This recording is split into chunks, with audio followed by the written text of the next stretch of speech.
Prosperity ఉంది, అటువైపు పక్క లేదు. నేను సుందర్బన్స్ వెళ్ళాను. సుందర్బన్స్ లో అక్కడ టైగర్స్ కూడా ఉన్నాయి. టైగర్స్ కూడా ఉన్నాయి.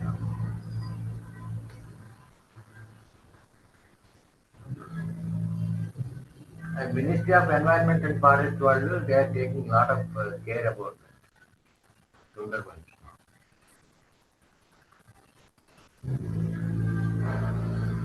గుడ్ మార్నింగ్ ప్రెసిడెంట్ గారు. గుడ్ మార్నింగ్ ఏ చెప్పలేదు కృష్ణరావు గారు. గుడ్ మార్నింగ్ ఏ చెప్పలేదు. ప్రెసిడెంట్ గారు అంటే పప్పన్ గారు ఎప్పుడు వచ్చారా అని నేను అనుకుంటున్నాను. ప్రెసిడెంట్ గారు అంటే మీరే జాయిన్ అయ్యారు. పప్పన్ గారు కూడా జాయిన్ అయ్యారు. సరిత కోట అనే నేమ్ మీద. ఇది వాళ్ళ కోడలు గారి నేము. అరుణ్ గారు కో హోస్ట్ కూడా చేశారు మన రవీంద్ర గారు. సరే Ravindra garu, Arun garu you can unmute. Very good, very good. Yes, now Rayudu garu and we can see our president. Good morning president గారు. వెరీ గుడ్ మార్నింగ్ ప్రెసిడెంట్ గారు. Good morning sir. Good morning. నమస్కారం. Very nice, very nice. You are looking handsome. ఎలా ఉన్నారు? T shirt వేసారు. బాగున్నారా? బాగున్నా. చెప్పండి.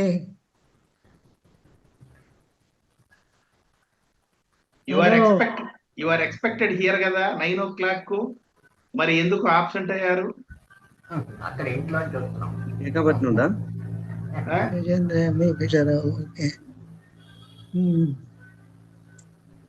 పప్పన్ గారు 9ంటికి ఏకపట్నుందా?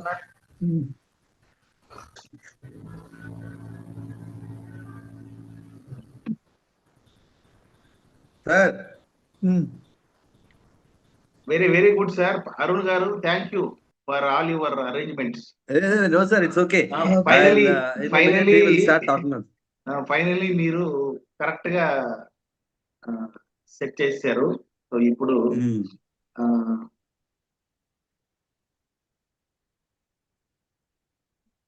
Time is now 9:40. Sir 9:45 I think. Krishnarao garu, just go ahead, let us have some. మనం ఆయన రికార్డు కూడా మొదలు పెట్టేస్తారు. అలాగే మీ ఇష్టం. వెల్కమ్ అడ్రస్ నాది, మెయిన్ అడ్రస్ పప్పన్ గారిది.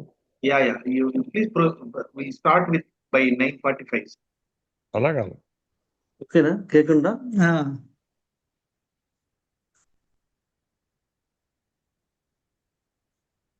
So we are reached double digit participants. లేదు, మీ ల్యాప్టాప్ జీ పాస్వర్డ్ గురించి వచ్చి దొరికింది. యాక్చువల్లీ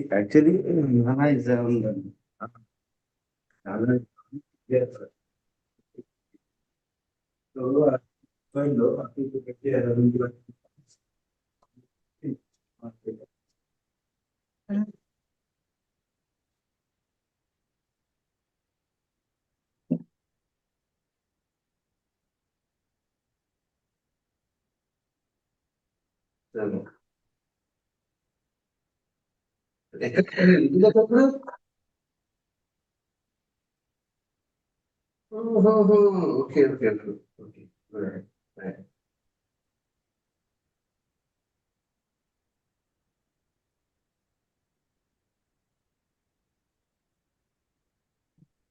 ఎందుకంటే అందరూ మారండి.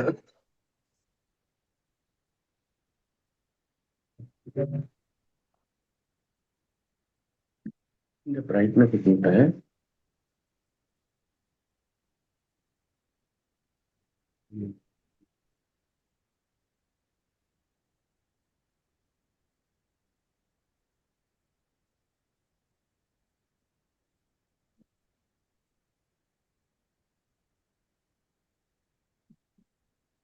%% is the sound. Ima has also joined.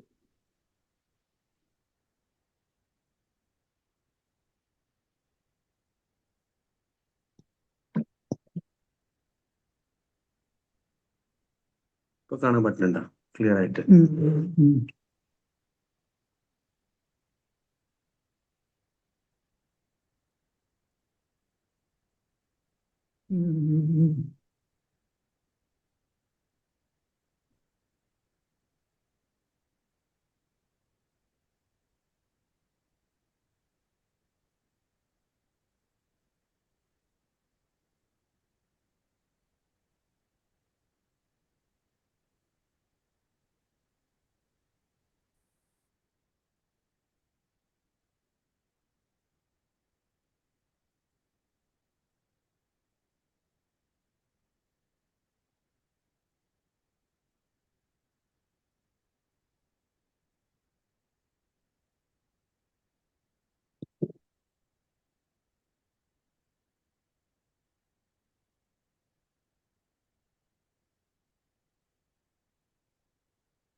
Ravindra గారు, చెప్పండి Jayachandra. sir, 9:45 we will start and you can have the record also. Okay, recording already on లోనే ఉంది, లైవ్ లో కూడా. 9:30కే స్టార్ట్ చేశాను. అవును, ఇదంతా మనం కట్ చేసేది కావాలంటే. ఓకే, తర్వాత కట్ చేసేసేసి editing you make it from no ఇప్పుడు స్టాప్ చేసేసి you start a new record. Now one more minute is there, new record from 9:45. So our sir will take up.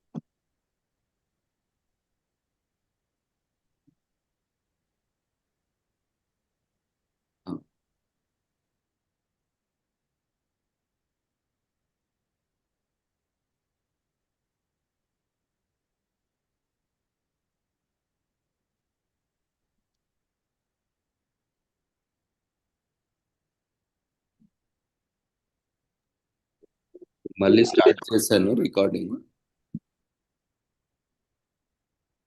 So sir, kindly. Okay. Good morning, ladies and gentlemen. Welcome to the 11th Pure Earth Environment Conference. The focal theme for this conference is wetland ecosystems. Before our President Sri Pappan gives his special address, I would like to introduce the topic. Wetland is a distinct semi-aquatic ecosystem whose ground covers flooded or saturated, whose ground is generally either flooded or saturated in water, either permanently for years or decades, or only seasonally. So we have several types of these wetlands, and every one of them has a distinct feature and advantage to the environment. Because of this flooding, whether seasonal or for years and decades, flooding results in oxygen poor, that is anoxic processes taking place, especially in the soils. Wetlands form a transitional zone between water bodies and dry lands.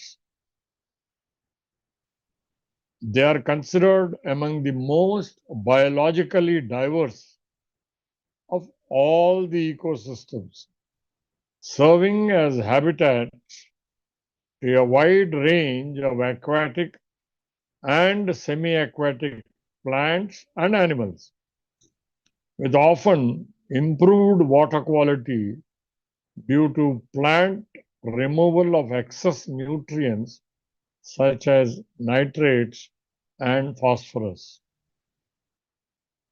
Wetlands exist on every continent.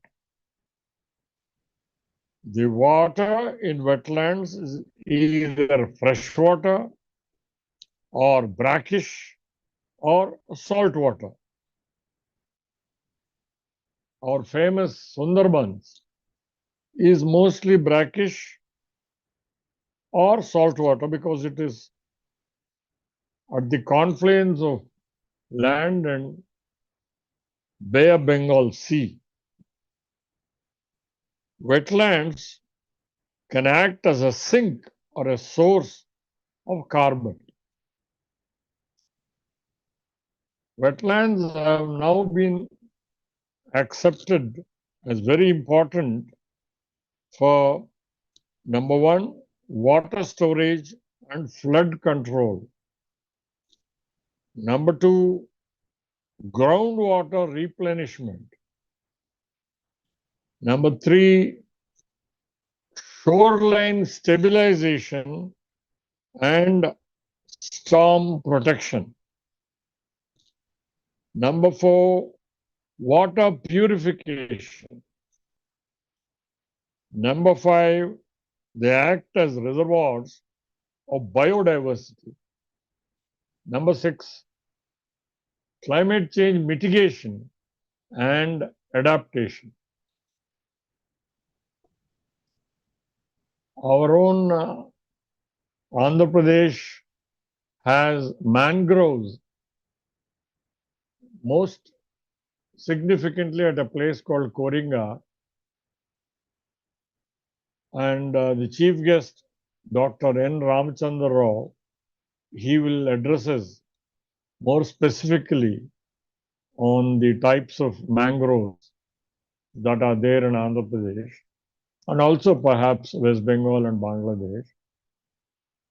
Mangroves stabilize the coastal zone from the interior and will migrate with the shoreline to remain adjacent to the boundary of water. During storms, Tamil Nadu, Andhra Pradesh, they are all prone to cyclones, hurricanes, storms. So during cyclones, etc., mangroves reduce the speed and height of waves and floodwaters. Many fishes have all or part of their life cycle occurring within a wetland. There are some types of fish which spawn and they produce the babies in wetlands, but once they become adults, they go to the sea and sometimes they return also. There are another type of fish which live their entire life within the wetland only. They don't go into the oceans. So this is broadly the concept of wetland and how very important it is for our environment. And now I request our President Sri Papan to deliver his presidential address.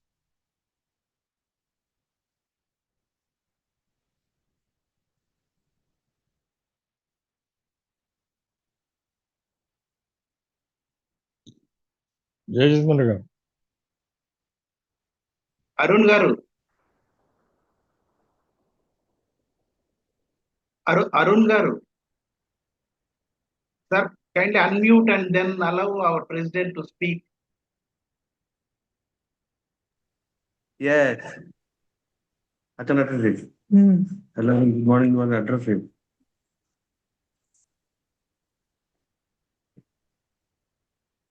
Hello.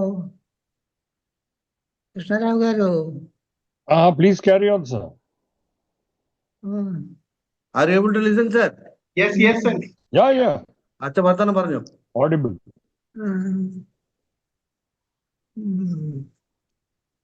Vartana para.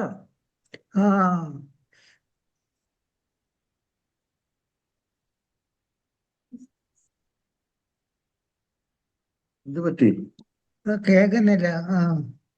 കേൾക്കണ്ടേ ഒരു minute. അച്ഛൻ വർത്തമാനം പറയാന്ന് പറഞ്ഞു അവിടെ പോയിട്ടു ഒന്ന് പറഞ്ഞു ഇനി പറഞ്ഞു അച്ഛൻ പറയാ എന്താ కృష్ణారావు గారు ఆ, Oh, please go ahead, go ahead. పరా, పరా. ఎంఏ కృష్ణారావు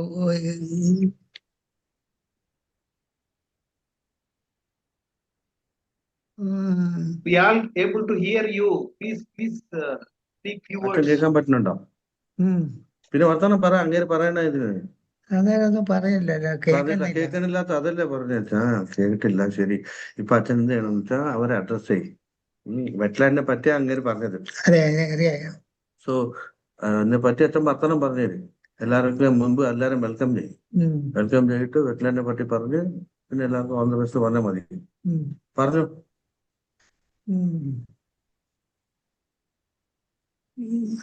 പറ. ഹലോ ഹലോ എന്നാച്ചാ എല്ലാവർക്കും മുമ്പത്തെ എല്ലാരും വെൽക്കം ചെയ്യും. കൃഷ്ണാരാവ് ഗാരു അയാളോടല്ല എല്ലാരോടും, അയാളോടല്ല എല്ലാരോടും വർത്തമാനം പറയണം. മനസ്സിലാകത്തില്ല അച്ഛാ, എല്ലാരെയും അഡ്രസ് ചെയ്യ അച്ഛൻ. വെറ്റ്ലാൻഡിനെ പറ്റിയല്ലേ പറയണേ, പറയാമെന്ന് പറഞ്ഞല്ലേ കുറച്ചു നേരം മുമ്പ്.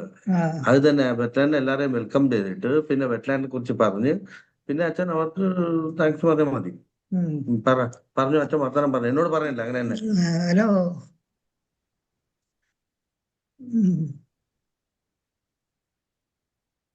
മുമ്പ് എല്ലാരും വെൽക്കം ചെയ്യും. കേൾക്കാൻ പറ്റുന്നുണ്ടോ? ഇല്ലേ പിന്നെ ഇപ്പൊ കുറച്ചു നേരം മുമ്പ് കേൾക്കാൻ പറ്റണമെന്ന് പറഞ്ഞു. 1 മിനിറ്റ്. ഇപ്പൊ ഇപ്പൊ ഇപ്പൊ കേൾക്കാൻ പറ്റുന്നുണ്ടോ? കേൾക്കാൻ പറ്റുന്നുണ്ടോ? കേൾക്കാൻ പറ്റുന്നുണ്ടോ? We can hear you, Master. You need not worry about. You please speak what you want അങ്ങേര് to പറയണത് speak on അവർ this. കേൾക്കാൻ പറ്റുന്നുണ്ട്. അച്ഛൻ വർത്താനം പറയണ പറയുന്നത്. എന്ത് പറ്റി? അച്ഛൻ അത് There are about, കാണിക്കാതെ I think, 20 people.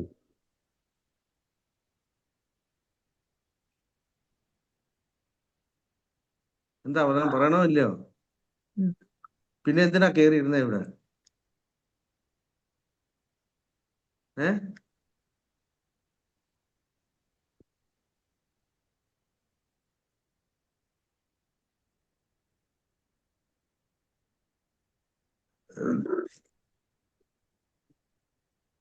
Sir, he is having an orientation problem, sir. Okay. Then we'll request Dr. Ramchandra Rao. అది మనం ఇప్పుడు 2 రోజులు అయింది సార్ తీసుకొని మెషిన్. అది ఓరియంట్ అవటానికి కొంచెం టైం పడుతుంది. Next conference but he'll preside the meeting, he'll sit there అనే చెప్తున్నారు. Yeah, that is okay. That's fine. Yeah, no problem. He can watch the proceedings. Yeah, he's able to listen very minutely. The machine is still on what you say orientation Fine, process. sir. Fine. See, first. So see.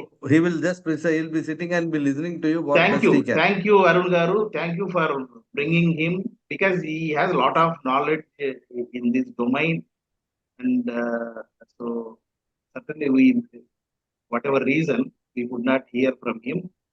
Now I request our chief guest of the day, Dr. Ramchandra Rao.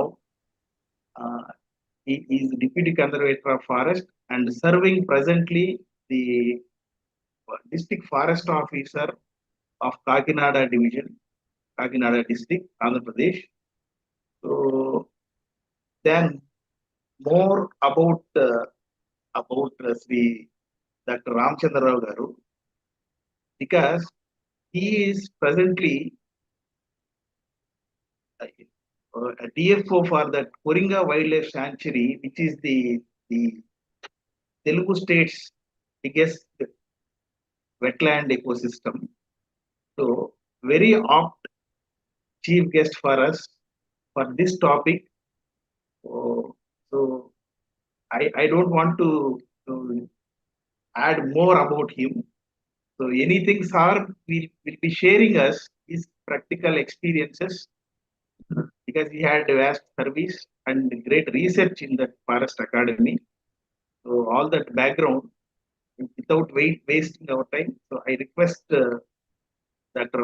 Ramchandra Rao Garu to give this inaugural address, the guest of honor address for this conference, today's conference. So thank you, sir. Please share your screen.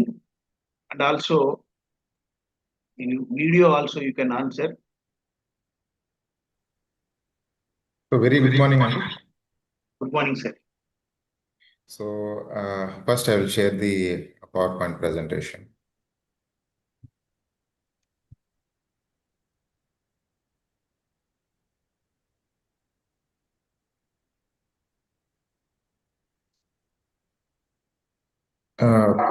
Is the screen visible? Please let me know.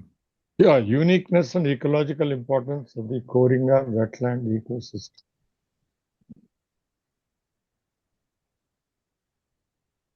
Right.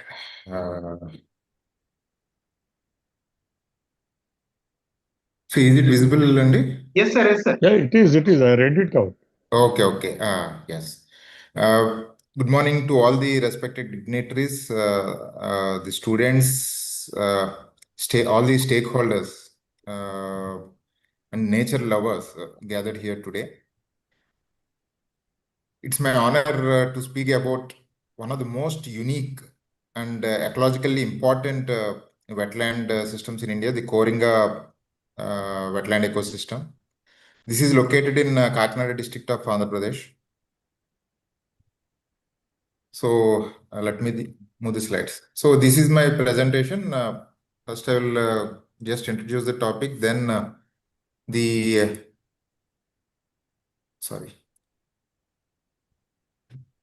geographical and extent of this Koringa Wildlife Sanctuary, the uniqueness of this mangrove ecosystem, biodiversity significance, most importantly, the socio-economic and cultural connections of Koringa. Then I will go through the key threats and the challenges for management. Then what are the strategies for conservation and restoration? How Koringa is important for coastal Andhra and the nation. Then I will summarize the PowerPoint presentation. So Koringa, as I said already, Koringa is located in Kakinada. It covers an area of 235 square kilometers. It integrates terrestrial, estuarine, and marine processes. It is essential for coastal resilience and biodiversity conservation. Most importantly, local livelihoods. This is located in the Godavari Delta. Multiple distributaries such as Koringa and Gaderu meet the sea here. There is one habitat which is known as Hope Island. It's an elongated sand spit that buffers Kakinada Bay. So it protects the Kakinada from Kakinada city and the surrounding areas from cyclones, as done recently, and also erosion. The mangrove ecosystem, it is the second largest on east coast after Sundarbans. So it hosts around 35 mangrove species and over 264 bird species. So the dominant mangrove species here are Avicennia, Rhizophora, Exvocaria, Cereops, Aegiceras, and Cenorachia. So when it comes to the ecological importance, Koringa acts as a natural shield. The ecosystem, this wetland acts as a natural shield against cyclones and storm surges. It acts as a nursery breeding ground for the fisheries, crab species. Then it serves as a critical wildlife habitat for fishing cat, olive ridley turtles, then smooth-coated otters. It also supports the traditional livelihoods. Around 40 village communities are dependent on Koringa wetland ecosystem. So this habitat, wetland, it supports all the livelihood needs of these villagers. It also generates climate resilience and also blue carbon storage. When it comes to the biodiversity significance, it is identified as an important bird and biodiversity area. It supports large populations of migratory birds and also as winter ground for migratory birds along the Central Asian flyway. So recently, I am very fortunate to visit one birding area, the endangered Indian skimmers. I am very fortunate to have a view of around 350 to 400 Indian skimmers, which are endangered here. The other notable species, as I already said, a fishing cat, it is an endangered species. It is an indicator of wetland health. So there are around 250 to 300 fishing cats. Then comes the olive ridley turtle. So the nesting season is about to start. It will be starting in the month of January till May. So all along Hope Island, we can see the olive ridley turtles coming there and nesting. Then the smooth coated otters. So most of the visitors visiting CBET, community-based ecotourism in Koringa, they are sure to have sighting of this smooth coated otter. Then, as I already said, the Indian skimmers, this is the season for them. So they will stay here till May. Apart from Indian skimmers, there are other birds of global importance like great knot, then flamingos. So Koringa here in the mangrove wetland, we have tidal creeks which serve as the nursery zone for fish, crabs, prawns, and mollusks. They support the regional fishing economy. When you visit this ecosystem, you can see the fishermen community daily moving through this ecosystem in and out, depending on the fish catch. This supports their economy, and from the department side, we are facilitating their development through livelihood activities and also involving them in mangrove plantation activities and also restoration activities. So, as I said, the communities in villages such as Bairopalam, then Talarevu, Gadimoga, they depend on Koringa resources. They significantly depend on fishing, crab collection, and also ecotourism. So, almost all the helpers or the staff engaged at CBT, community-based ecotourism center at Koringa, they are from the adjoining villages of Koringa Wildlife Sanctuary. So then when we come to the key threats, these are the pressures on the wetland, conversion to aquaculture, encroachment. Of course, there is no encroachment within the sanctuary, but there are encroachments outside the sanctuary. Then habitat fragmentation, pollution from industry, sport activities, and plastics. Unsustainable extraction of fuel wood and aquatic resources. Then coastal erosion. We have noticed a significant portion of mangrove areas getting eroded because of the climate change impact. Then sand spit degradation and siltation changes.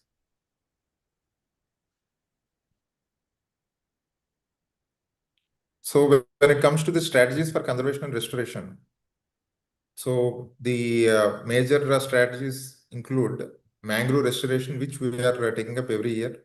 This year, we have raised around 50 hectares of mangrove plantation. Then also, we have carried out a restoration of around 330 hectares of mangroves in Koringa. A unique channeling methodology is adopted here, which is called fishbone technique. So I will try to play one video after completion of this presentation. Then species conservation. The major species which we are focusing on are olive ridley turtles, fishing cat, smooth coated otters. Then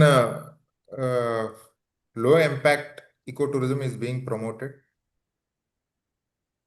We also strengthen the 20 EDCs, which are dependent on Coringa, the eco development committees, by providing them livelihood opportunities. So how important is Coringa to the nation, especially the coastal Andhra? So Coringa serves an important role in disaster risk reduction, blue carbon ecosystems, food security and livelihood support to the villagers, especially fishermen community in and around the Coringa Wildlife Sanctuary. Then habitat network for migratory birds and climate smart development. In a nutshell, Coringa can be seen as a biological hotspot, a natural coastal defense infrastructure, a climate resilient landscape, a critical socio-economic lifeline for coastal communities, and finally a heritage resource for future generations. So protecting Coringa is an environmental and humanitarian responsibility. When we save Coringa, Coringa saves us. Thank you. So let me try to play one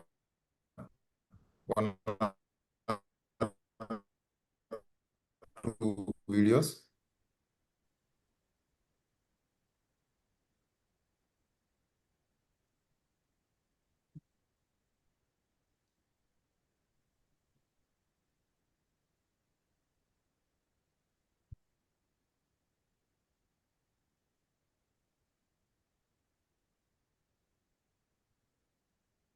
I hope the video is visible. Is it being played? Okay, thank you. So this is the fishbone technique. So this is Hope Island. The right side, which you can see, is the Kakinada Bay. So for successful mangrove plantation, we need the influx of tidal water continuously. So during high tides and low tides. So through the creek, the water is enabled to reach the lands well inside the mainland area.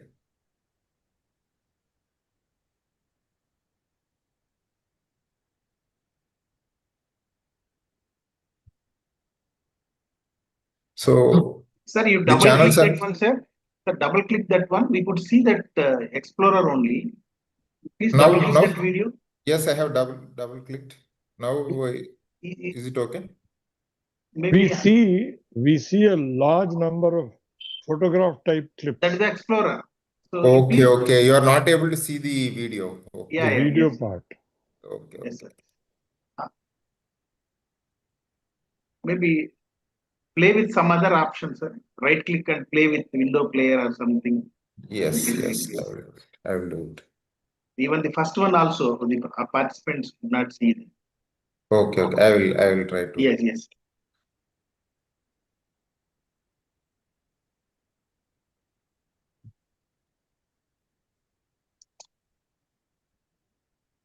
Now? Yes. Okay. Yes, it is visible, sir. Yes. So this is the Hope Island. Sorry. Again, I will play. So this is the Hope Island. Okay, you can see on one side Bay of Bengal, on the other side Kakinada Bay. Okay, in between this landmass, you can see how channels are dug. Okay, in a pattern called as fishbone.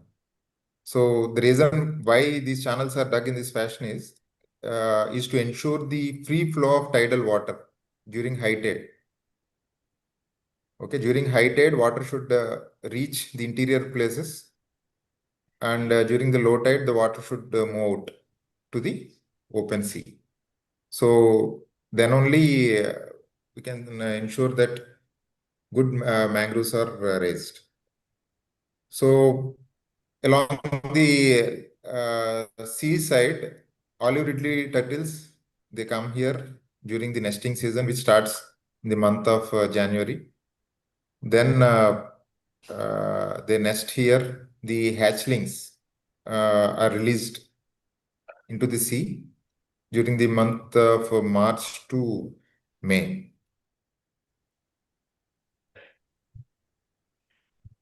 I will try to play one more. Yeah, please go ahead.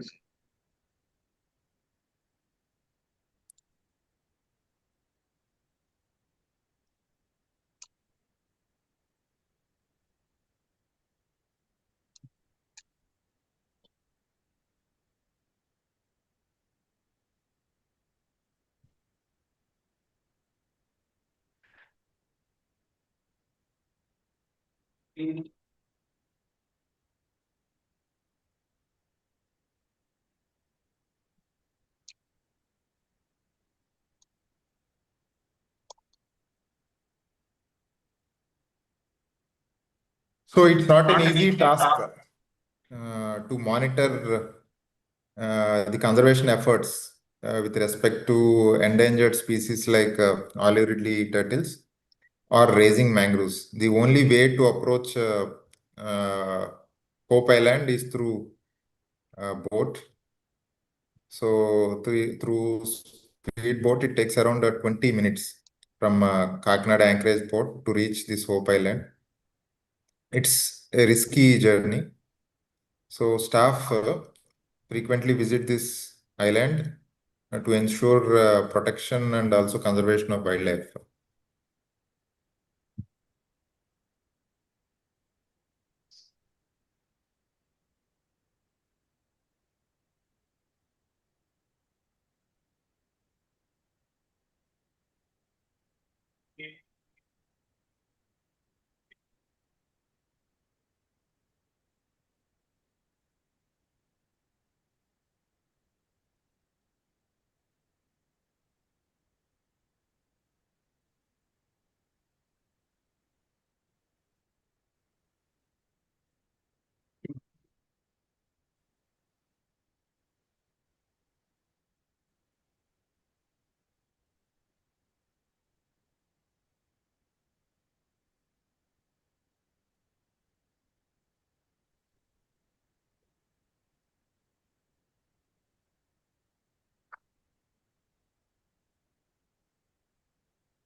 So you can see the tidal action there.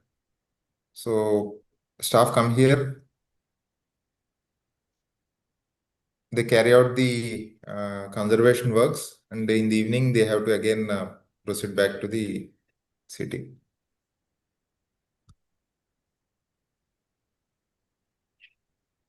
So this is what I would like to present. Hope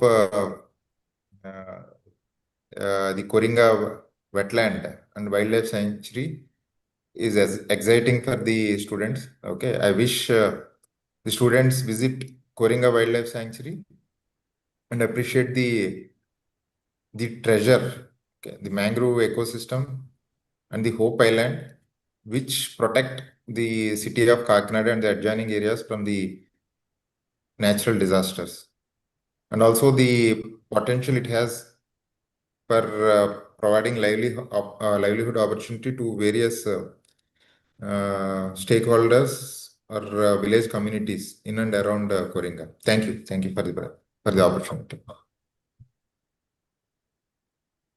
Thank you, Dr. Ramchandra Rao garu, sir.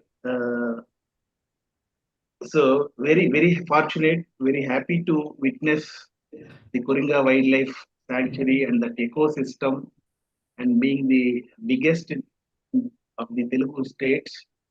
And I am also very fortunate to be part in small exercise related to Koringa Wildlife Sanctuary. So the zonal master plan for the eco-sensitive zone of Koringa Wildlife Sanctuary, which is taking a final shape under my guidance. That's really is honor for me to work with you, to have a even visit everything. Really fortunate. So great opportunity, sir.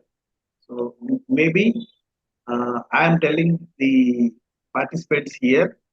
Very soon, I'm just sharing the upcoming book, that is the journal master plan, just the cover page only. Once it is get ready, you will have full details, complete insights into that. So just have a look at it. I'm just sharing my screen. If sir stops sharing, sir, kindly allow me, sir. So I will share this. Just I'll share the cover page. Sure, go ahead, Jayachandra garu. Yes, sir. Yes, sir.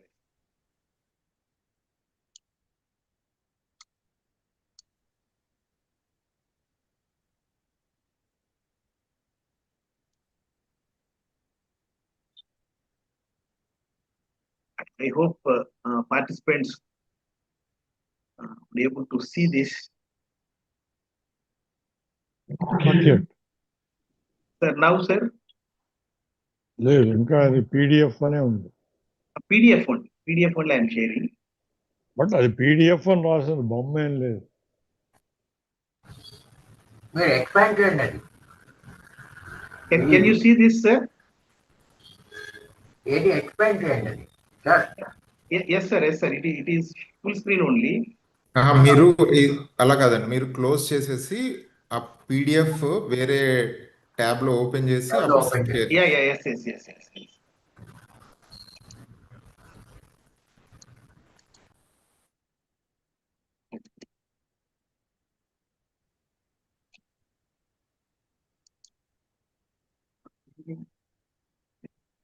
Showing it is sharing.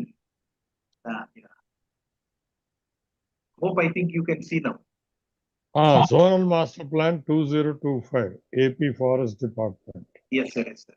So this is coming very soon, and this is how the stakeholder meetings, all that, because zonal master plan is a mandatory process, because you have to involve and prepare the regulatory provisions, like what actions to be prohibited in the eco-sensitive zone, and what activity can be regulated and promoted, like that. The focus is on that main one.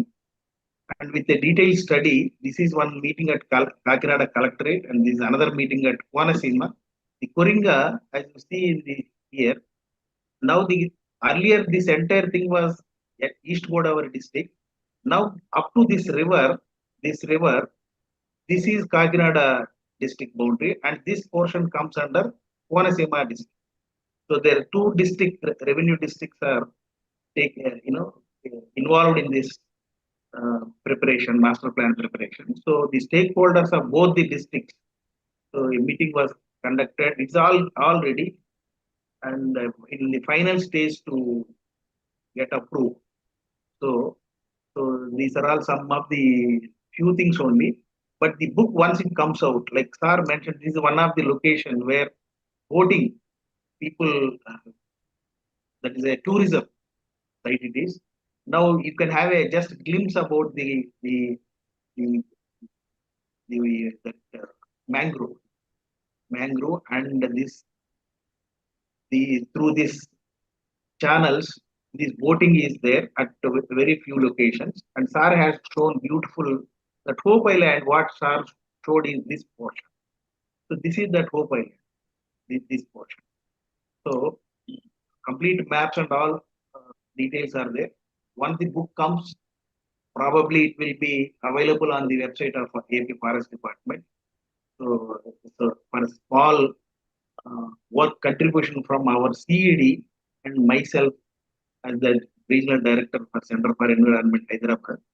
So this is my contribution, and you can see this rich greenery seen in this satellite picture. So this is that mangrove, the rich, vegetation. Yep. Okay. So people, and the Kakinada is here. This is the Kakinada city, and this goes from Kakinada to Yanam, and then enter into Konaseema. Okay. So this entire stretch, so the livelihood, the socio-economic conditions, so many things, whatever is required as per the environment and Ministry of Forest, even Supreme Court guidelines and all, keeping all those, the zonal master plan is almost completing in the final shape. Very soon, SAR is going to approve it. So this is what I want to share a small, just a pictorial representation from my side. So probably the next part is also, I stop sharing. Yeah. There is a few minutes for me to speak with the Krishna Rao's permission, and Go ahead. Yeah, our guest of honor today. Sir, this is the 11th Pure Earth Environment Conference, and the Pure Earth Foundation that was established in the year 2018. Since then, and with my professional experience, I attended several national, international conferences, seminars, workshops. So many things. What we have observed and we have seen, because all the conferences, every conference, the presenters are always the experienced professionals, scientists, and administrators. That means that's all from experience. And most of the conferences, the majority participants and audience are the students. So, in one or two occasions, I observed in some conferences, a single session was given to the youngsters to make their presentation and come with their whatever practical or innovations and all. I have seen a great presentations, very, very serious work from them, and heavy competition for one session. One session, hardly, even today's conference, hardly with 10 minutes each paper, maximum we are allowing 8 papers. So, and if you get 100 papers for these 8 papers, how you will accommodate? So, when this was the situation, when I was involved as convener in some conferences, so then I thought, why can't we make a conference only for the students? And I strongly believe the professional, the experienced sector, they have a lot of content, lot of information, but that is all from their past experiences only, but not with it's a hunger, because they are almost everyone settled life they are leading. So coming out with their experience is one aspect, whereas the another aspect is from the youngsters who are not settled in life, not employed, and not achieved great experience, but with so much expectation of their future, they had wonderful innovations in their mind.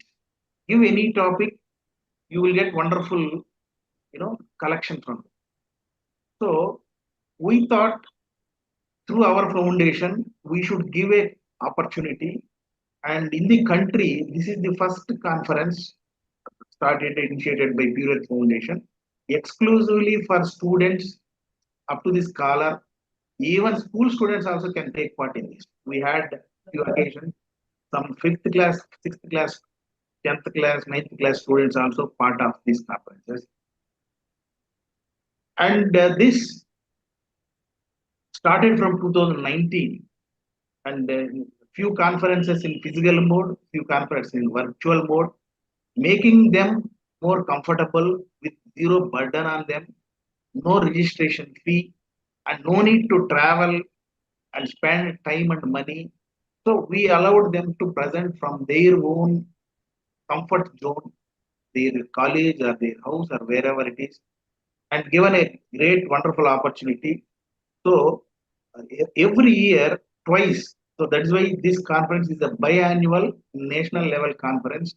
Very fortunate to sum up, because we had students from Jammu Kashmir to Kerala, in all those, and all the topics, we will not be deviating from earth and environment. So this is how, and we had mentioned about all these things in our brochures regularly. And another thing is, the papers presented in every conference, we try to bring out the proceedings, a complete book of all these papers every time. At least out of this 11, we have some more than 5 conferences in the hard copy format. And every time we cannot bring out because there is a expenditure component in that hard copy. So either we need to get support from some sponsors or there should be contribution from the authors. So even this conference also, before concluding with my vote of thanks, I am just informing the participants who are there here. The proceeding book default, a soft copy will be prepared and circulated to everyone. If anybody wants the hard copy, because today's conference with 33 papers, there is 70 plus authors are there. That is a great opportunity if they feel it is worth to have a copy of their own book. And we already mentioned in the registration that and as well as in our brochure that book costs 350 rupees. Maybe before Monday we will see if there is some payment and request by these authors who will present. We are going to present today, and some considerable, at least some 50%. The more than 25 authors, something they come forward, then at least we try to bring some 50 books. So the authors who are presenting today, if they feel they want to have a hard copy, that hard copy will get ISBN number also. So we have got that one also. So we will bring out that proceeding book in hard copy format and will be make available in a week to 10 days time.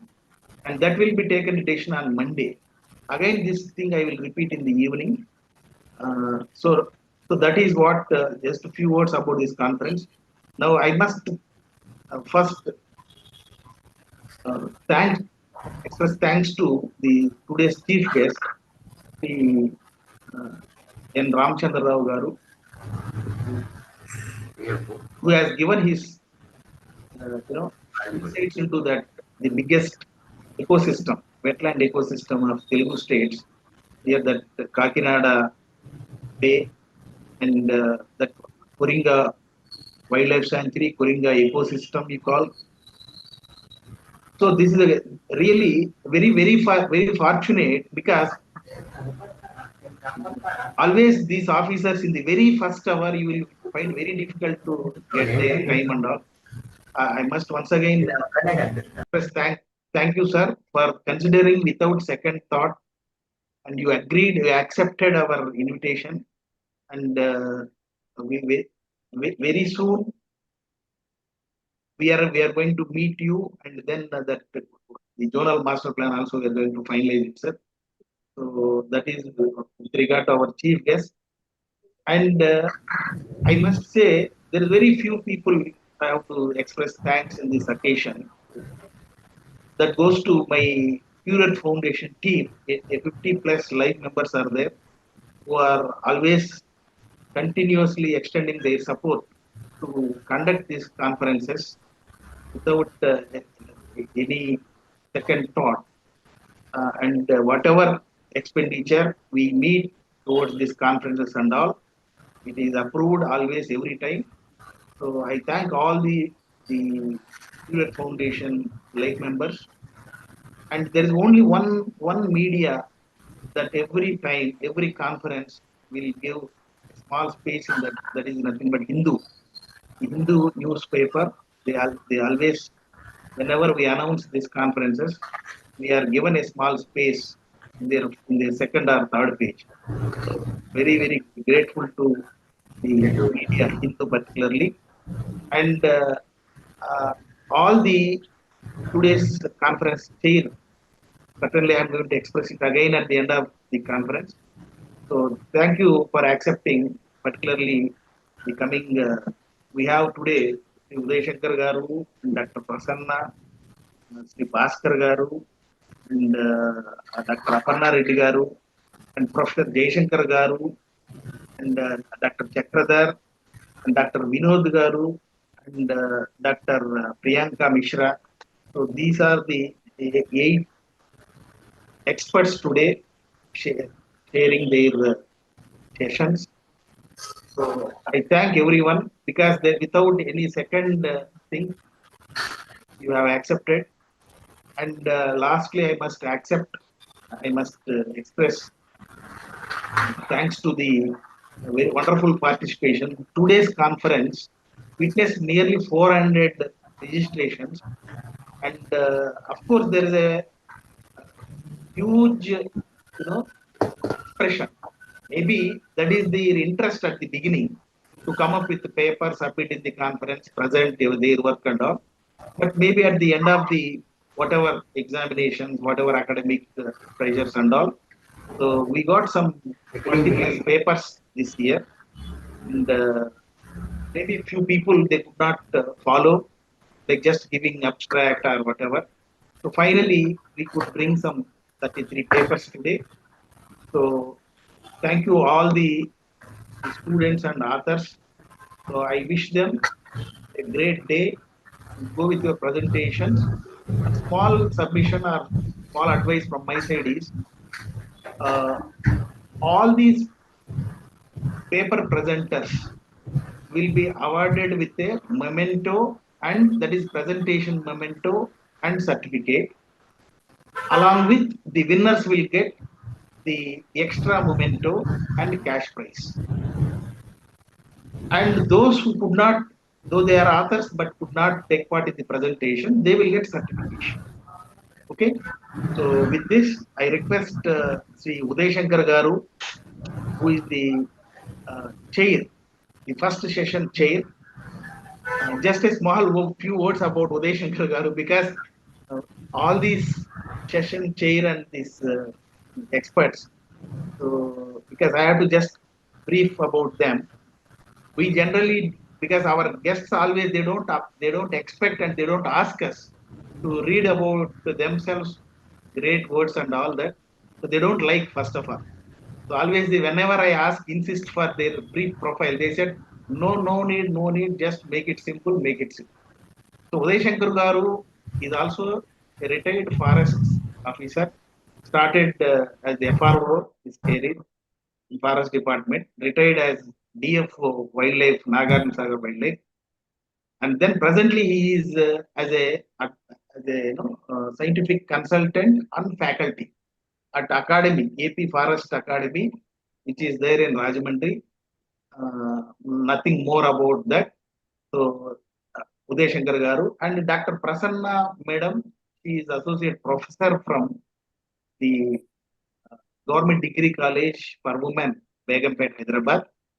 So Sri Uday Shankar Garu and Dr. Prasanna Garu kindly take over and continue this thing. Maybe Krishna Rao Garu will call the papers and the chair will proceed with this. So thank you. Thank you, sir. Thank you.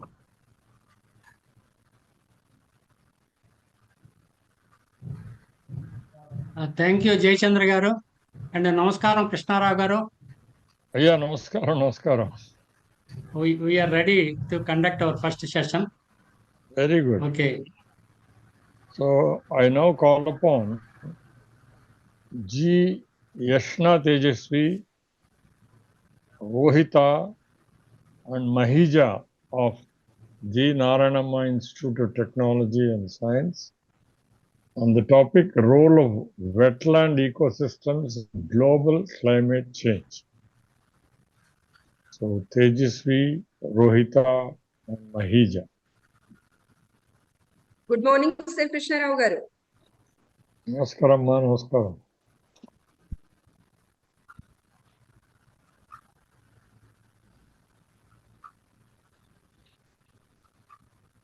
Yashna Tejasvi, I see her. Can you start?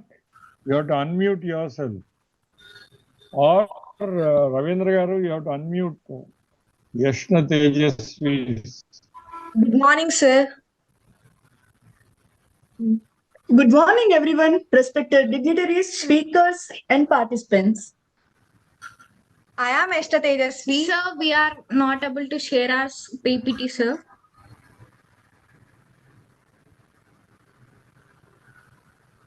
So it's showing host disabled participant screen sharing. Ravindra garu. Could you allow us to share the PPT, sir?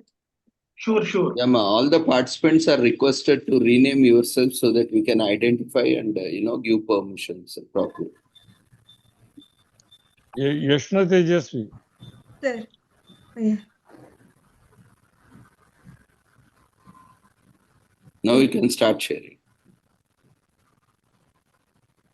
Good morning, everyone, respected dignitaries, speakers, and participants. I am Ashta Tejasvi and I have Rohita and Mahija with me. And we are currently studying first year of engineering at G. Narayanamma Institute of Technology and Science. Today, I would like to talk about wetlands and how they influence climate change. Here we go.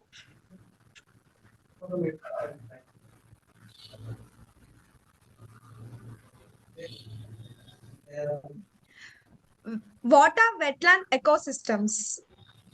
Wetlands are basically places where land and water meet, creating a unique environment, neither fully dry nor fully submerged. Imagine walking in an area where your feet are always getting wet because the ground is covered by a little bit of water, or the soil is super soggy. These are called as wetlands. As you see on the screen, these are some types of wetland ecosystems. Basically, wetlands serve as effective natural carbon vaults by trapping substantial amounts of carbon in their waterlogged soils and biomass. Particularly, peatlands and mangroves, which helps mitigate climate change by limiting atmospheric CO2. And also, wetlands acts as crucial carbon sinks, storing large amount of CO2 in the soils and plants, which also helps mitigate climate change. However, they naturally release other powerful heat-trapping gases like methane, N2O, and etc. From here on, Rohita will continue the presentation. You please on your video also.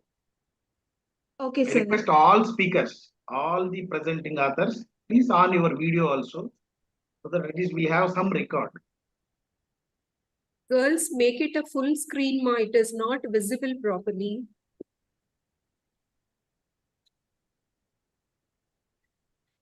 Madam, you need to set at your side, madam.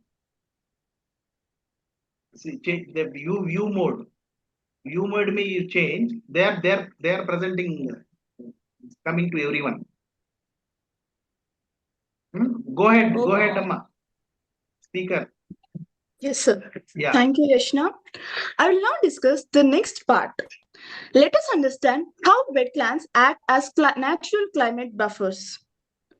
Wetlands absorb the excess rainwater to reduce flood risk and also shield shorelines that helps in regulating the sea levels. Wetlands recharge vital groundwater supplies during dry periods and help the people during severe droughts. It is essential for the adaptation of these wetlands to capture the atmospheric carbon that tends to climate resilience planning. As you see on the screen, this highlights the different ways strengthen resilience and support both nature and people. Wetlands also play a major role in supporting biodiversity. Because of this diversity, wetlands help ecosystems stay strong under stress, and finally, these benefits contribute to the climate adaptation and make them contribute to the long-term sustainability. So, overall, this part shows that the wetlands are not just biodiversity hotspots, they are the pillars of the climate stability and resilience. Now, let's look at the key threats that wetlands are facing today and why urgent action is needed. Starting with the land conversion and development, which causes major habitat losses. Pollution from agriculture, industries, and sewage further degrades water quality and disturbs the natural cycles.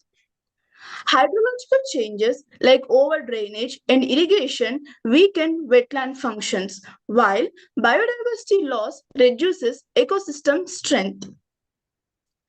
Added to this, climate change and rising sea levels increase flooding, salinity, and erosion. Together, these pressures show why protecting wetlands through integrated and sustainable action is needed. Connecting to the previous one, these are the strategies to protect the wetlands. Strengthening legal frameworks, restoring natural water flows and vegetation, ensuring sustainable water management, and promoting environmental education, which raises awareness and build community stewardship. That all work to revive wetland functions, support biodiversity, and enhance climate resilience. Here, the Ramsar Convention play a major role by identifying and protecting internationally important wetlands. It also guides countries in adopting sustainable practices to conserve these vital ecosystems. And here on will be continued by Mahija.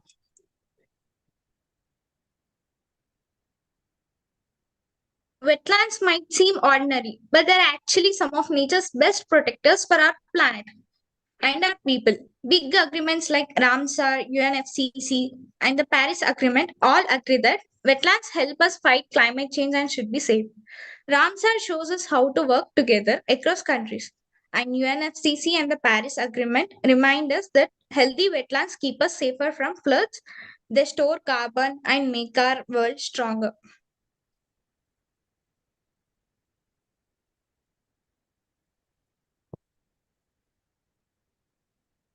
Think of these incredible places on as these are its bodyguards and climate superheroes. We are talking about three specific wetlands: the Sundarbans, the Everglades, and Indonesian peatlands. The Sundarbans acts like a massive natural wall, soaking up carbon and taking the punch out of huge storms before they hit people.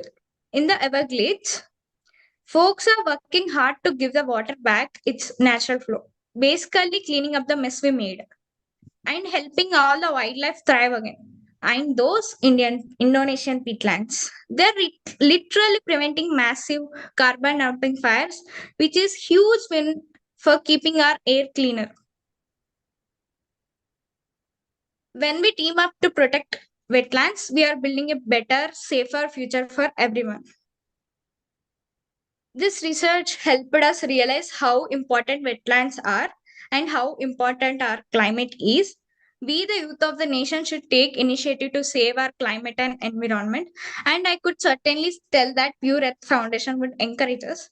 We must build a better future for our next generations. We are the ones who should save our country and our globe. And then we can say that Mera Bharat Mahan hai. Jai Hind. Jai Hind, sir. Thank you, sir. Thank you for giving this great opportunity for us. Very good. Very good, Amma. Yashna Tejasvi and party. You have done a good job by collecting a lot of information. But practically, how far you know about these wetlands near your Hyderabad? What is the wetland near your Hyderabad? Can you tell me? You are talking about Everglades in Florida and wheatlands in Indonesia. But what about in Hyderabad? Hyderabad and around. Have you ever noticed any wetland nearby? Yes, sir. Okay. Like, Tell me. You're seeing your mobile? You're checking your mobile? no, sir. Okay, what about the biggest wetland in India? Sir. You are already mentioned your presentation. Sundarbans. Sundarbans, sir. Yes, sir. Sundarbans, okay. And in Andhra Pradesh? Kolleru. Kolleru Okay, Lake. what about it? Kolleru Lake, sir. You must And practically understand. And Aminpur Lake also, sir, in Telangana, Hyderabad. Aminpur, Neknapur, so many are there. Kapra Hyderabad Lake, is full of lakes only. and Durgam Unfortunately, Cherus, all lakes. Ramakrishnampuram Lake also, sir. Yes. You're seen and you're telling everything now. That's not the thing. Hyderabad is No, full sir. of lakes. Okay, whatever it may be, but before giving presentation, you must be prepared to answer questions also.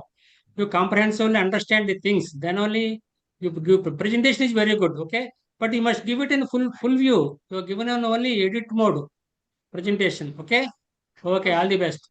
I think madam can tell something. Sir, good morning, sir. Good morning.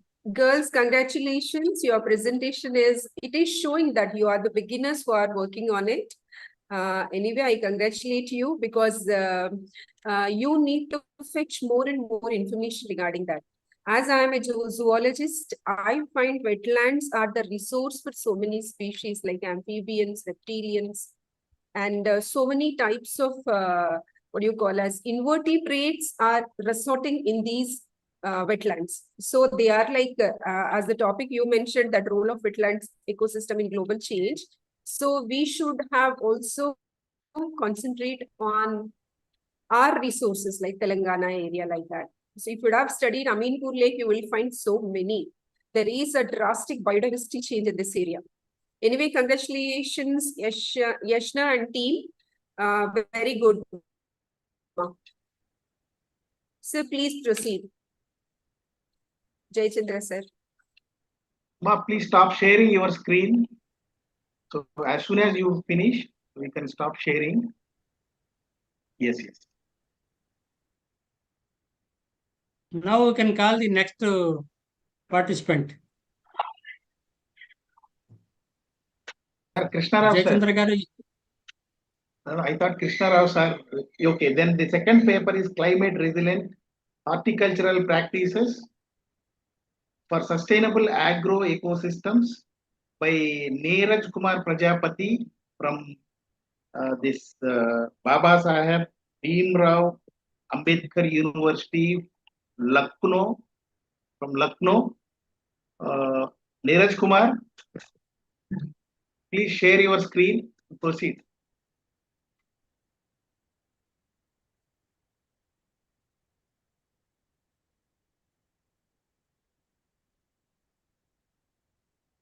Neeraj Kumar.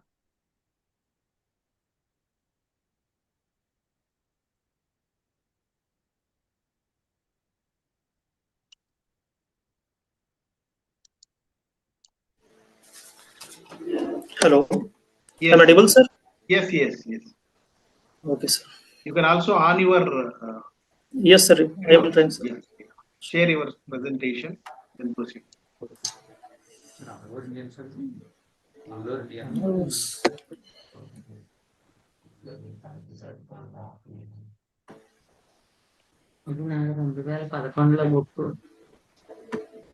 Ramprasad sir చెప్పినవి రాసుకున్నాను కొన్ని items చెప్పాను అనమాట.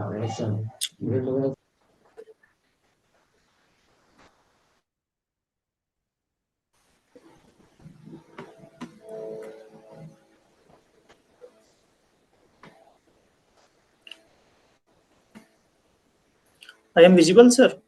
Yes. Hello. Yes, I am also visible, sir. You are visible. Yeah, you are also visible. Your presentation, I think you have to start now.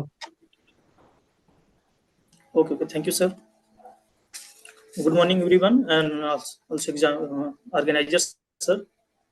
Why don't you? Okay, thank you.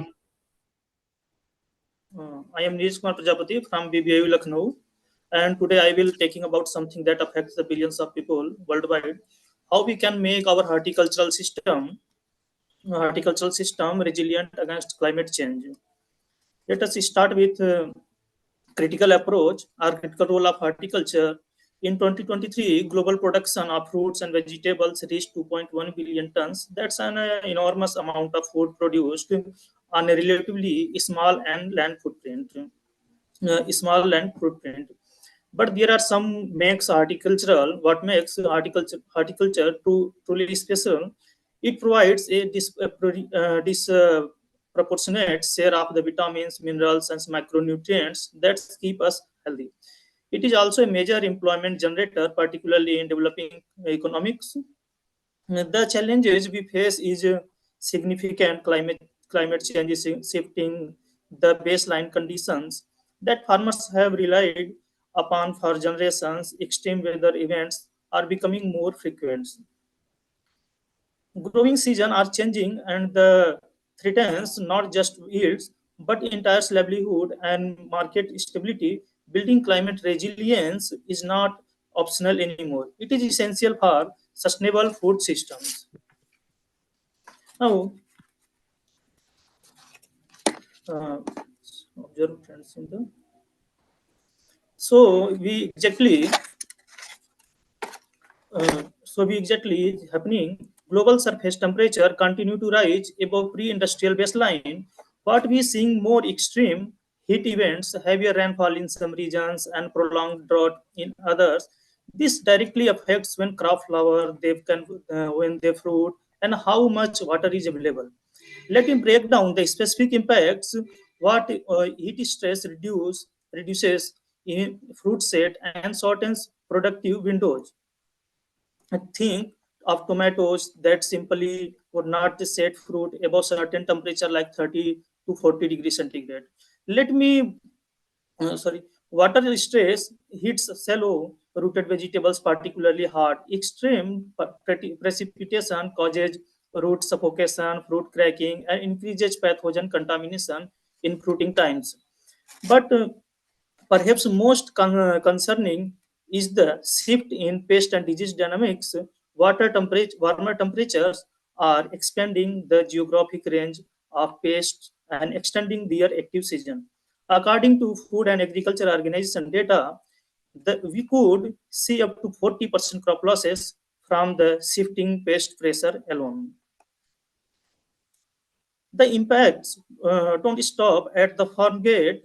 When yields become unstable, farmers face income volatility, marketable volumes.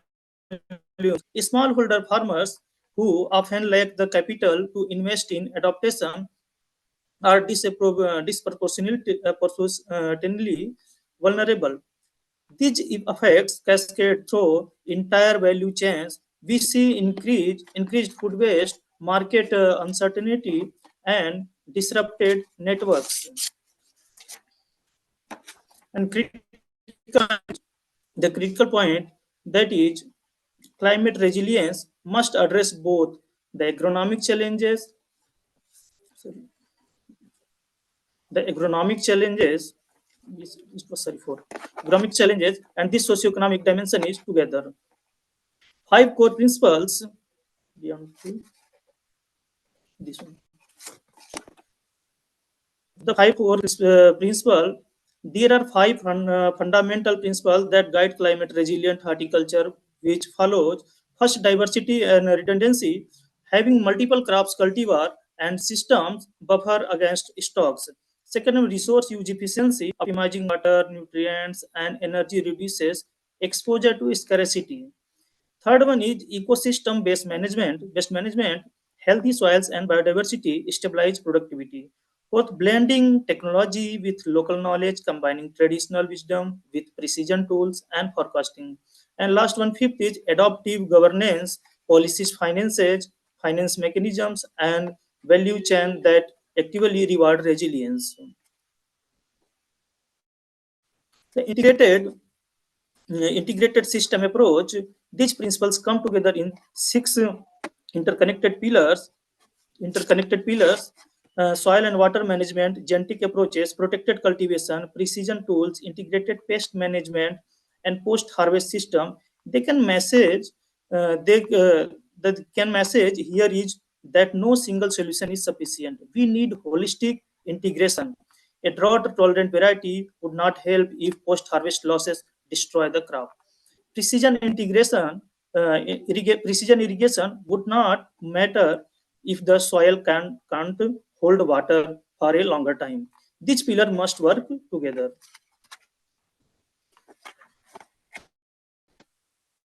There is like a saving account for water and nutrients. Through any commitments like compost and manure, cover crops, and reduce tillage, we can dramatically improve water holding capacity and nutrient buffering. On the other side, simple practice like mulching reduces evaporative losses, and moderate soil temperature. Micro irrigation system, drip and sprinklers deliver 30 to 60% water saving compared to surface and other irrigation system. When we add intelligent scheduling, use soil sensors, evapotranspiration models, we optimize every drop. Rainwater harvesting buffers dry spells and ensures water is available during critical growth stages. These practices are already deployed across millions of hectares in 95 countries. The genetic and crop approaches, breeding has given us powerful tools. We now have tomato varieties like Arkarachak that can tolerate both heat and multiple diseases. Drought tolerant pigeon pea, Arthur varieties are boosting yield in India and Africa. Stress tolerant rootstock improve water use efficiency in grape vines across the Mediterranean. Beyond, beyond this, beyond individual varieties, strategies like crop diversification and intercropping with legumes spread risk and improve soil health. Grafting sensitive science onto tolerant rootstock given us the best of both works and the worlds and the fruit quality we want with resilience we need. Now, control environment protected cultivation. Protect cultivation, greenhouses, net houses, shade structures, shield crop from weather extremes and extend growing seasons. Controlled environment agriculture takes it further with hydroponics, aeroponics, and vertical farming, enabling near year-round production with dramatically improved water and nutrient efficiency. This sector is growing rapidly. The global market reached $30 to $39 billion in 2024, with Europe, China, and India leading adoption. However, we must acknowledge that energy use and capital cost require careful design, and sustainable operation depends on the access to low carbon energy sources. Precision agriculture revolution, digital tools are transforming what's possible. Satellite remote sensing, drones, AI-driven decision support, and network soil sensor allow us to monitor water status, nutrients level, and pest pressures with unprecedented precision. This enables targeted intervention, precision fertigation, variable rate of irrigation, early warning system for disease outbreaks. The precision agriculture market has grown to roughly $9 to $10 billion with rapid expansion in high value horticulture. The outcome is clear.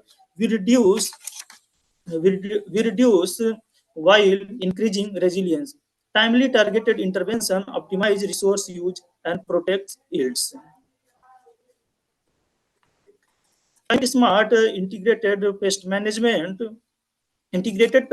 becomes even more critical as climate change alters pest behavior. Pests are appearing in new regions, active for longer seasons, and causing potentially 40% of global losses. Climate smart IPM combines monitoring and forecasting using pheromone traps and remote sensing with biological control through predators, parasitoids, and microbial biopesticides. Cultural controls like sanitation, rotation, and adjusted planting dates reduce pest pressure, chemical use is minimized and targeted when only when necessary. The result is reduced outbreak, lower chemical dependency, and maintained yields even as pest dynamic shifts. Post-harvest resilience, we can't ignore what happens after harvest. Perishable produce faces high loss rates without proper handling. Improved sorting, cold chain, infrastructure, modified atmosphere packaging, and local processing all extends shelf life and reduces wastage. Decentralized cold storage, especially solar powered units now in stages in especially Africa and India, gives smallholder market access and income stability. This reduces vulnerability to market shocks and lessens pressure to expand into marginal lands. Let's say, where do we stand today? Where do we stand today? Drip irrigation is widely adopted in Israel, India, and Spain, but high initial costs remain a barrier. Protected cultivation is growing fast but requires significant infrastructure investment. Organic mulching is universally adoptable through labor intensive. Solar cold storage shows promise but needs financing and technical support. Climate adapted cultivars exist but face seed access challenges. The critical insight: high impact practices exist. The barriers are capital, knowledge, not technology. Of future priorities, looking ahead, 4 innovation pathways will drive scale: digital transformation through remote sensing, Internet of Things, machine learning will enable anticipatory actions. Circular bioeconomy approaches will close nutrient loops and maximize resource efficiency. Climate smart breeding using marker assisted selection and genomic tools will accelerate variety development. And scaling finance through blended public private mechanisms, microfinance, and farmer cooperatives will overcome capital barriers. Our call to action: I will close with specific calls to action. Farmers and cooperative priorities mulching, micro irrigation, and climate advisories. Resources: co-design cultivars with farmers and develop user-friendly tools. Researchers co-design cultivars with farmers and develop user-friendly tools. Policymakers target subsidies for smallholder infrastructure and align with climate finance mechanisms. The IPCC and FAO are clear. The window to limit negative impacts is narrowing. Adopting investment made now will avoid larger losses later. Horticulture occupies a unique position, highly vulnerable to climate change, yet highly capable of rapid transformation, high value per hectare, proximity to markets. The formula for success combines soil health, water smart irrigation, climate genetics, protected cultivation, precision monitoring, and climate smart IPM into resilience agroecosystem. Thank you for everyone. These are the references. Thank you, sir. Thank you for everyone. Thank you, Neeraj. So we'll take remarks from the chair. Thank you, Neeraj Kumar. Very good, very exhaustive presentation. I think it will be very useful in the line of your academic study.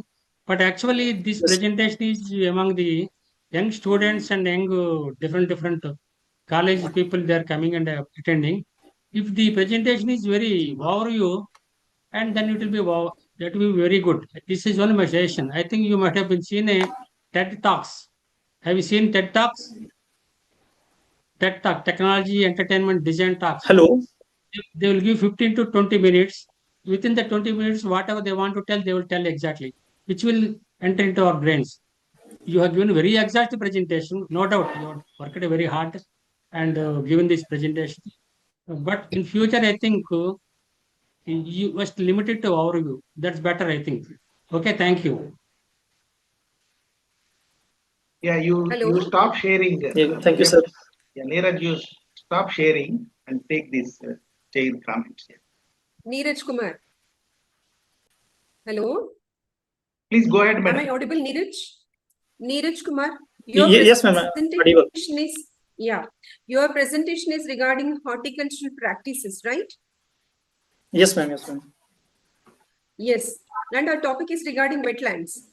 And you haven't mentioned any wetland information here, any horticultural practices that which can be encouraged in these areas like that, or any, you would have mentioned your observations in these areas. Your voice is breaking, ma'am. With your presentations, I observed. Ma'am, your voice is breaking. As I observed, Yes. Ma'am, your voice is breaking. Hello. Yes, Okay. ma'am. My Okay, voice is madam, breaking. I madam cannot and get you Neeraj. because, Yeah. Yes, sir. Yes, sir. No issue, madam. We understand, but he could not Yes, sir. receive it. Yes, Your sir. Yes, sir. remarks because Yes, of the sir. whatever Yes, sir. network and he's Yes, joined sir. from Sir, let UP. us. Yes. Yes. So We shall give them 10 minutes time for each yes, presentation, sir, yes. so that it will be very easy for us as well to cope up with. Sure, madam. See, that is Yes, sir. the two presentations. So I request the authors stick to the 10 minutes because you are given 10 minutes time for each paper. See, the selection is many issues, many criteria is there. Number one, within time frame you could present it, and I should also sharing the screen and your way of presenting in brief. So, what is important in your topic? For example, the conference is on single theme. There may be repetitions. Something that your paper has repetition from other papers, need not give much importance to that.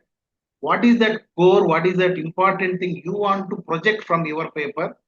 Focus on that and stick to your time. Without waste, I go to the next paper, that is Urban Wetlands for Climate Resilience by K. Meghana from BVR IT College.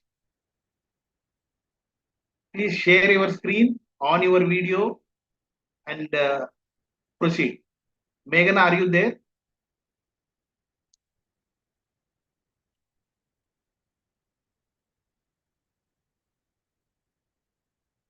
I am not seeing Meghana here.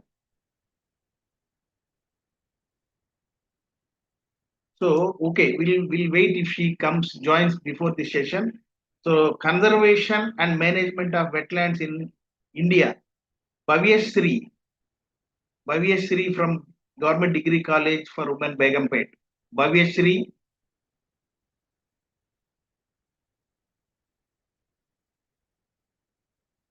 Yeah, I could see Bhavyashree.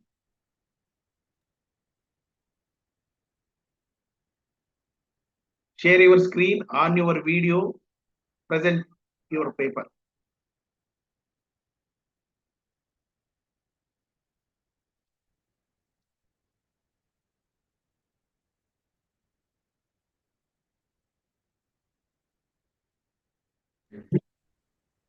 Next participant, please, K. Meghana.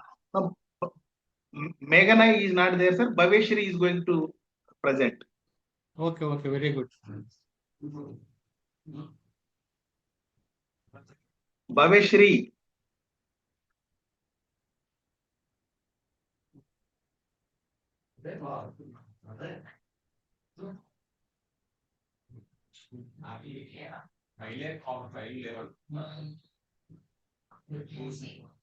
Is she there? She is there. You can speak, Okay. Bhavyashree. First you speak, you are unmuted. On your video also.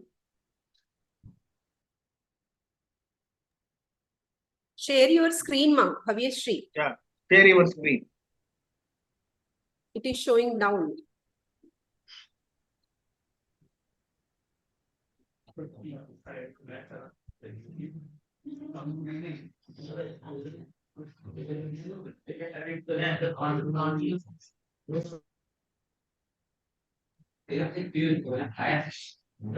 Come on, Bhavyashree. Your topic is very straightforward. Next PPT. Show your PPT.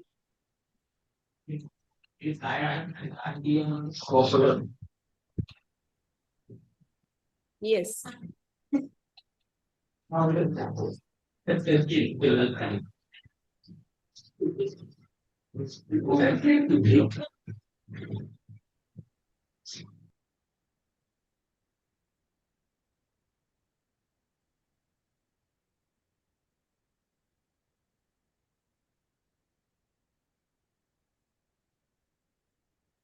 Okay, start your video, ma.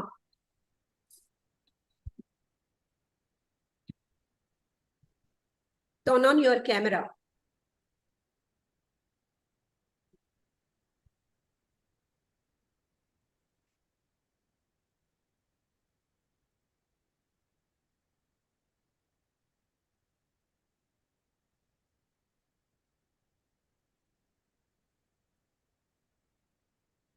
Ma, we could not hear you. You are unmute.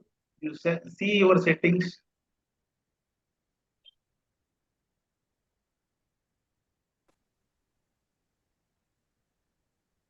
Sir, I'm unable. Yeah. Now you are audible. Go ahead. Sir, my PPT was not coming, sir, to share. And it is a negative to you. We could see just now. No issue. You can share your screen, maybe from your mobile also. Okay, sir. It was seen just now. Yes, sir. I am trying to share, sir, but that was not. No problem, ma'am. You present. Okay, you can speak by seeing your PPT from your side only. It's a Okay, straightforward topic. Yours is a very straightforward topic. Please Okay, talk. sir. Thank you. Good morning, sir and madam. First, thank you for giving this opportunity. Myself, B. Bhavyashree, from studying in BSc Life Science in GDCW Begumpet. Today, my paper presentation is about conservation and management of wetlands in India. India has lost nearly 1/3 of its natural wetlands in few decades. So, actually, what is wetlands? Wetlands are the most productivity ecosystem on the earth. They have been called nature of kidneys because they cleanize our environment. Today I will talk about few how we can conserve and management wetlands in India. Wetland can be conserved and management through the programs like Adopt a Wetland and legal framework with strict penalties and prohibit the landfilling and construction of buildings. And facts about the wetlands. Wetlands are low-lying areas. It can be natural or it can be man-made. Some paddy forms also known as wetlands, and uses of wetlands are water purification, and also we can control floods, helps in moderate global climatic regulations, and it also increase the fertility and filtering out of the water pollution. And soil control and erosion is essential part of wetlands, and maintaining water qualities and habit loss, and protect wetlands with vegetation, and it maintains the ecology and biodiversity sustainable on India wetlands. So we have to conserve wetlands for our future generation. Wetlands are vital for Indian biodiversity, water security, and climates. The faces increased threats from pollution and unsustainability development. With coordinating effects, India can preserve the wetlands as crucial ecological assets for future generations. Thank you.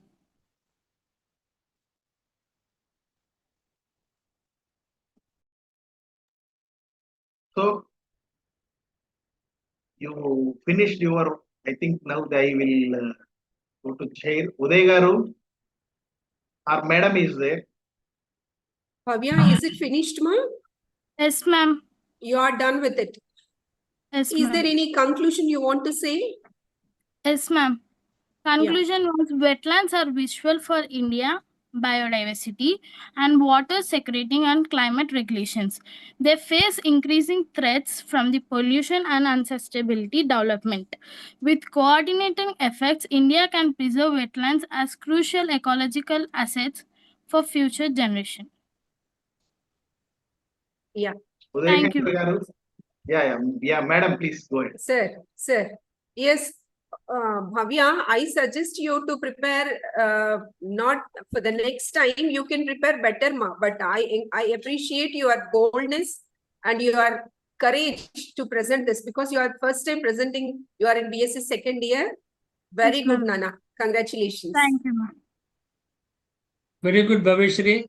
Best of luck. Thank you, sir. So the next paper, once again, I call for urban wetlands for climate resilience by Meghana. If she is there, she can take over. Or the next paper, fifth paper, wetlands as nature's shield against floods and storms. Gracie Prasanna, BVRIT.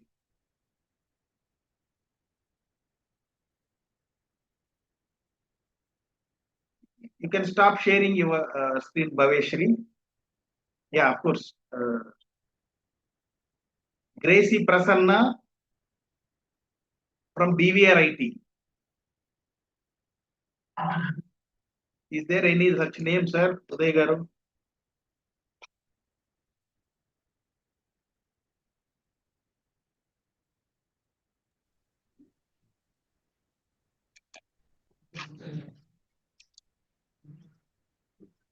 Not with the same name.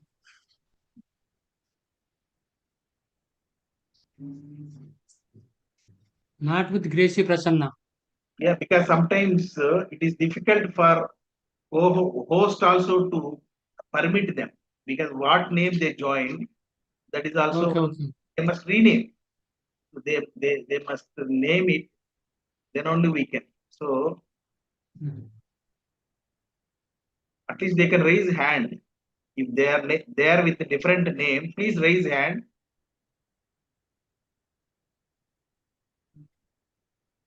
So I couldn't see any Prasanna other than our madam only.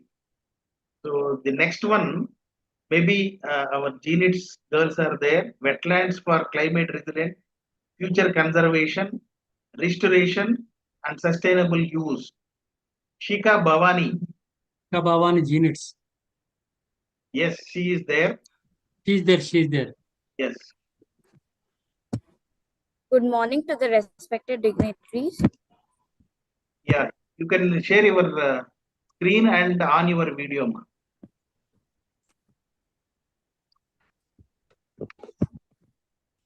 Can you see my video? No, we are not able to see. Let them, sir. Let them, because this online, we have to bear and give little time for them. Share the screen, all this. So first, don't be tensed. No issue. She is there, fine. So she will.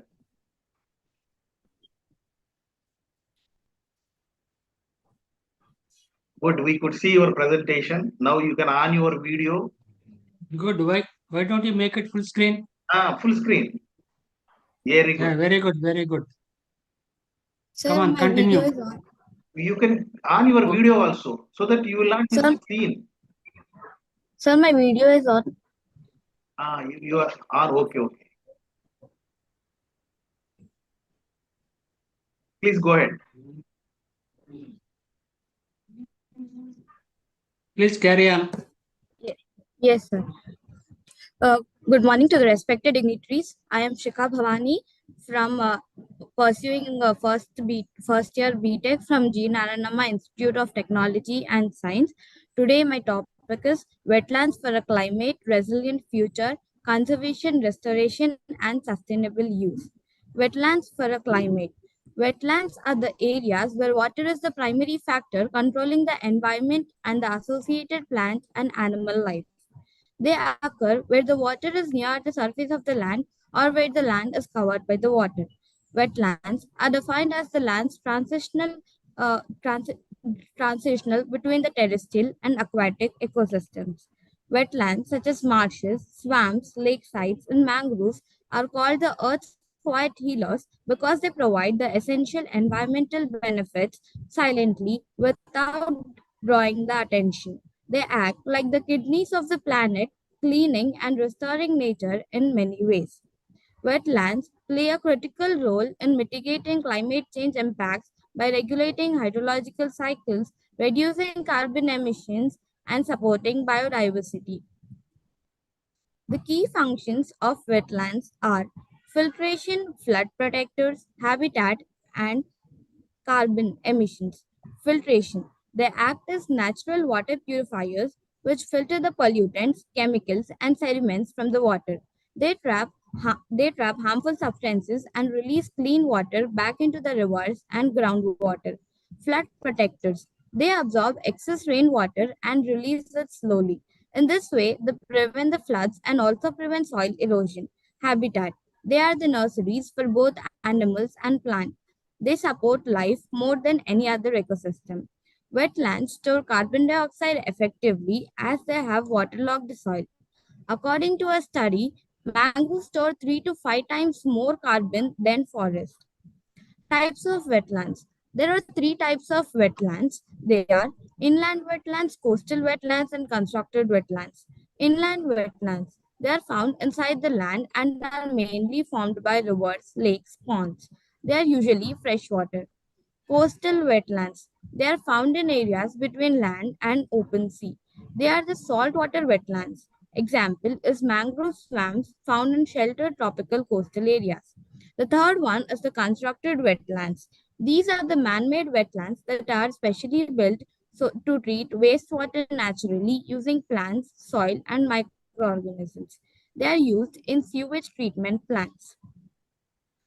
The threats to the wetlands. So the major threats to the wetlands are pollution and development. Pollution. Harmful substances degrade water quality and life.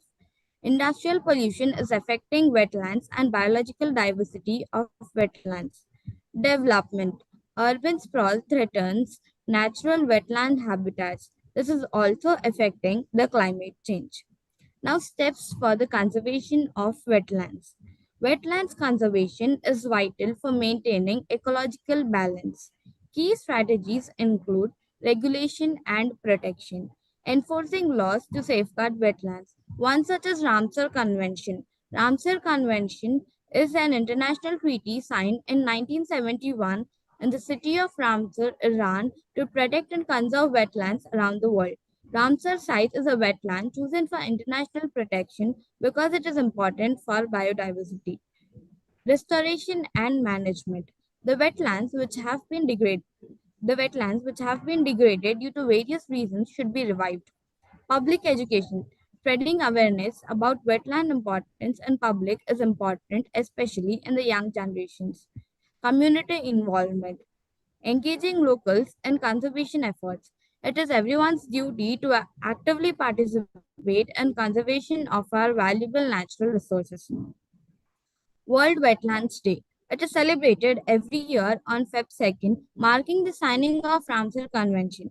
According to Ramsar Convention, every country should protect wetlands known as Ramsar sites. India has 49 Ramsar sites which are of international importance, which covers 10 lakh hectares of land, the highest in the South Asia. There are currently over 2,400 Ramsar sites in the world, covering an area of 2.5 million square kilometers. Some of them are Lonar Lake in Maharashtra, Sursarovar Lake in Agra, Asin Barrage in Uttarakhand, Sundarban Wetlands of Kolkata. World without wetlands is world without balance. So let us all join the fight for preservation. In conclusion, I would like to say that conserving and restoring wetlands is essential for building climate resilient ecosystem and community. Collaborative efforts between the government, researchers, and local communities are vital for maintaining ecological integrity and ensuring a sustainable future. I thank Purot Foundation for giving me this opportunity. Thank you. Very good. Dika, but I don't know, somehow we could not see you. I don't know, even others can see, I don't know. No, we couldn't see No, her. nobody is able to see. She is not given her this thing. Okay. However, it is very crisp presentation and very straightforward presentation also. Very good. Very good. Even PPT is also made very nicely. Okay. Thank you. Thank you, sir. Shikha Bhavani.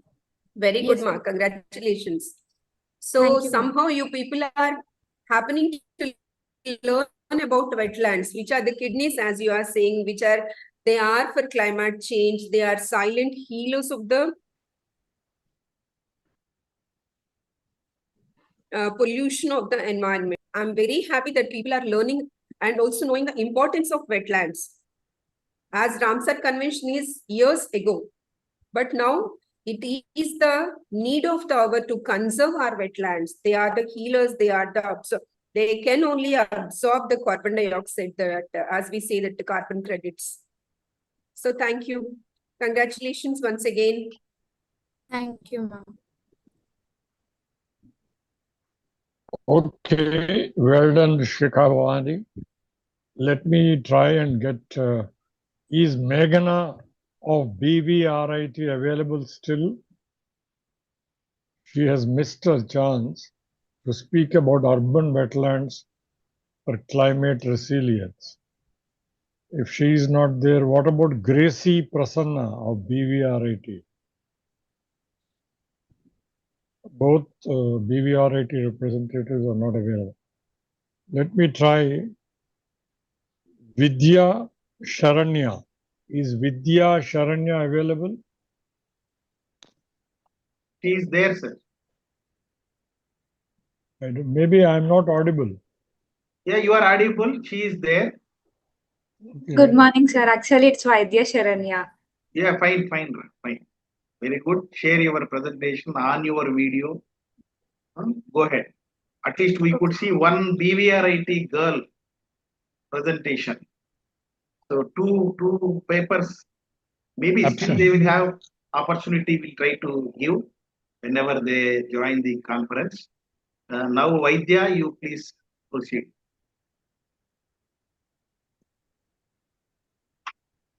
Share your screen. Sir, 1 minute. I'm sharing. Take no issue. Sir, can you see it? Yes.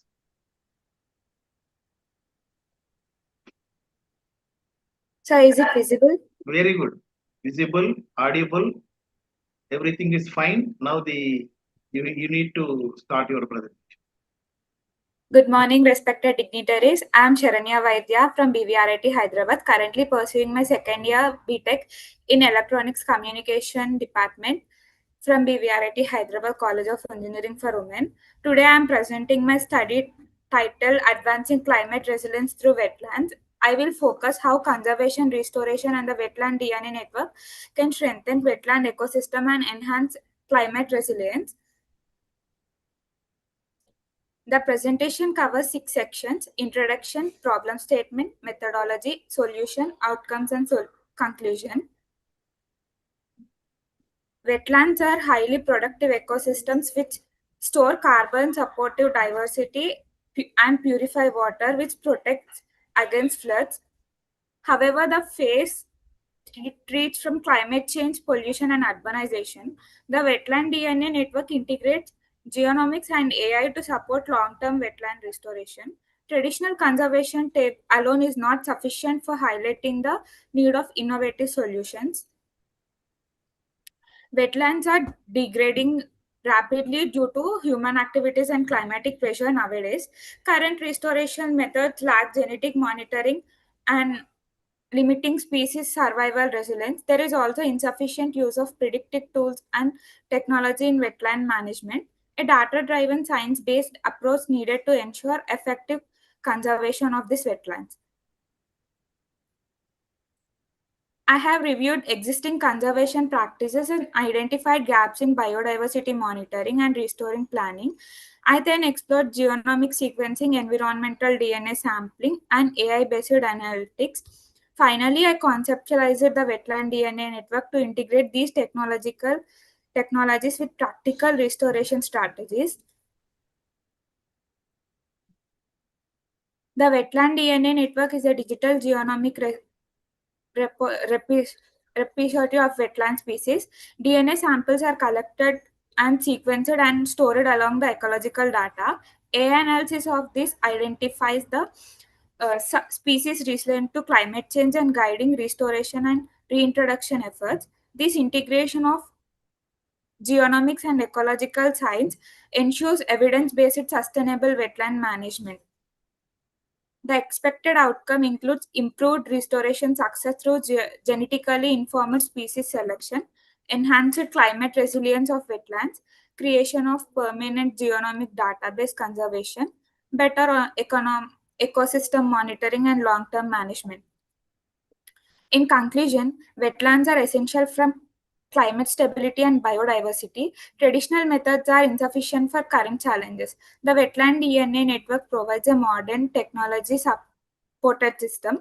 Integrating genomics and AI with restoration practices can protect wetlands and ensure their sustainability for future. Thank you for giving this opportunity. Okay, congratulations, Sama. Good presentation. Thank you, sir.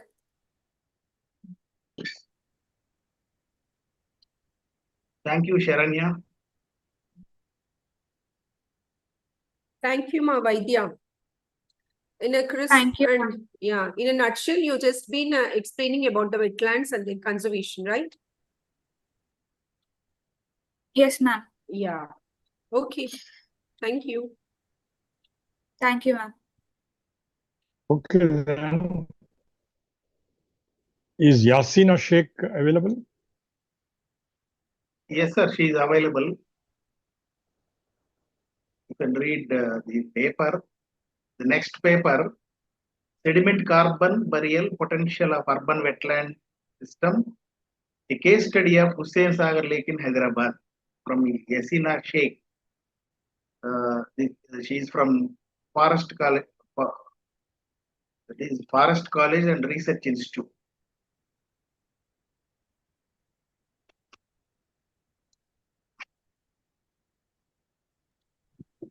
Yeah, you are unmuted, Yasina.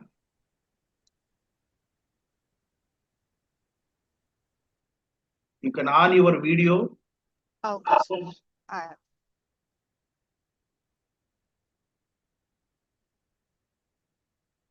Please give me a second. On your video also. Okay, sir.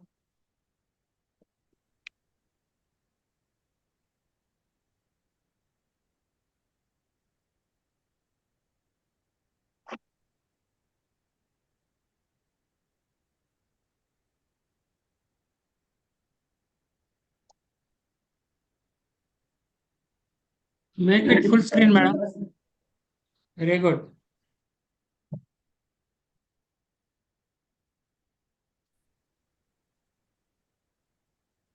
Unable to on my video. Okay, no problem. Continue. Continue. Continue.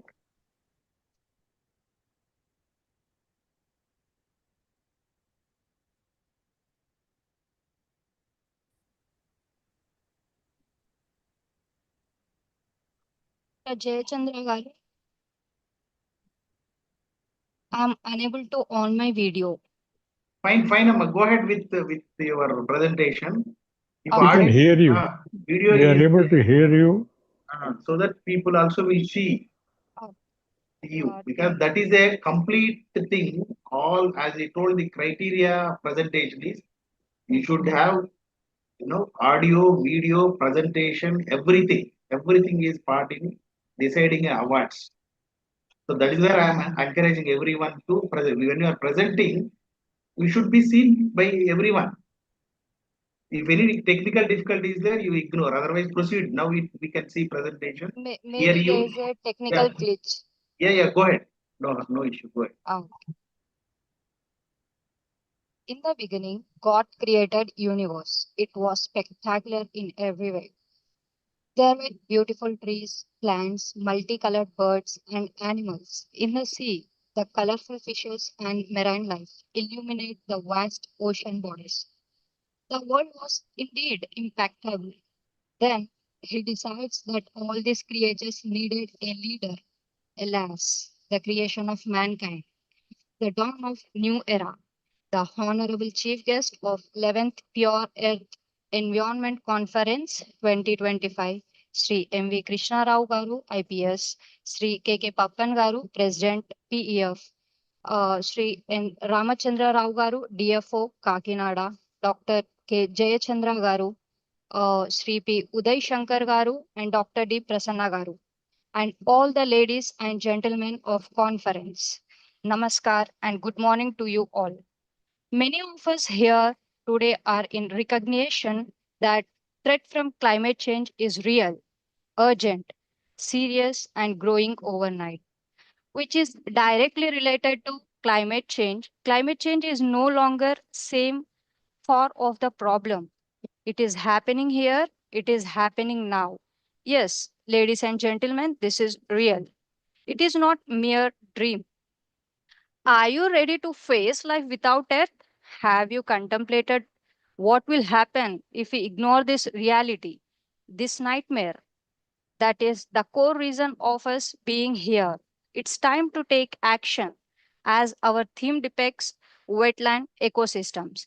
Again, I repeat, wetland ecosystem.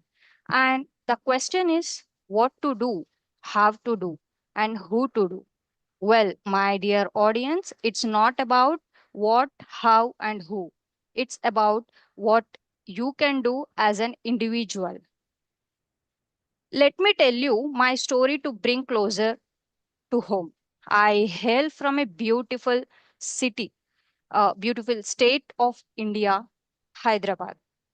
Before I begin presentation, I want you to take to a place all of us know, a place we cross by every day. Sometimes we admire, sometimes we criticize, but never truly understand. Imagine standing near Tank Bund early in the morning, cities waking up, vehicles are starting to move, and right in the center lies Hussain Sagar, calm on the surface, but holding hundreds of years of history beneath it. Most people only see pollution when they look at it, but very few realize that under those water, the lake is performing a silent service for the city. It is burying carbon, layer by layer, year after year. And that hidden function, that hidden climate benefit is the story I want to share you today. Topic sediment carbon burial potential in urban wetland system, a case study of Hussain Sagar, Hyderabad. This research explores the hidden carbon storage happening beneath the surface of historic lake. Why this study matters? Climate change is largely driven by excess carbon in the atmosphere. Most of the time we talk about trees absorbing carbon, but we forget something important. Wetlands and the sediments store carbon far longer than forests. Urban lakes especially store huge amounts of carbon, yet they never counted in climate planning. That is why this study matters. Because Hussain Sagar is not just a lake, it is a potential climate asset for Telangana. What is carbon burial? When plants, algae, or organic matter die, they fall to the bottom of the lake. In the deep sediment, there is hardly any oxygen, which is anoxic condition. So deposition becomes very slow. This means the carbon inside this dead matter gets trapped, literally buried for hundreds of years. This natural process is called carbon burial, and it is one of the Earth's most powerful climate stabilizing mechanisms. Why why focus on sediment carbon? Why sediments are important actually? Sediments are like long-term carbon bank. Trees store carbon only as long as they alive, but buried sediment carbon stays safe even during storms, floods, or disturbances, unless the sediment is physically dug up. So, in terms of long-lasting climate protection, sediments are far more stable than plants. Let me take you to the profile of Hussain Sagar, which is 460 years old, which is built in 1563. It was seen the rise of Hyderabad, the growth of twin cities, the generations of change. Today, the lake receives runoff, sewage inflow, and seasonal vegetation, which are settle at the bottom. Over centuries, this has created a sediment layer, which is up to 40 centimeter parts of the lake. And inside this thick layer lies a massive amount of carbon, which is revealed by the study of IIT Hyderabad. Why Hussain Sagar can store carbon? The reason Hussain Sagar is excellent carbon burial site is because it has high nutrients, which is received through algae grows rapidly, macrophytes, add plant debris, urban runoff, add soil carbon, finds clay and silt, perfect for trapping carbon. Very low oxygen at the bottom, perfect for burial. These are the exact conditions found in wetlands around the world that bury carbon efficiently. So indeed, how this carbon enters the lake? There are many pathways, like carbon enters the lake through many channels. When algae bloom and die, they form a soft carbon-rich layers. Macrophytes like typha add dead plant matter. Sewage introduces dissolved organic carbon. Rainwater runoff brings soil carbon and dust from the city. So Hussain Sagar constantly receives carbon throughout the year, more than most natural lakes. Uh, Sediment chemistry and organic content. Uh, when we examine the sediments, the chemistry reveals strong evidence of carbon burial.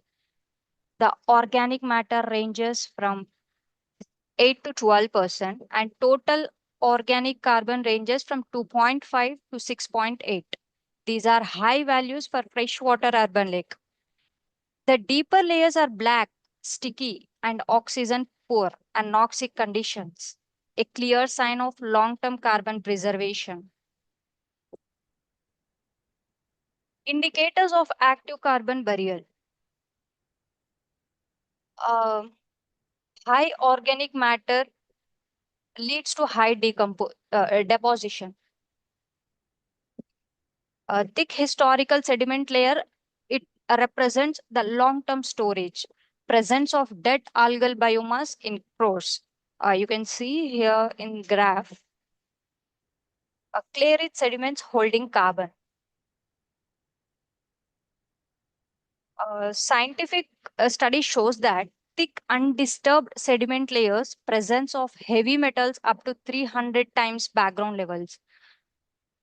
All these indicate continuous carbon deposition happening for decades. Burial efficiency. Burial efficiency depends on how fast sediments accumulate and how low the oxygen levels are. Hussain Sagar has both fast accumulation and low oxygen. This means that once carbon enters the sediment, it is not easily released again back to the environment. What is estimated burial potential for Hussain Sagar? It is approx 50 to 110 gram of carbon per square meter per year. It is just an interpretative. What is really happening to Hussain Sagar now?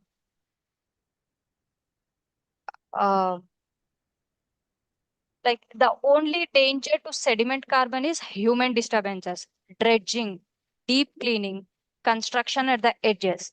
All these can disturb the sediments and release the buried carbon.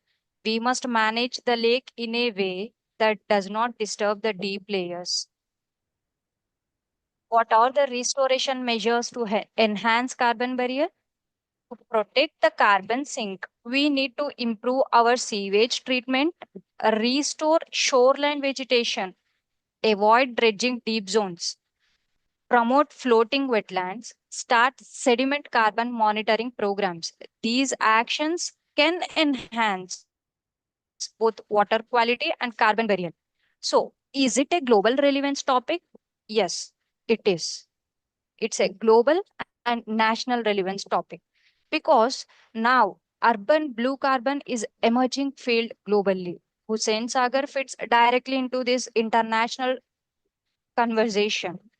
This study adds Indian urban wetland data, which is very limited in global carbon studies. It aligns with IPCC and UN ecosystem restoration goals. In conclusion, Hussain Sagar is more than an urban lake. Its sediments store large amount of carbon. It quietly helps Hyderabad in climate mitigation. Protecting its sediments means protecting a hidden climate service. This study shows that even polluted lakes can play an important ecological role. Thank you. Yes, Very Ms. good, very Yashina, good. very good presentation and also very good presentation skills. So you have Thank you taken so a much. very small topic. I think now Yes. you are able to show your face, huh? Okay, Yes, very sir. good. Okay, the topic is very direct topic, very simple topic, and you have given a correct presentation. Thank you very much. Thank you so much, sir. Yes, Another ma'am. thing I want to add. Yasmin. Yes, Yeah. yes, ma'am. Yes, Yeah. ma'am. Yeah, you continue. Uh, okay. maximize the screen, we cannot on our video, sir. That's a technical glitch. I don't know. Okay, Yasina, your presentation is good. Of course, it is exhaustive. It was very slow. It will disturb the schedule of this day, right? So, as you said, the presentation is very good. And it is true that they are the carbon absorption in these waters. There was an article in Hindu also. Yes. These lakes have got the capacity of rainforest, more than rainforest. Actually, rainforests are the more absorbents of carbon. After that, these are the highest absorbents of carbon. All our lakes in Hyderabad. That is, we are rich heritage resources like 1500 to 2000 lakes in Hyderabad. Yes. Sorry, about 185 lakes are there in Hyderabad which are encroached. So many other reasons are there. So of them also, they have the capacity about 1500 to 2000 tons of carbon these lakes can absorb. But the thing is, as you said,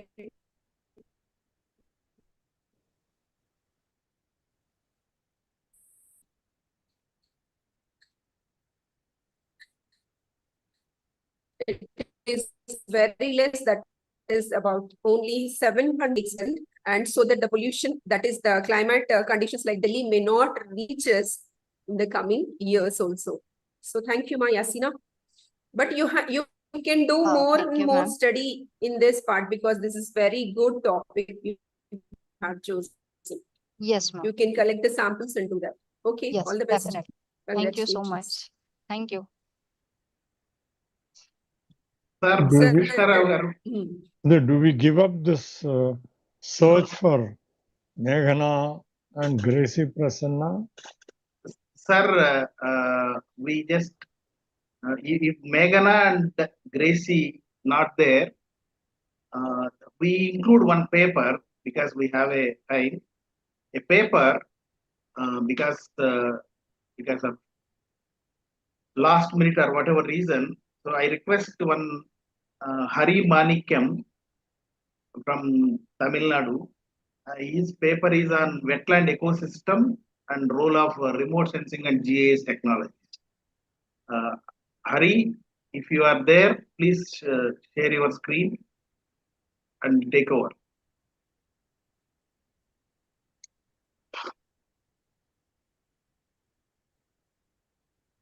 Yeah.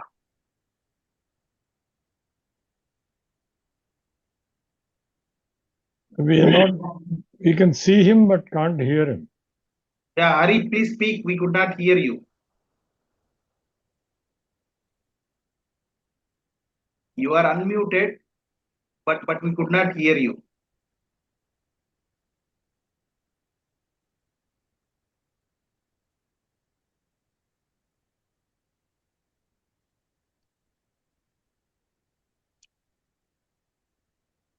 Hari,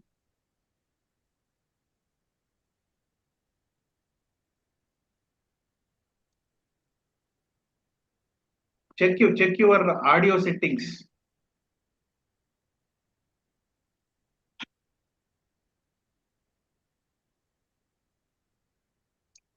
So you need to check your audio settings and choose the right microphone or speaker.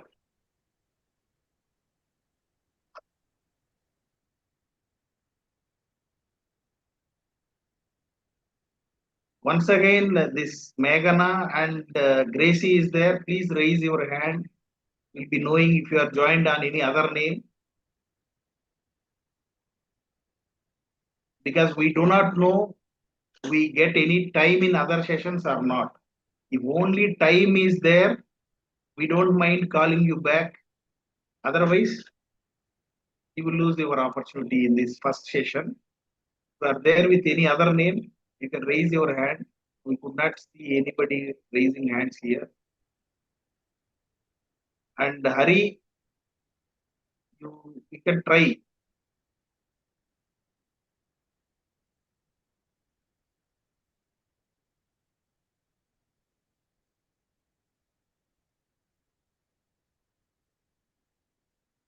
maybe joining in another system, or I don't know. Just hold for a few minutes.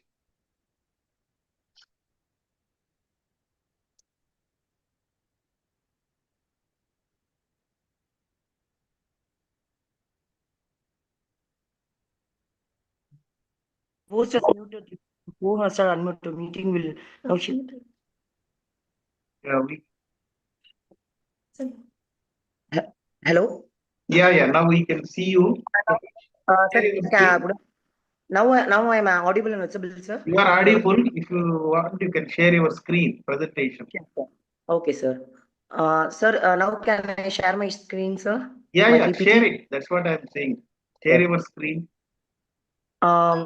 Sir, it is showing like only the host can share in this meeting, like that. It is showing for me, sir. Okay. You will get permission. Okay, sir. Ravindra garu, please allow him to share his screen.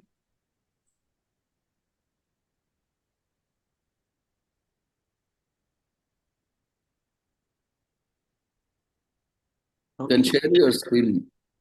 Okay, sir. Screen.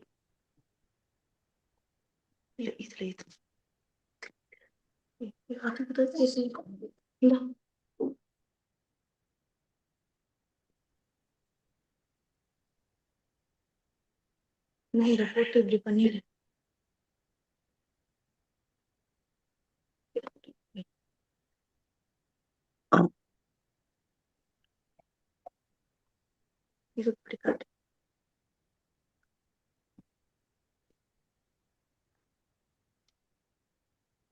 Sir, whether my screen is showing to you, sir?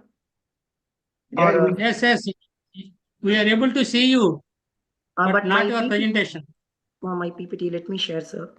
Just a minute, sir.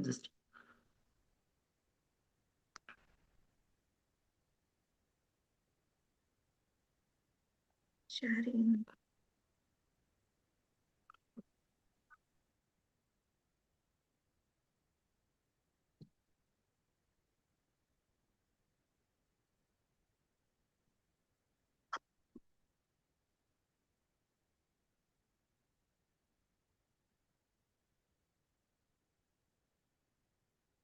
Any difficulty, you proceed with your presentation. Don't worry. We should try. Not possible, proceed. Sir, Go ahead with your presentation.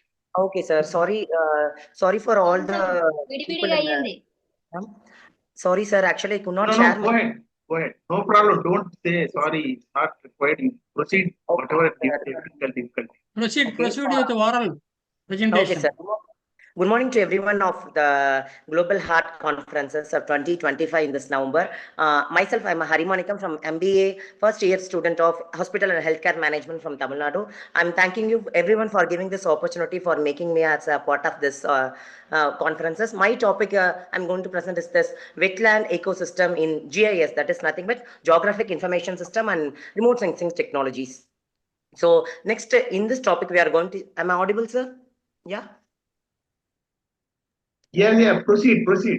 Sir, today in my topic, I'm going to see the 6 type of major topics. It is wetlands and its characteristics, the type of the wetland, ecological importance of the wetland, geographic information system, that is the GIS usage in the wetland, the role of the remote sensing wetland dynamics, and the significance of the earth education. So first we are going with the wetland and its characteristics. Wetland is nothing but it is a transitional zone between the aquatic and the terrestrial region. The water, as we all know, the water covers the whole part of the world. The water is one of the major part of the body. In Sanskrit also it is seen as water is called as neer, and it is one of the major part of Panchaputa. So if you are seeing scientifically and if you are seeing spiritually, the water and the wetland plays a major role in the day-to-day life of every people. So these wetlands are characteristics are having the water saturation for a long period to support the aquatic plants. The presence of the prolongated water saturation creates the favor of the growth of 2 types, that is the hydrophytes and the hydric soils. Hydrophytes is nothing but the adapted plants, and the wetland soils is the hydric plants. So next I want to share with the 3 major types, that is the riverine and the lacustrine and the palustrine. The riverine is the wetland that are associated with the streams as well as the rivers, and lacustrine, that are the wetlands associated with lakes and reservoirs, and palustrine, it is the wetland associated with isoland and inland type. So these riverine, lacustrine, palustrine are the three major type of wetlands which is associated with different type of water sources. And this next we are going to the hydrodynamics, that is the inflow and the outflow of the water is called as hydrodynamics, that affects the hydraulic period by controlling the water balance and the water storage within a wetland. Next comes to the two type of respiration, that is the aerobic respiration and the anaerobic respiration. These both type of respiration are happening in the soil of the wetland. These influences the nutritional cycling in the water, because water is also called as H2O in the chemical, as well as the chemistry. So in water we are going with the in water we are seeing many type of nutrients and minerals are there. So I'm just not going on a flow with the technical English. I'm presenting with my own English, so please apologize me. And since my PPT is not shown, I have given two part of diagram also. It is composed of the ecosystem services. Total ecosystem services consist of the soil, air, water, land, and it helps in the well-being, the food and the water, strong economy, the public health, climate, pollution, everything. These every factors are influencing the wetland system.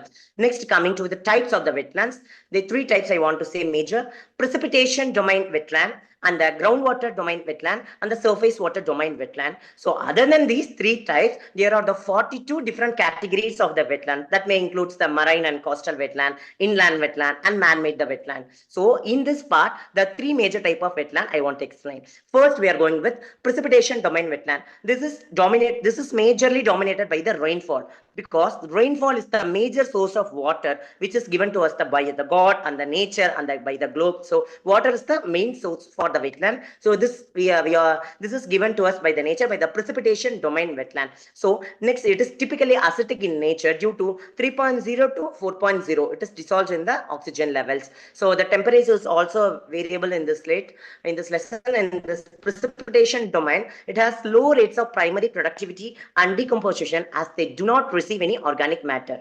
Okay, then we are going to the second type, that is the groundwater domain. It is as the name indicates, it is dominated by the groundwater. The fens or the peat accumulating wetlands, it forms the low point in the landscape. So the pH level of this groundwater domain wetland varies from 4.0 to 8.0. The dissolved oxygen level typically varied from 2 ppm to 8 ppm, and the temperature ranges from 50 degrees to 57 degrees Fahrenheit. So this is groundwater domain wetland. Next, coming to the third part, that is the surface water domain wetland.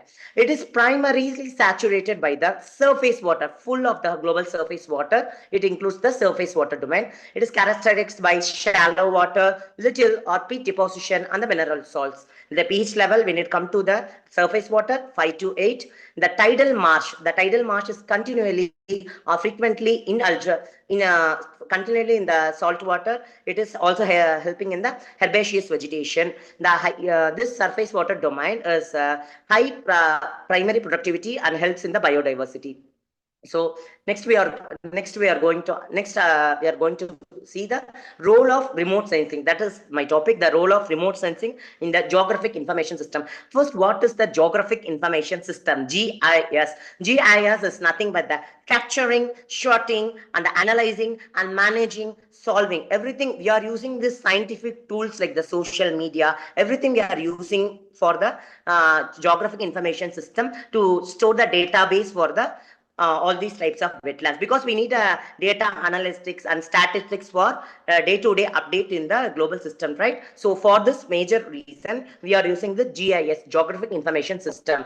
Coming to the GIS, what is the role of remote sensing? It needs to be monitored, because these wetlands need to be monitored over a period of time, not a daily period. It needs to be monitored over a period of time in order to assess the functioning as per the ecologically sustainable level or the degrading, whether improvement in the global level or the decrease in the water level. Everything we want to see as statistics analyzement, no? So for that we are using this remote sensing. The hydrological parameters also helps in this GIS techniques for suggesting the mitigation level and the wastewater management, the contamination management for the everything level. We're using this and using this multi-temporal data in this the various GIS analytics tools. This non-parametric classification. I'm sorry, not.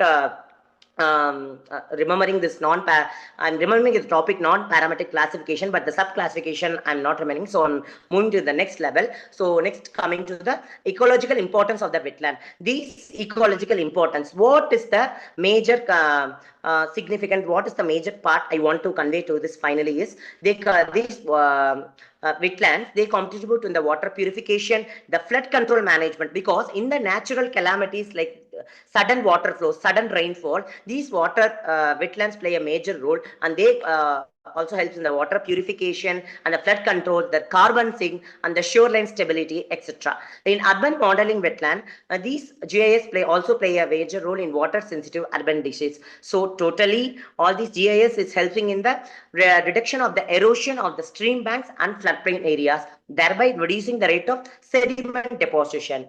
So why the wetlands? Now I like to conclude my topic. Why wetlands? So wetlands provide the important fundamental type of ecological services in this global region. So wetland regulates water regimens. So wetland regulates the water regimens and water level sources. It also helps in biodiversity, and wetlands also provide a great economic significance in the cultural value, and these wetlands become important in assessing the day-to-day global warming or the global impairment, which is helping. So concluding this, I'm finally concluding my topic. So in this wetland, this GIS and remote analyzing tool is very much essential for the upgrading generation for the day-to-day life practices. So next, my final reference is from Space Application Center in Ahmedabad and Arnav Geographical Information System from the Remote Sensing and Application University Press. So I conclude my topic, sir, and my wholehearted thank you for each and every person, Jaychandran sir and madam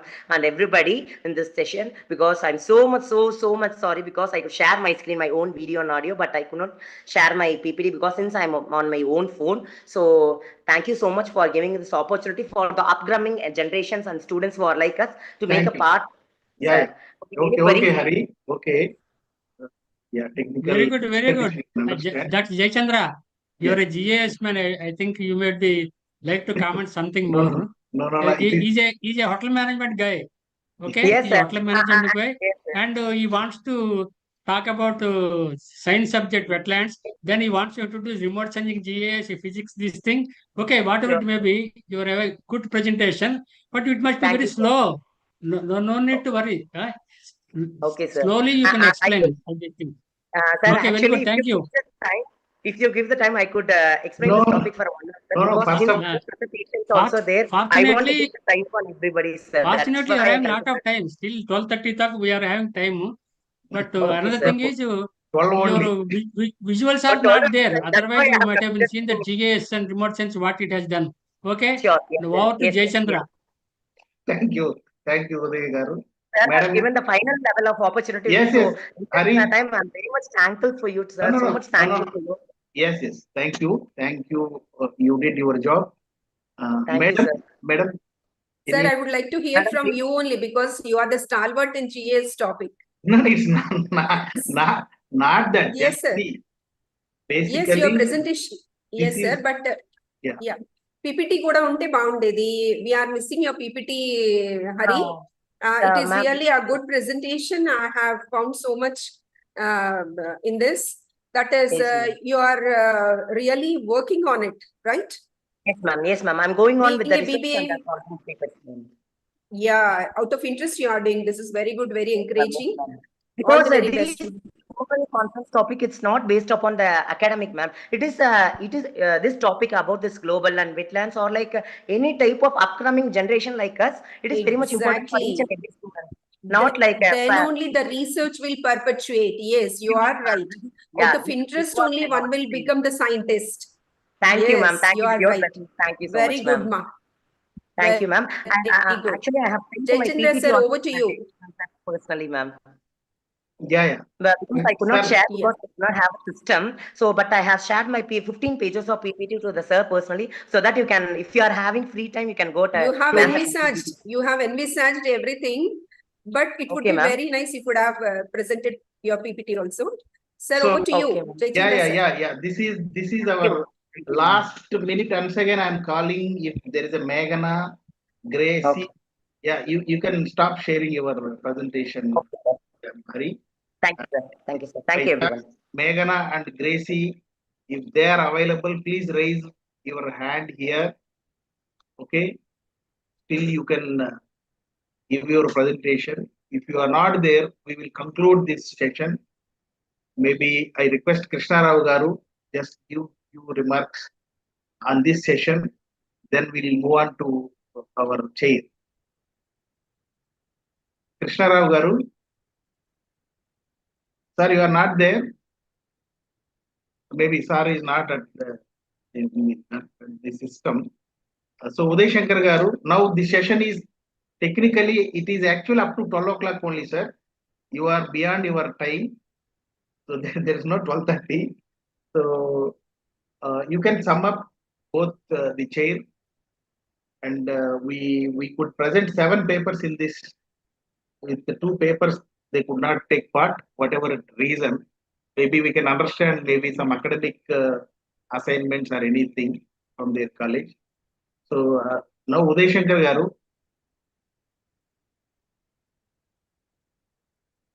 you are there or not there?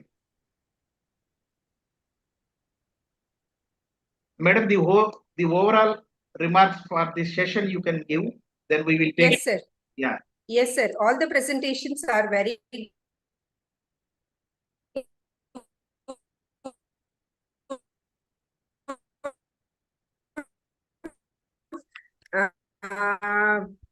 hope that becoming as very happy to hear from Hari.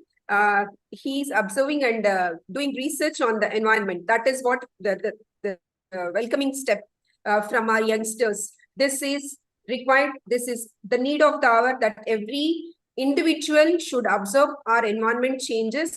And these are like wetlands are like resources for our next environmental conservation point of view. Like they are the students were telling us, they are the silent healers of the environmental pollution.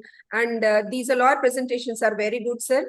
Like Yashna from that is role of wetland ecosystem in global change, like climate resilience by student from Lucknow, Neeraj Kumar, and Bhavya Shri, and the presentation by Shikha Bhavani is also J90s, very good. And from Vaidya Sharanya, she is also very good. From Hyderabad, the student Hussain Sagar Lake, Yasina, she's also did, but would have been worked some more. The lab work is not seen any of the students. But apart from that, all the presentations are good, I find. And thank you so much for giving me this opportunity, sir. Thank you, madam. Uday Shankar Garu, you are back. Are you back or not?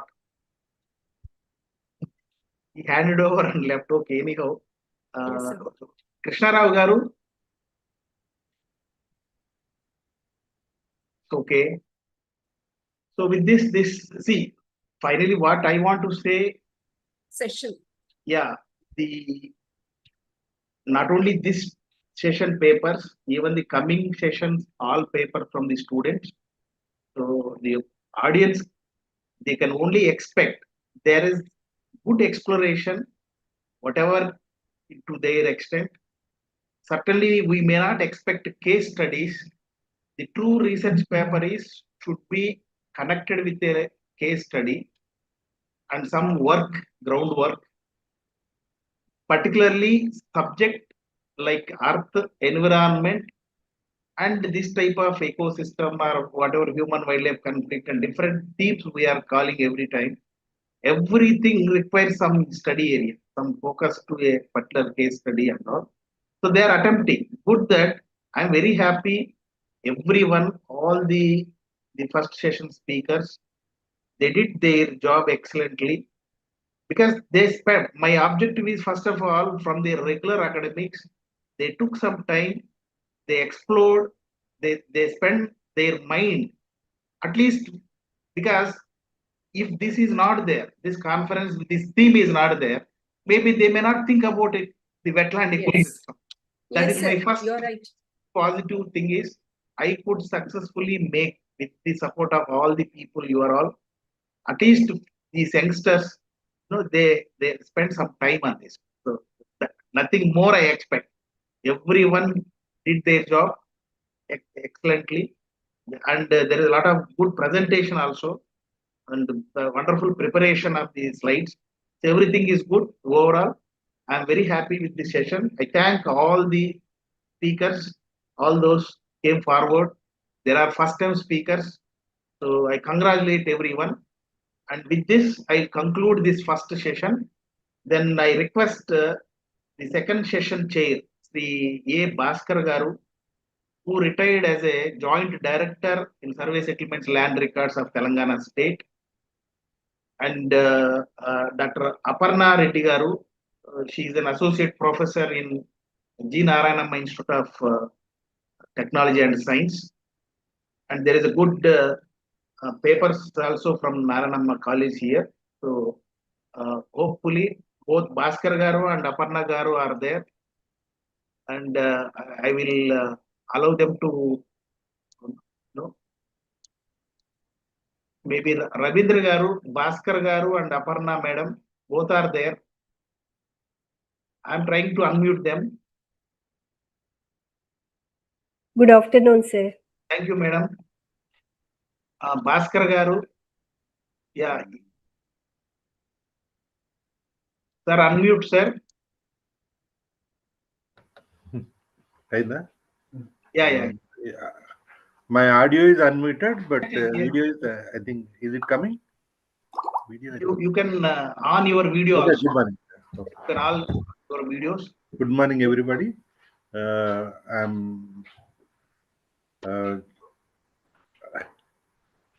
I welcome all the speakers. Sir, video, can you on the video, sir? I'm trying. It's not coming. You are permitted. Maybe Ravindra Garu, is there any technical constraint? From our side, it's okay. Yeah. Then you can on your video, sir. Yeah, now I think you are visible. My video is very nice. Thank you. Okay. See you. Okay. Good afternoon, everybody. Good afternoon, Krishna Rao sir, Jayachandra Garu, Uday Shankar sir, all other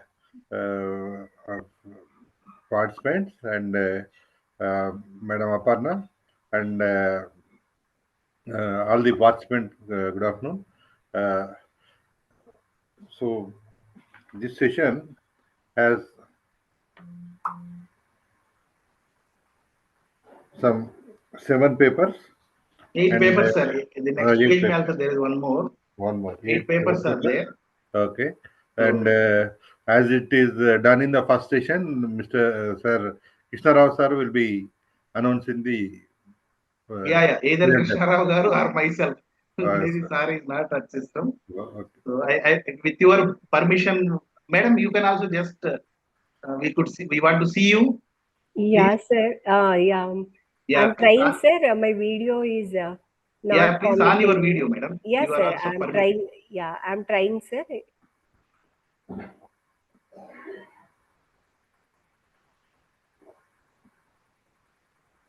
Sir, I'll on my video after a few minutes, sir. Fine, madam. Go ahead. So I'm not able to. Yes.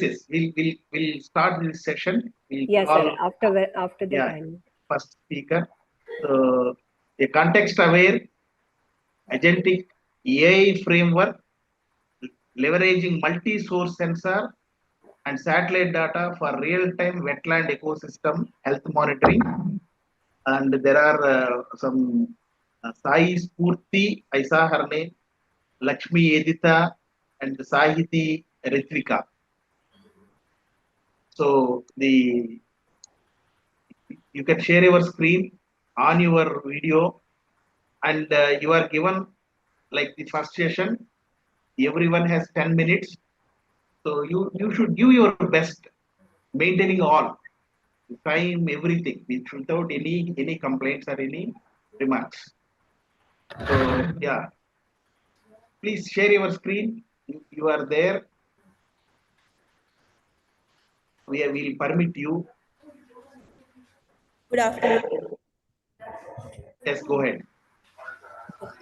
Is my video visible?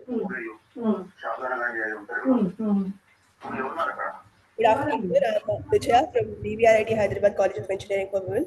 I'm here with my team, Spurti and Tahiti, both from DVRIT Hyderabad's AIML department, Paloma Rudida from Narayanamma ETE department, and Snigdha from Malayati University CVE department.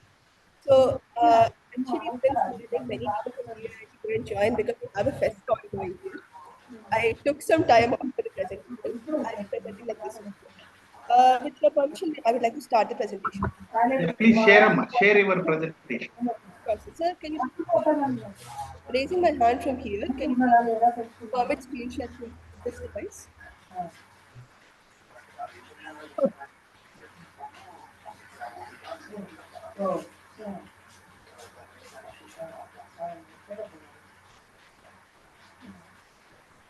Yeah, you are permitted, Vijaya. Yes, sir. Just a second. Can you please confirm, is my screen visible? Yeah, your screen is visible now. Keep it in presentation mode. All. Yeah, proceed. Go ahead. Yes. So, I just introduced all of my teammates. I would like to call upon my teammate Paloma to give you an introduction into what wetlands are and what is their contribution to our biosphere. Paloma, over to you, please. The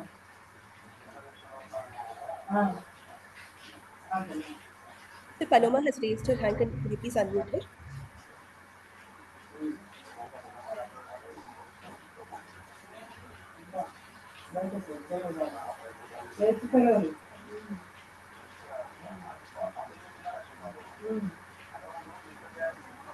But the first author should start. Okay. Generally, you should start, whoever is the first author, you can share and then start your thing. Meantime, the second author will be ready now. Yes. So the introduction session is started by Paloma. Paloma has joined from another device. She will raise her hand shortly. It'll just be a few seconds. We are very sorry for the inconvenience.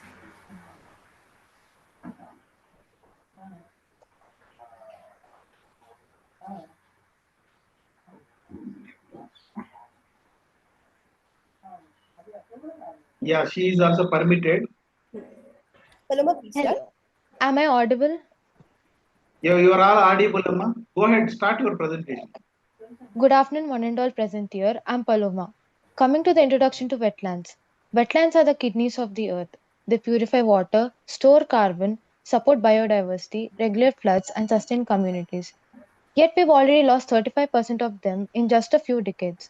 But the bigger crisis isn't just the loss, it's the lack of real time context aware monitoring that lets us act early. Today's wetland monitoring tools fail in three major ways: data silos. Sensors, satellites, biodiversity, and climate data don't talk to each other. No contextual intelligence. One size fits all thresholds are applied across mangroves, marshes, and peatlands. No agentic interpretation. Systems detect change but can't explain why it's happening or what to do. Meaning, we know wetlands degrade, but too late and without any guidance. Kolero Lake in Andhra Pradesh is one such clear example of this failure. Years of unauthorized aquaculture, declining freshwater inflow, nutrients loading, and land conversion slowly pushed the lake into collapse. Early warning signs existed, but they weren't detected, contextualized, or interpreted. Exactly the gap our framework is built to solve.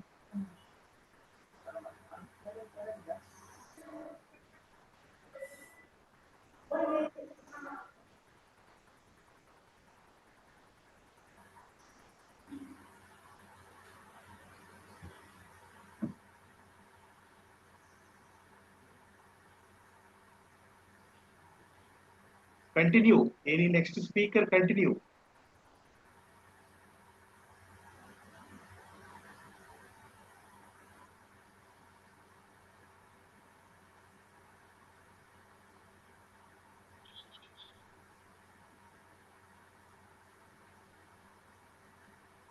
Did you all? She's having a network issue. I'll continue. Okay. Yeah, better. Did you all know that before this incident was at its peak stage, Kolleru hosted over 250,000 migratory birds in just a single season? This clearly needs serious addressing, and now my team with Vijaya will explain exactly how our AI helps in tackling these critical failures. Thank you so much, Paloma. So, our solution is the context-aware agentic AI framework, which is a fundamental shift from simple data collection to intelligent decision support. We address the three critical gaps mentioned by Paloma using modular architecture that dynamically integrates. Number one, multi-source data fusion. That is, real-time IoT sensors and high-resolution Landsat satellite imagery and auxiliary climate records are taken into record. Geolocation and context integration. This is our engine. We automatically link the wetlands coordinates to a large Neo4j knowledge graph. Our context repository, containing its unique ecological profile, historical disturbances, and local policy frameworks. So thing is, instead of following a one method suits all approach, we take the geographical context into play. That is, let us say a wetland from India and a wetland from Central America. The basic properties might be different owing to its geographical coordinates. That is the key point we hope to address. The real power in this agent AI decision engine is our LLM-based orchestrator. It autonomously reasons. It retrieves context and invokes the optimal AI models, synthesizes insights, and generates an actionable recommendation. It interprets, it doesn't just report. Particularly in our Kolleru case, we will try to apply our model to Kolleru, what our model would have done in the case of Kolleru. Our system would have detected the context-specific nutrient threshold reach, automatically consulted the local policy graph for active permits, and proactively generated a coordinated recommendation. That is, we would have detected the destruction, the threat to the ecosystem 2 to 3 weeks earlier than traditional and manual methods, and we would have provided an action plan. That is what to do in that case. So, along with this, I would like to present I wouldn't call it a prototype, but a demonstration of how our model would actually work. Sir, can you please confirm if my screen is visible? Yes, visible. Yes. So this is once over here, backend is not connected yet because we are engineering students. We tried to make this agentic AI framework. Until now, we've only concentrated on the UI UX, but this is the dashboard. So thing is, sensors are already deployed across various sites. We'll be taking that information from APIs. Over here, let us say in this case, we've taken 3 sites. One is mangrove bay wetland, freshwater marsh delta, and coastal salt marsh. And based on the sensor data, this dashboard and all of this data will be made. Look at this pH level, dissolved oxygen, turbidity, NDVI, and salinity. These are all data which we've acquired from the sensors. Over here, you'll have a map over here demonstrating where exactly the sensor is. And these are the insights based on the data which we've derived from the sensors. What insights can we draw? Which will be drawn by our agentic framework. First off, we can say salinity spike, low dissolved oxygen, and turbidity. Finally, this is the trend of the conditions in the site over the last 30 days to give the user or the official a comprehensive view of how exactly it's happening, what exactly the condition at the web. Sir, can you please tell me if the prototype is clear? Can you see the website?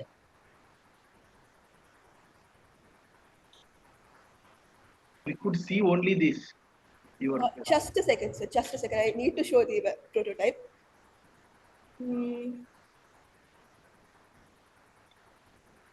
Okay, is it visible now? Yeah. I'm terribly sorry. So I believe I was just rambling on and on. I couldn't actually connect. But what I was saying is all of this pH level, dissolved oxygen, turbidity, NDVI, and salinity, this is data which we obtained from our sensors and we present it over here. This is the map where exactly the sensors have been deployed. And these are the insights which our model has drawn from the data. Like it could maybe predict salinity spike. It could predict low dissolved oxygen in that manner. And this is just a detailed insight once again, where exactly the sensors have been deployed. These are the sites. Trends, the graph I've shown you before. This is just a magnified view and a clearer picture of the graph with some additional information. The sensors, this is the state of sensors. How is it functioning or not? How is it functioning?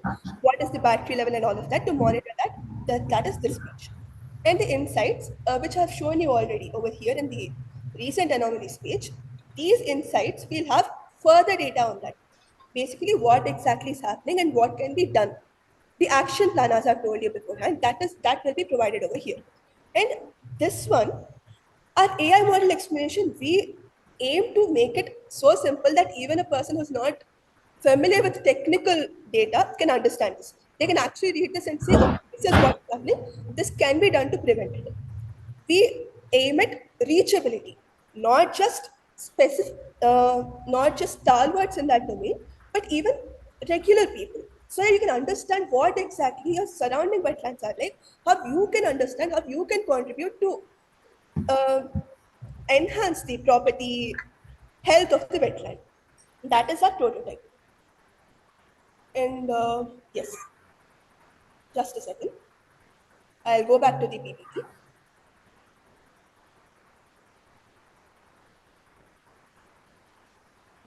So that was our prototype. I would now like to call upon Spurti to discuss the additional features of our model and also conclude it.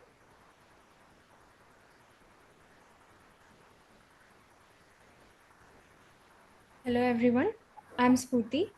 Our work contributes directly to the SDE 6, Clean Water and Sanitation, SDE 13, Climate Action, and SDE 15, Life on Land. Now, why is our system novel? Let me tell you in 3 separate ways. First, context awareness. Every wetland is assessed with its own historical, ecological, and climatic context. Second, agentic AI reasoning. The system doesn't just detect, but it also interprets and recommends. 3. Cross ecosystem adaptability. Mangroves, peatlands, marshes, the system auto adapts thresholds and models. Our future work includes integrating socio-economic data, deploying edge computing, and remote wetlands, adding citizen science inputs, and scaling to multi-country wetland networks. We aim to build a global environmental intelligence layer that supports conservation worldwide. And here I close with a simple quote: protect what measures intelligently. Now my friend will continue. All right. So we've come to an end of our presentation. We would like to thank each and every one of the judges and our fellow audience for patiently listening to us. As the previous speaker, Vijay Bhaskar, has already pointed out, this was a very fun and enriching experience. Honestly, before this presentation, we did not even know that something called wetland ecosystems existed.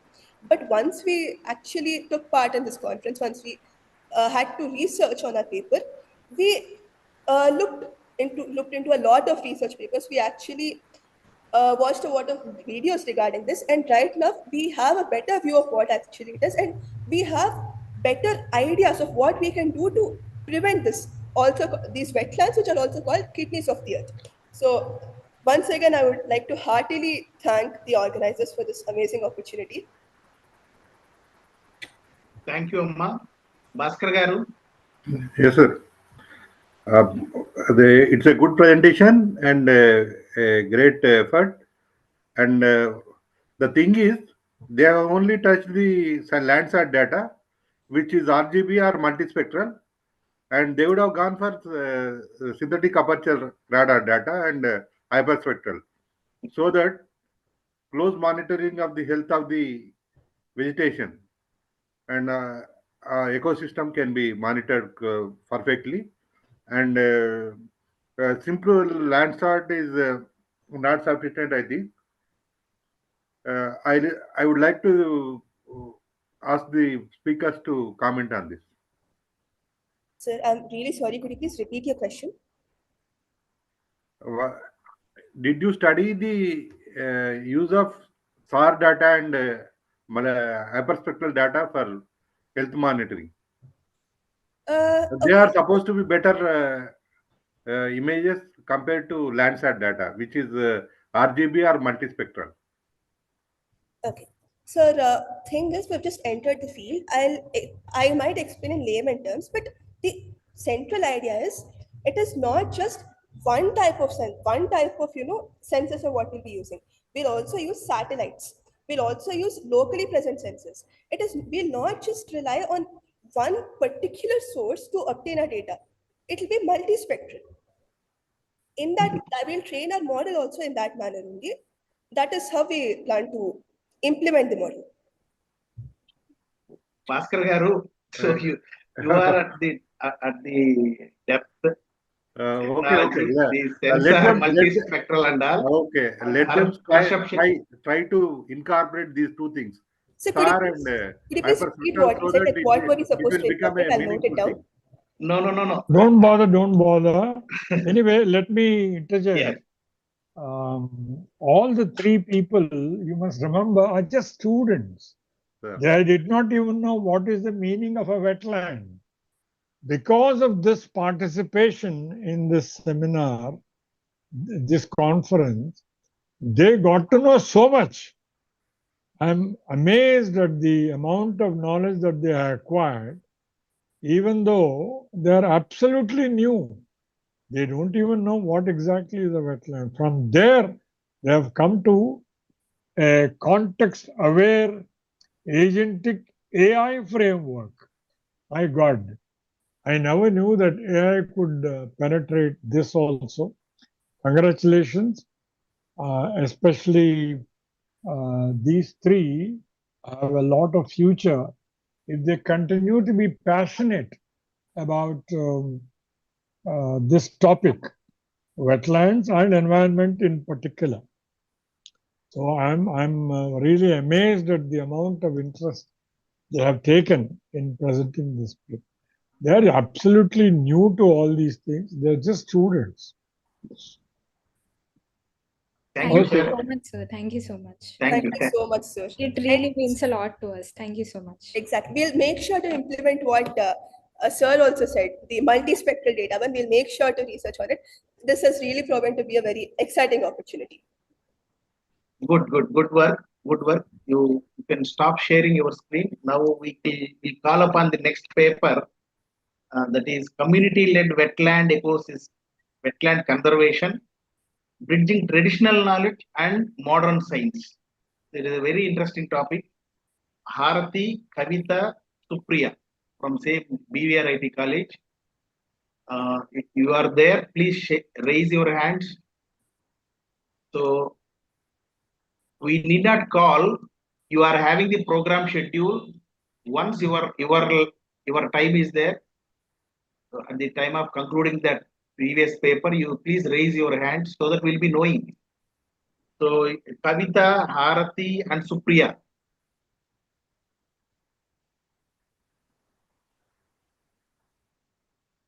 I'm not seeing any name.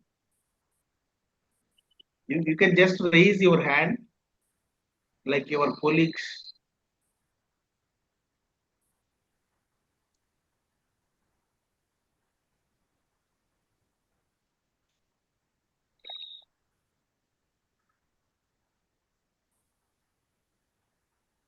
Harati, Kavita, Supriya.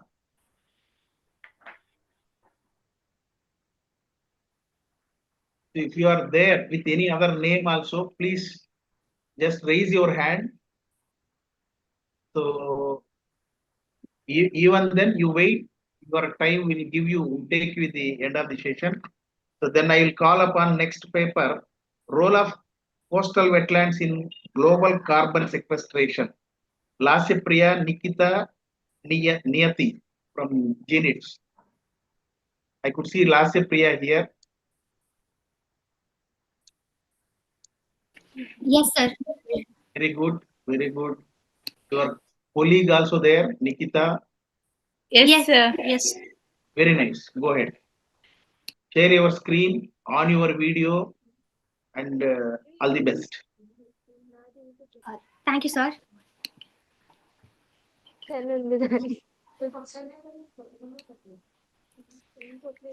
వీళ్ళు ముగ్గురు okay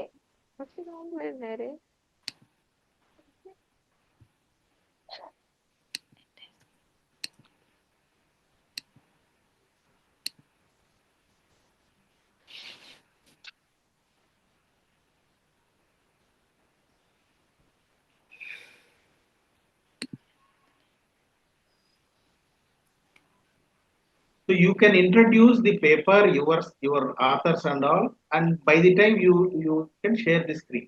Okay, you should utilize all the time given to you. Can you see the screen, sir? Screen we could not see. We saw three girls sitting next to each other. You are visible. Yes. Sir, can you see the screen? No. Take you should select your that presentation window.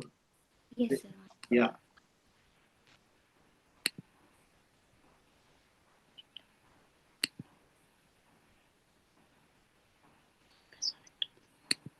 Share.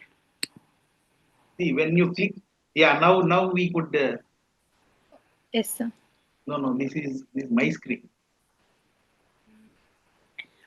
What is this? Stop sharing.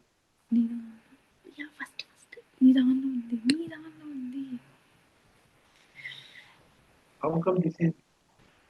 Sir, can you see? Oh. Share అవుతుంది so stop share one I'll share ఇందుకే ఆర్గన్ చేస్తాను Let them speak, otherwise without presentation. Window ఆప్షన్కి వెళ్తే వాళ్ళని కాదు దాని నుంచి మనది వస్తుంది yes select on it then share then go to WhatsApp. See, you have multiple windows. No? When you click on share, choose that presentation window. This is so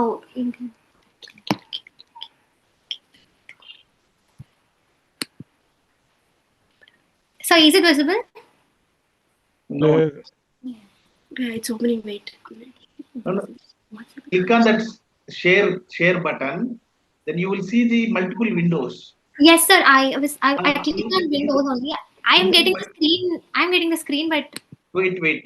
We'll also check. Don't worry. Don't be panic. Ravindra garu, anything technical issue there? So you should choose that presentation window. I should have opened out of multiple windows. Click on that presentation window. First, you open the presentation, ma. You open it. On your system. Then click on share screen and select the appropriate window where the PPT is open. Sir, can you give me 5 minutes? I'll log in another one. And no need, amma. First, have you opened that presentation in your system? Yes. Yes, sir. Then you click on that share button. And then will you see that presentation window? Yes. Window lo select chesi ade chesaru. Yes. Can you see the screen? Screen. But you are sharing my screen. I don't know. See, you have multiple screens, amma. Yeah, now. Yes. You have multiple screen. Yes, Share screen where the presentation is there. ఇందుకి వస్తుంది ఇప్పుడు So picture in picture వస్తుంది. Picture in picture వస్తుంది ఇప్పుడు just open this.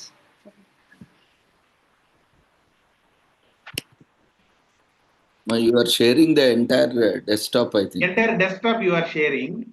You should take yeah. Okay.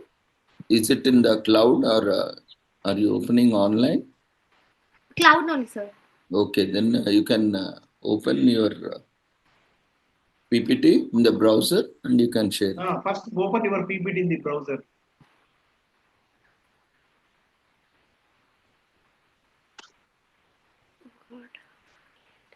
Even the other speakers also.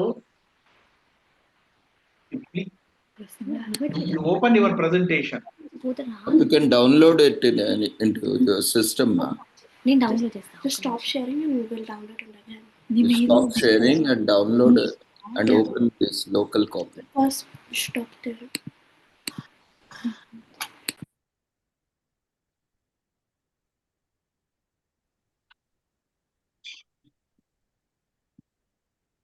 The other participants, keep your PPTs ready.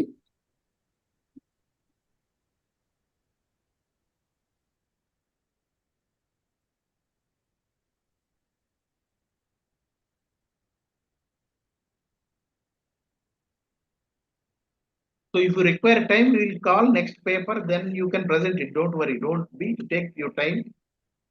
Probably I can call the next paper. Okay, sir. Yeah. So keep your things ready. So the next paper from Najma Begum, traditional fish farming and horticulture, an integrated approach to sustainable rural development in India.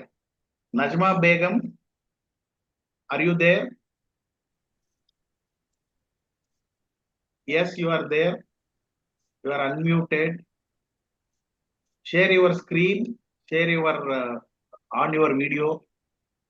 Najma? Yes, sir. Over to you. Good afternoon, everyone. My name is Nazma Begum. I am from GDC Begumpet. So presentation is not possible. Seeing, sir. Yeah, try. If you have any difficulty, then you can proceed. That is the least option. Yes, sir.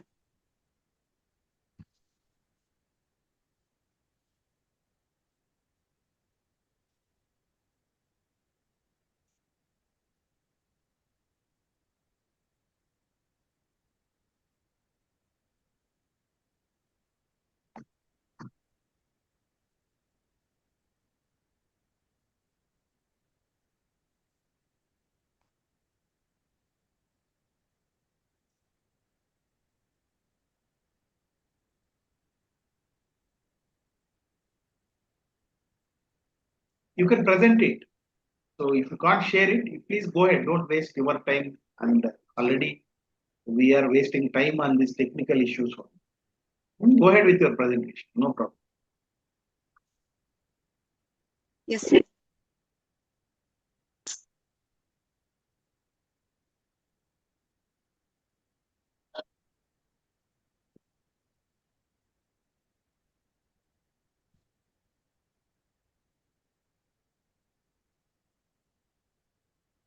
It's not coming, sir. Yeah. Continue, Amma. Don't worry. Just read it. What, sir? You go ahead. Don't no need to share your presentation. Any difficulty? Read it aloud. Okay, sir. Okay, sir. Thank you.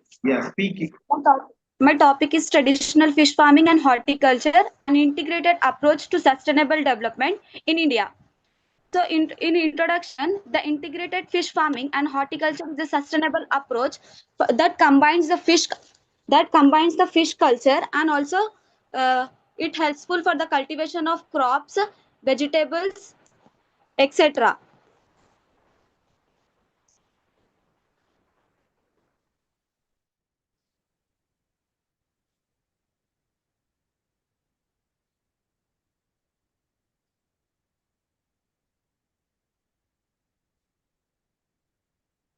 Hello.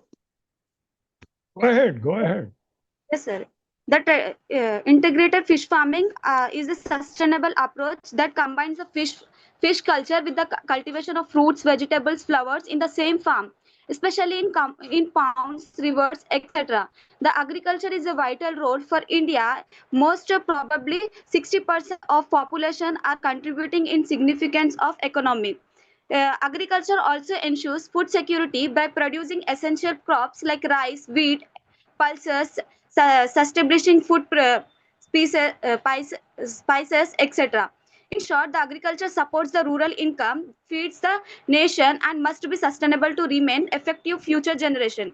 The key features which are used here in the integrated system are fish pond serves for the farmers with the horticulture crops grown in the pond. Nutrients-rich ponds, muds, and water are used as an organic fertilizers. Waste from fishes are also used as a horticulture, where they are recycling and improving the soil fertility and water quality. The benefits of uh, integrations are the benefits for economic is to increase the income through diverse productions of fishes and horticultural crops, marking as a very highly profitable for the small farmers. The benefits of integration for the environment is to promote the sustainable resources for reduce, reuse, and recycle, etc. The it also helpful in the nutritional purposes, such as to provide variety of nutrients for the food such as foods for the farmers and also for the local markets. The common practices in India about integration farming are they are growing some vegetables like bitter gourd, ridge gourd, pumpkins, etc. commonly grown in fruits like banana and coconut, etc. are also cultivated in the integration system. Wetland ecosystem is a dynamic where the water plays a very important role.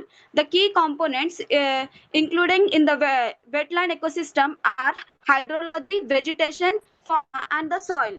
Ecological services. The biodiversity supports water regulation and the water purification, and the last is carbon sequestration.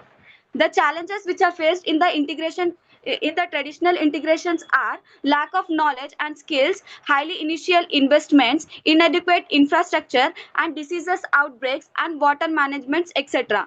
The solutions which can be included in the traditional fish farming are farming training programs. Here we can give practices to the small scale farmers with scientific knowledge and technicals, etc. My Corporating marketing strategies. Here the farmers are producers, organizing FPPOS and cooperatives allow farmers to the pool reservoirs, etc. Future potential.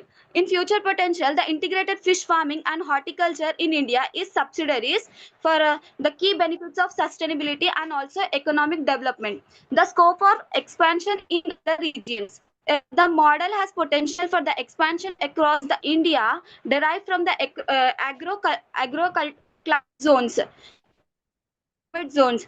In conclusion, I would like to say that traditional fish farming and horticulture represent a rich heritage to the India agriculture wisdom, that their integration as a principle sustainability, efficiency, and harmony with the nature. While the modernization and urbanization as a pose challenges to the farmers, but the traditional systems through it can be managed through training and communities participation, and also the great government support, etc. Thank you, sir. Good, Najma. With the limitations, constraints, you did your job. Okay, keep it up. Thank you, sir. Yeah. So, see, next time, you people should, take the facility from your college also. We generally don't organize on holidays. So, yes, sir. What happens? You get plus. See, you people are putting efforts, spending time. Out of thousands of students, you showing your difference, that you have some passion. But you should not be, get this type of technical negatives. So good efforts. Yes. So then you can. I think you are not sharing, no? So we will move on to the next paper. Lakshyapriya probably is ready now. Yeah. So that I'll just call back again this Kavita, Harati, Supriya. I could see some Kavita name. Good afternoon, sir. Yes, Actually, good. we have issue with the internet, so Fine, good. Now you are there. No issue. yes, sir. Go ahead. The screen is yours.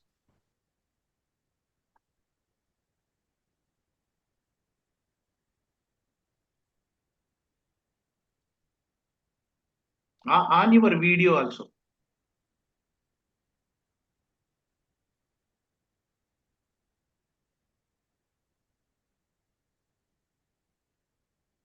Select your presentation window. Presentation window. Yes, right. Make it into presentation mode on your video.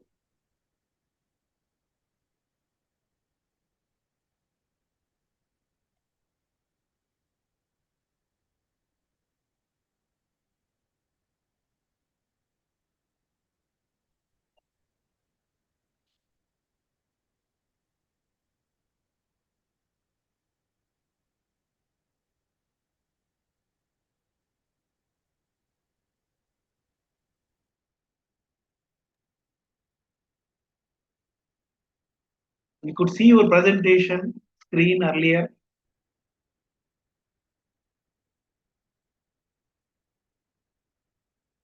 Arati, I think you told you have network issue there. If you have some problems, you be ready, don't worry. Within this session, you can once again try this. Lasya Priya, are they ready? Yeah. Yes, sir. Okay, you can take over. Okay, sir. Go ahead.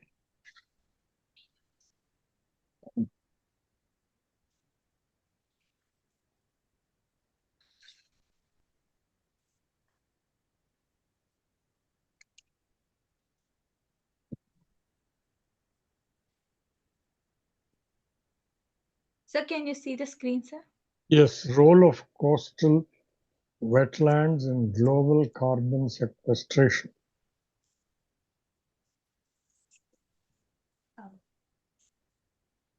Launching Blue Carbon News Live in 3, 2, 1. Good morning to all delegates, researchers, and policymakers.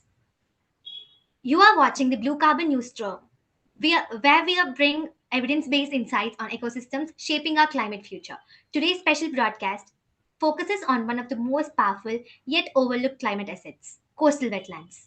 From mangroves to salt marshes and seagrass meadows, these ecosystems are silently reshaping global carbon dynamics. That's right, Lasya. While coastlines are often seen as scenic destinations, they are in fact critical carbon storage systems. Today, we'll explore their functions, their contribution, and the real-world impacts seen across regions. Nikita, you can shift your your camera. You are speaking, but we are seeing last year. Oh, okay, sir. So when you are changing presentation, person to person, shift the camera also, or just adjust your position so that we could see who is presenting. Okay, sir. Yes, go ahead. To set the tone, I do like begin with a quote by Marine Bal. Yeah. To set the tone, I do like to begin with a quote by marine biologist Dr. Elena Petrova. Coastal wetlands are the silent architects of our climate future, storing carbon beneath their waters and shielding our coast with resilient grace. And this forms the core of today's analysis.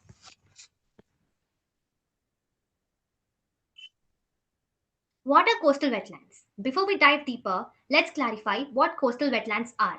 They are transition zones where land meets the ocean, highly productive, self sustaining ecosystems with exceptional ecological functions.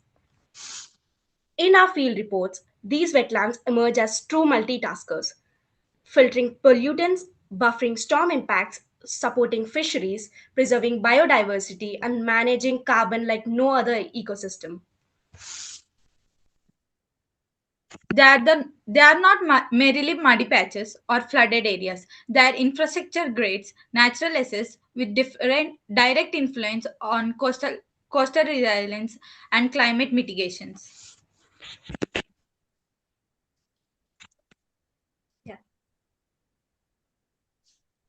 Carbon sequestration. In climate terminology, carbon sequestration refers to capturing and storing atmospheric CO2. If CO2 is the villain, wetlands act as the long term walls neutralizing that threat. While forests store carbon primarily above ground, coastal wetlands store 3 to 5 times more, mostly underground, where decomposition is extremely slow. These wetlands basically functions as a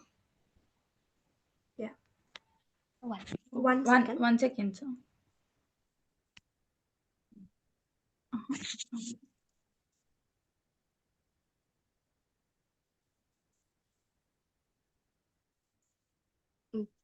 Continue.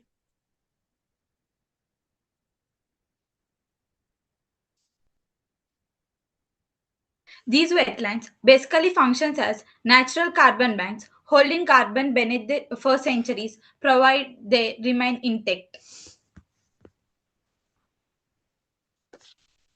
Mangroves. Mangroves store 70 to 90% of carbon below ground. Their roots trap sediments and prevent erosion.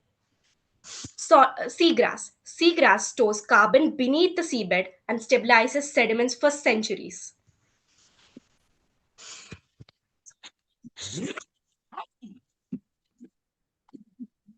Different ecosystems, same machine, storing carbon quietly. Benefits beyond carbon. Wetlands are not single purpose ecosystems. While capturing carbon, they also protect coastlines, support marine nurseries, filter pollutants, and improve water quality. So they don't just heal the planet, they protect the people living on it.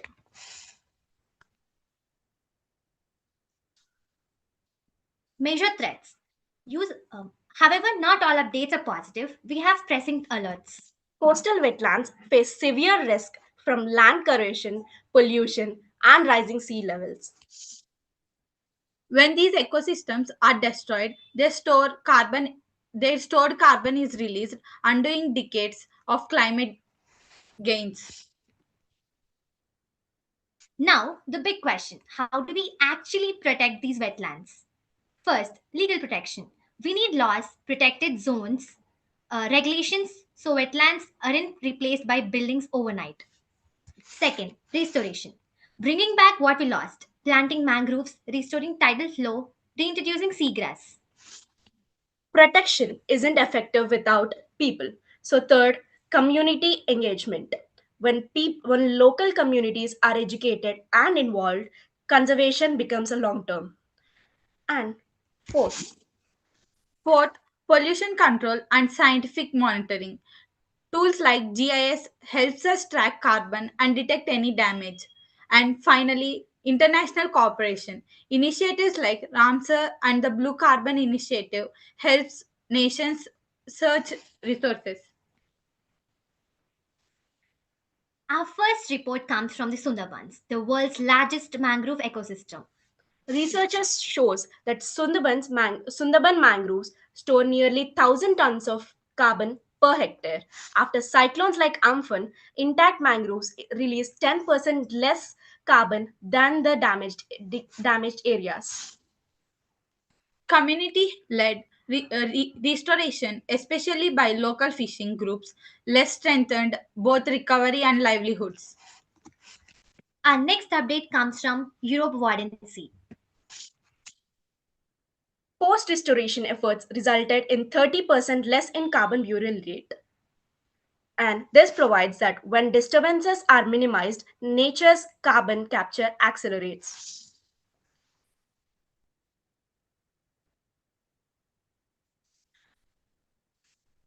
Seagrass. Seagrass captures carbon 35 times more faster than tropical forests, making its restoration crucial. Conclusions and what we can do. Support scientifically guided mangrove and wetland restorations. Encourage responsible coastal development and sustainable tourism.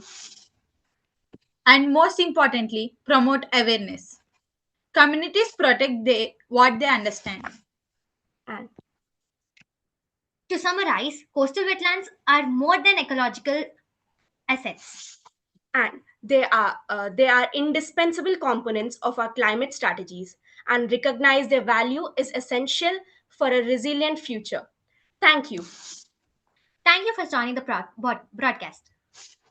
We appreciate your time and engagement. We hope that this discussion inspires informed action and on blue carbon ecosystem. Thanking you again from Lasya, Niyati, and Nikita. Good, very good. Bhaskar గారు,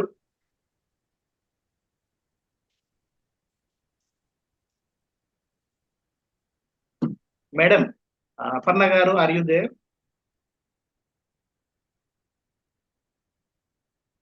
okay. Yeah. Yes, Tejendra garu, Yeah, please. I restored my audio, and it's a good paper. And this paper combined with the first paper, that is agentic AI, and combined with the measures for protecting the ecosystem of wetlands, would make a good example. So I appreciate the presenters. Thank you.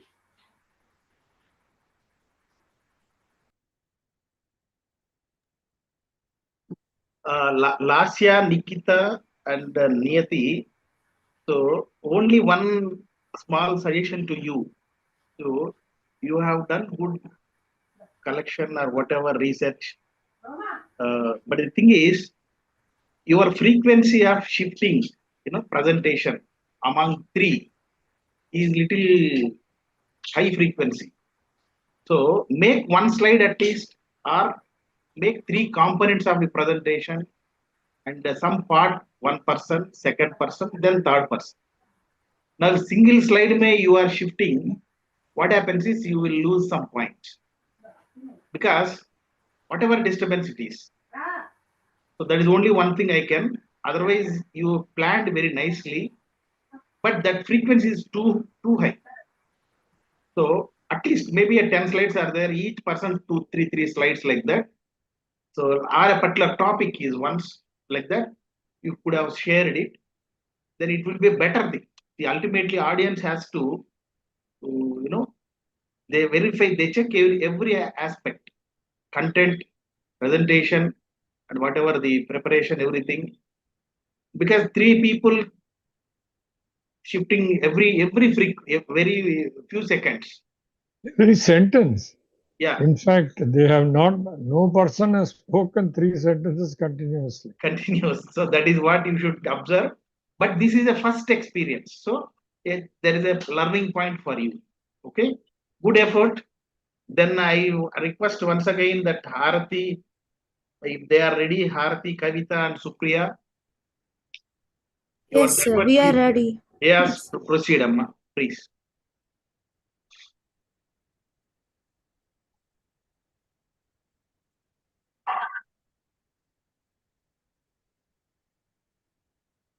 Yes, we could see your presentation. You can also on your video and keep it in presentation mode.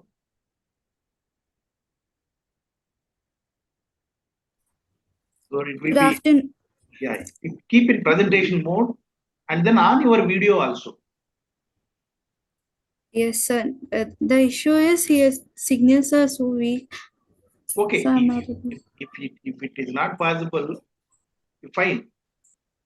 For example, we don't know who is Harati. After conference, so we want to compile all the presenters. Then we have to keep a blank icon. Okay, if possible, you try. Otherwise, proceed. Proceed with your screen share, that presentation mode, and go ahead.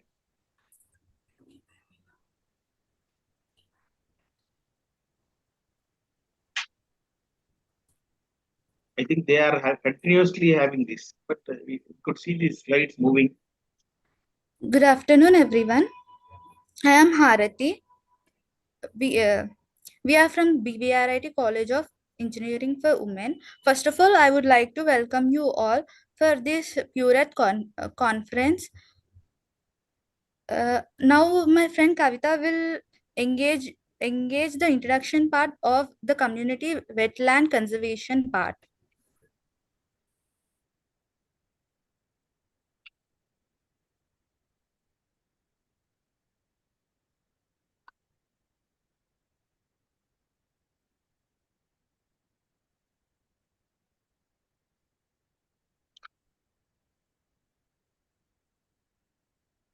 Is she there?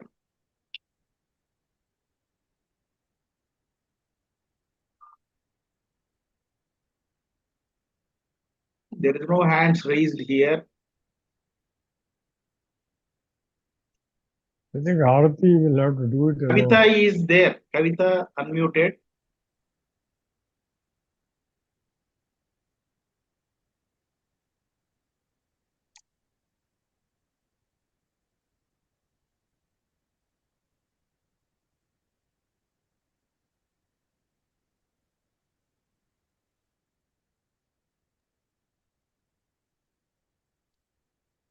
They are in different locations. But when you people are at different locations, you will have this negative, technical issues. So either you should be at one place or one or two people only present it. So that is a minus for your whole group. Kavita, you are unmuted.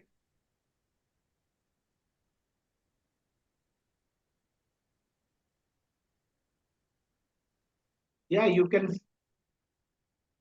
So whoever is taking next slide, please go ahead.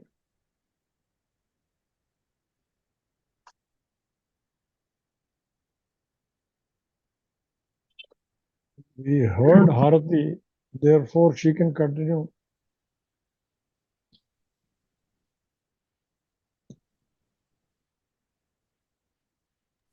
Yes, sir. Basically, we tried a different engineering related and the traditional ways to conserve the wetland protection. Here are some introduction part about the wetlands.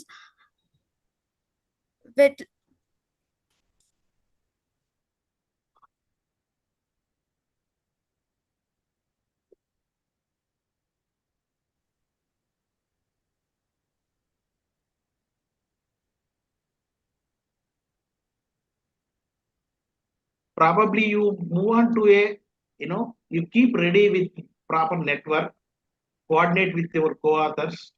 You hold this. We'll take next paper. Harati, I'm telling the next opportunity is last to you, your team. So you arrange your network issues and take your time. Maybe it will take another. In the end of the session, you can present it. Okay, please sort out. If possible, we will present at the end, sir. Can we? That's what I will say. resolve all the network issues. Yeah, that's why. That's why end of this session, or even end of the day also you can do. Don't worry. But once you are ready, you just communicate. Okay. So don't worry. Don't be tense. We will go to our Amulya, role of wetland ecosystems in global climate change. So, I'm present. Amulya Pantam.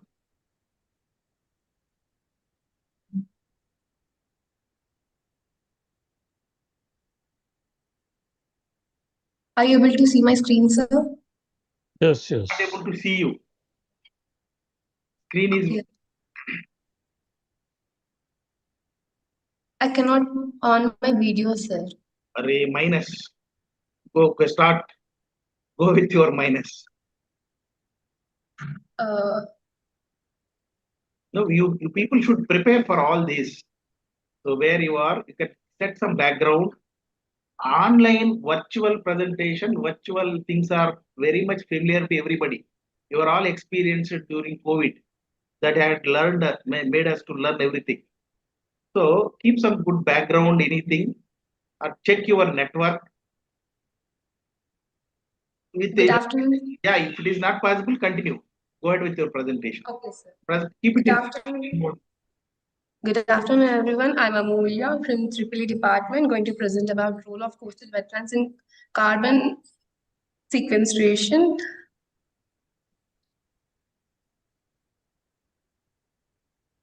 Coastal wetlands are unsung heroes in the fight against climate change. The exceptional sequestration rates are maguey salt marshes in seagrass beds sequester carbon at rates up to 10 times greater than the major tropical forest per unit area, and the disproportionate impact is despite covering less than 2% of Earth. Slow. See, there should be some gap between one sentence and another. Okay, sir. 2% of Earth landscape ecosystem. Why don't you keep in presentation mode, Amulya? We will also see the content. Is it not? Is it a problem? You can enable editing. That message is there. Sir, you can see my PPT, sir. We could see PPT. Keep it in presentation mode. There is a presentation button, no, in the bottom. Sir, I do not. No, don't. See, bottom, there is a cup symbol is there. Next to that bar, beside that bar. Yeah, click that. That one only. Yeah, click it. Slideshow. Yes, it's much better now. Yeah, go ahead. Okay. And the disproportionate impact is despite covering less than 2% of the land space, as this ecosystem plays disproportionately land role in global carbon capture and storage. And the coastal wetlands capture and store carbon in the form of photosynthesis and anaerobic accumulation and long-term storage. And understanding carbon pathways in coastal wetlands is this part has been covered by the surface vegetation, and this part has been covered by the carbon dioxide uptake biomass, and this part has been covered by the biomass deposition, and this part has been covered by the anaerobic butyryl, and this part has been covered by the long-term storage. The scale of the carbon storage in wetland is marginal carbon is around 6.4 billion, and the Florida's annual sequestration is 31.8 million, and equivalent emission is 26,000 plus. And the threats to the coastal wetlands and carbon release is due to the rapid carbon release and the significant emissions and vulnerability.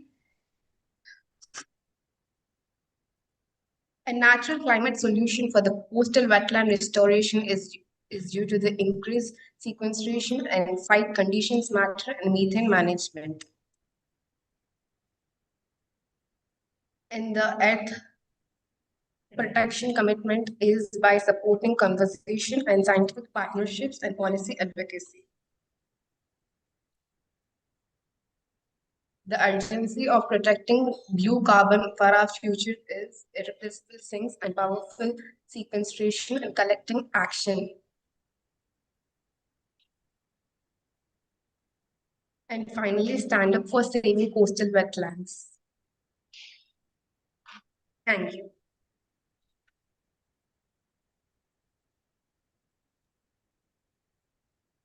Thank you, Amulya.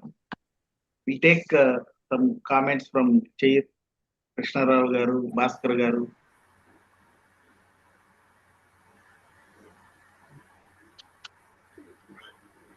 This presentation is similar to the previous one, and she would have put some more effort to do even she could improve her presentation style, and even paper is also should have improved the content also. That's my comment. Thank you, Jason. Madam, you have joined back. Krishna Rao Garu.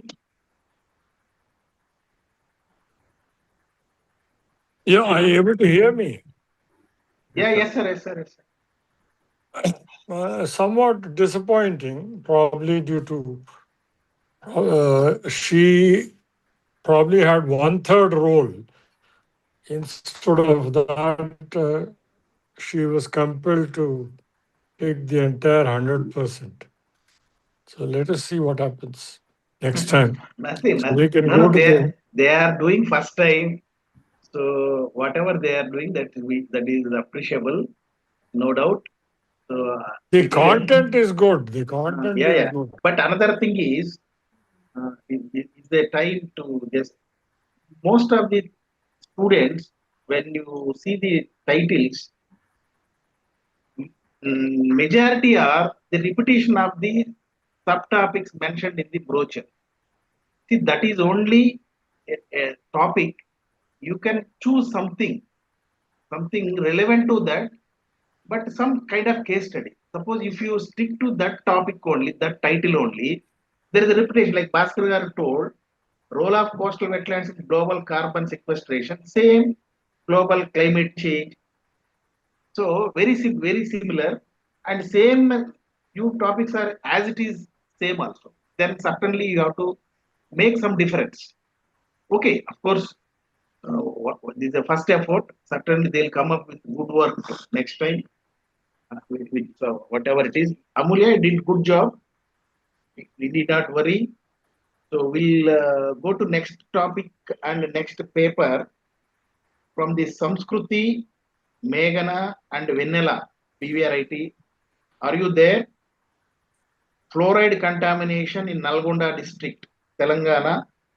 Historical trends, industrial impact, health effects, and technological mitigation strategies. So many topics, but connected to one issue that is appreciable. The topic is good, but touching many items there, issues.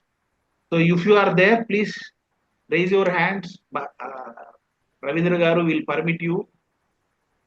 Whoever is there from this team of Samskruti, Meghana, Vanilla.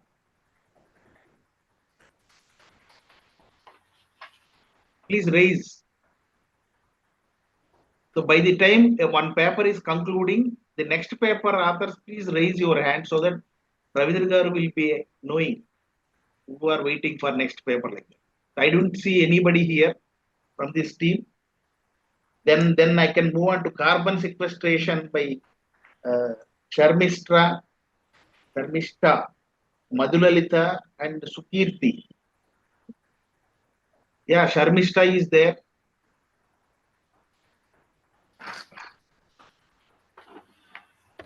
Unmute Amma, Sharmishta. Yes, sir. Very good.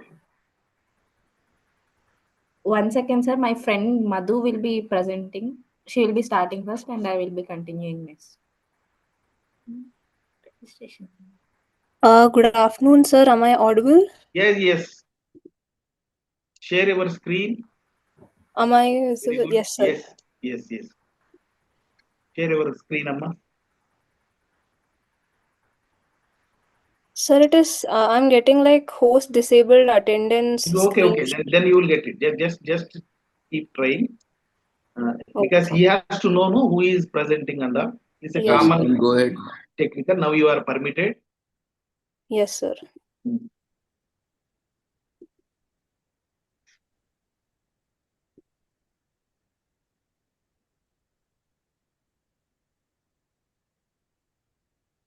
Share and you first start coming. But you are not presentation. Yeah. Make it in present. Very good.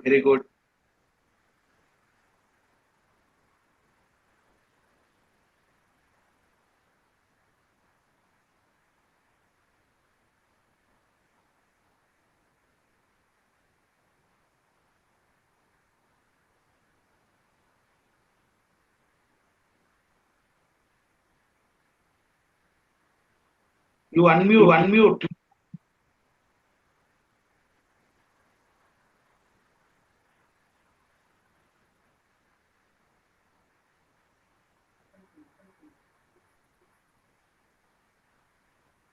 We can't hear you.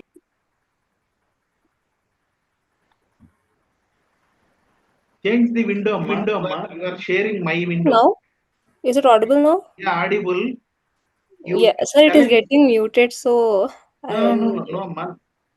Now you keep. Is it okay now? Am I audible and the screen is Yes. visible? Now everything is fine. Go ahead. Okay, sir. A very good afternoon to one and all. My name is Madhulalita. I'm from BYT Hyderabad College of Engineering for Women. I'm from a team of 5, out of which only 2 of our teammates, that is me and my friend Sharmishta, will be explaining about this topic. I'll be covering the topic of problem statement, and then my friend discuss about the solution. Now, before knowing about the main issue, we need to understand what the carbon sequestration in wetland means. So, carbon sequestration is a process in which the wetlands capture the carbon dioxide from the atmosphere and then they store it in biomass and water. This amount of the amount of carbon which is stored can be measured in the form of the carbon sediments can be measured from vegetation, water, and soil. Now we need to understand more about the why wetlands are important before coming to the problem. So I'll talk about why these wetlands are important and why they are also called as carbon vaults or carbon banks. Now, wetland, we know that wetlands capture carbon dioxide. So wetlands consist of more vegetation and more amount of plant biomass when compared to normal biomass. So more amount of plantation is there, more amount of carbon dioxide is getting captured. And since there is a lot of since Hmm? in wetlands the soil Saatama. is locked. Evident. Sorry, can I continue? Is there anything? Go ahead, go ahead. Yes, sir. So, since the soil is waterlogged, the soil there's a less amount of decomposition of plants. So, since the decomposition of the plants is less, the carbon dioxide is stored inside the soil and it is present there. Now, the organic matter which is accumulated in the wetlands, which is the dead plants that are present. Also, we know that the rate of decomposition is very less, so the dead plants are more present, or dead plants, or we can also say the organic matter is present in the wetlands. Now this leads to the formation of peat, which is very rich in carbon dioxide. And since we know that it is rich in carbon dioxide, we also know the fact that it stores a lot of carbon, due to which uh, stores a lot of carbon. So these wetlands store a lot of carbon dioxide from the when compared to other forests also. From this we can conclude that these wetland management systems are very much play major role in storing of carbon dioxide. Now we'll come into the main problem or the issue. uh, the wetlands, so due to a lot of pollution and human invasion, the wetlands are lost. And previously we have seen some of the reasons why the carbon wetland system, or the management system, is very much important for carbon dioxide management on the planet. So if this system of wetlands is gone entirely, then 20 to 30% of sorry, if this entire system is getting slowly lost, so we know the fact that this system is getting lost. So this degradation of wetlands lead to the formation of lead to the what you say exposure of the carbon dioxide and methane back into the atmosphere. So both carbon dioxide and methane are powerful greenhouse gases, which leads to or enhances more global warming, hence more climate change. So if we have to talk about India also has similar issues and also stands in its own place of law. The wetlands thing. A lot of it is a growing economy, and a lot of pollution, air quality issues, and a lot of urbanization is taking place, and pollution, due to which the wetlands are getting lost, and more climate change is taking place. So now, in order to discuss about the solution, my friend will be continuing. Sharmishta, are you there? Yeah, I will be Yeah, continuing. I'll So, present. okay.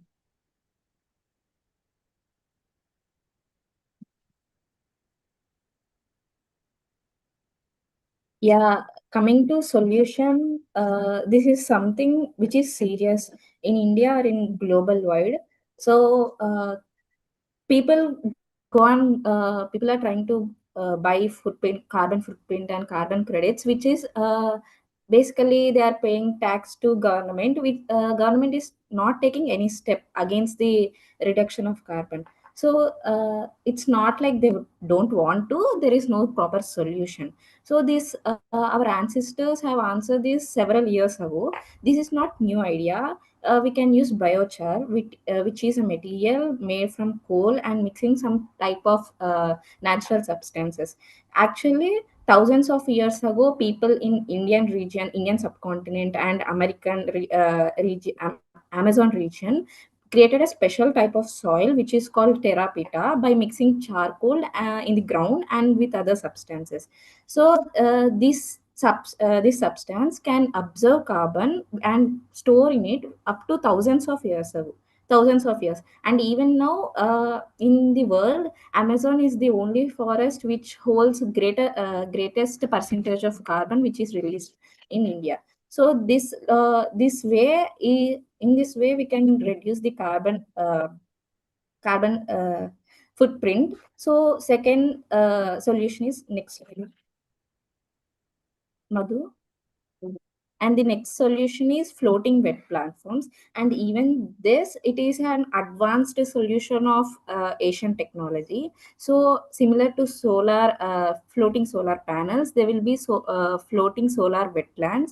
This idea is practiced in India, Manipur, in a temple called Lokat, in a temple which is placed in Lokat Lake. And this system naturally cleans water and store carbon dioxide.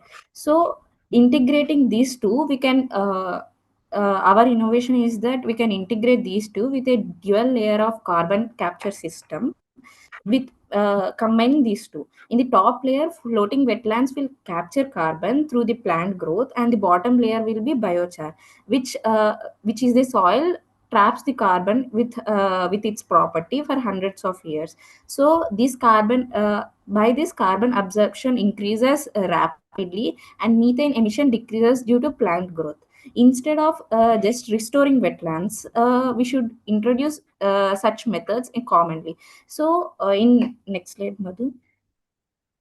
And even China did this in a case study.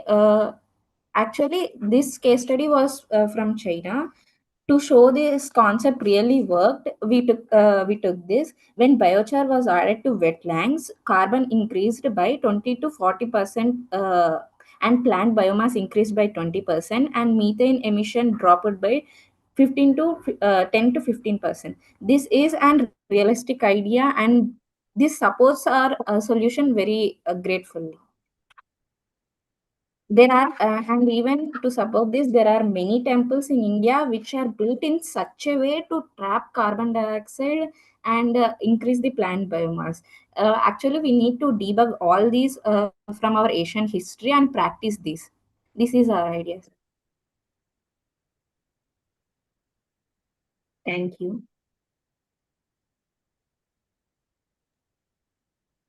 Thank you both, Thank you, Sukirti sir. and Madhulalita. And I think Yes, sir. Sharmishta and Madhulalita present, right? Yes, sir. Yes. Very good. Very good. We'll take some remarks from our Yes, here and then our Krishnarao garu. The content is good. There is some comparatively better coordination between both the speakers, and therefore I can say that more satisfactory. Thank you, sir. Bhaskar garu. It's a good presentation and a new idea of that floating farms, uh, uh, which is a common thing in Sundarbans and somewhere, some that areas. Of course, it's prominent in Bangladesh. In India also, if it is practiced, it's good for economy also. And it's a better presentation paper compared to the previous one. Thank you. Thank you, Thank sir. you. Thank Yeah, did good job, Madhu and then Sharmishta. There is very good coordination, though you are at two different locations. This is what is needed. So they should have some plus. So without that, maybe Sharmishta next time you should sit facing the light, not keeping light in your back. Okay, that is only technically. Otherwise, see how Madhulika made her environment. Okay. I'm in my hostel, sir. Yes, yes. So you see your back, there is a light. So he just turn back, you will look like better than Madhulika. Okay. Otherwise, your coordination excellent. Very good. Keep it up. Thank you. So we'll move on to the next paper. Sarayu and Akshara. Yes, sir. Akshara, Sarayu. Yes, sir. Nehasvi and Varshita. Yes, sir. Yes, sir. Two people share Yes, your. sir. Oh, third author is also there. It's good. You are from. So I'm unable to share my screen, sir. Why? Host disabled participant screen Ah, sharing. wait. Then it is. Don't worry. It is our Okay, sir. Okay. problem. We will do that. Okay, sir. Just wait. Sir will permit you. Okay, sir. Yes. Yes, sir. Thank you, sir. Sir, is our screen visible? Yes, yes, yes. Go to presentation mode. Yes, sir. Yes, sir. Okay. Good afternoon to all the respected dignitaries, professors present here. I am Nehasvi. Alongside me is my partner Akshara Sarayu. We are students of G. Narayanama Institute of Technology and Science. Our topic is role of wetlands in reducing urban flooding, heat island effect, and improving urban diversity. We are grateful for the opportunity to share our work and hope our insights contribute meaningfully to today's discussion. Wetlands are cities' silent armor, absorbing floods, easing heat, keeping life thriving. Before we dive in, let me ask you something real quick. Have you ever noticed how certain areas near lakes or ponds don't flood as quickly during heavy rain?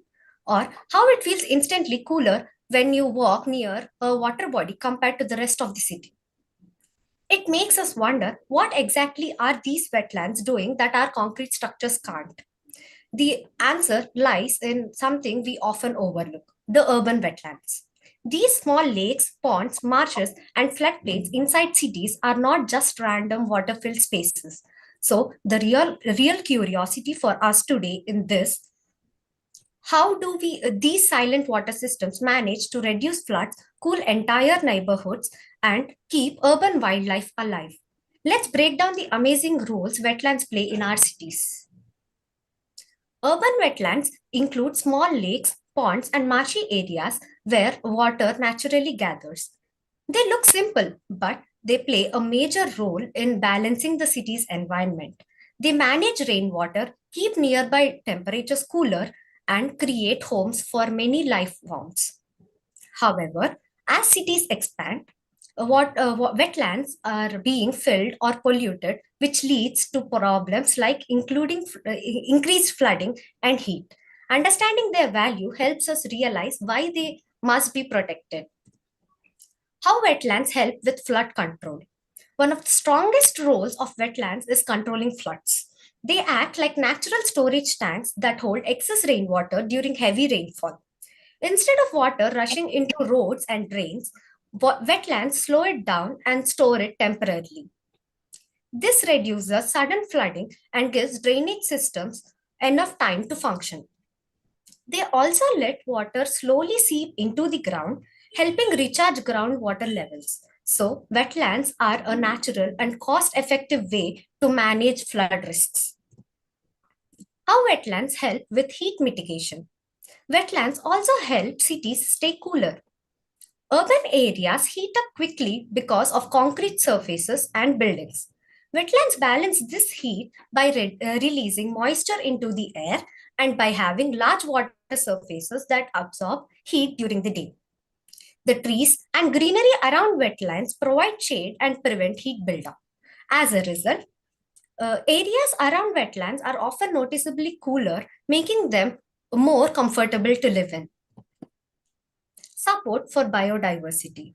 Even in crowded cities, wetlands support a wide variety of living organisms. They offer food, shelter, and breeding space for birds, insects, fishes, and other species. Migratory birds also rely on wetlands as resting points during long journeys. Wetlands help connect different green areas across the city, allowing wildlife to move safely. So, they play a very important role in maintaining urban biodiversity. Threats to wetlands. Despite their importance, wetlands face many threats. Many are filled up to create land for buildings or roads. excuse, excuse me. Pollution from sewage and waste damages their water quality and harms wildlife. Urban development changes natural water flow, causing wetlands to shrink or dry out. The lack of awareness and weak legal protection also makes wetlands easy targets for encroachment.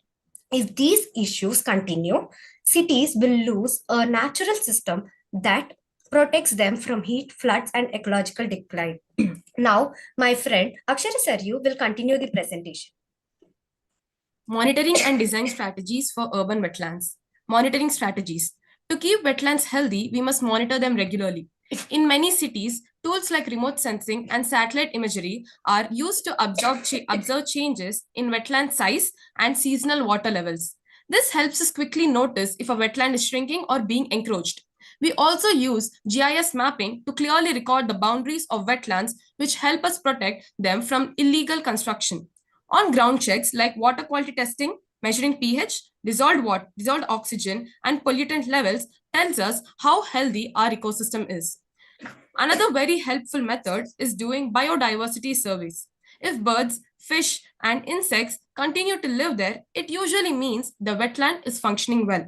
So, monitoring combines technology, mapping, water testing, and wildlife surveys. Design strategies.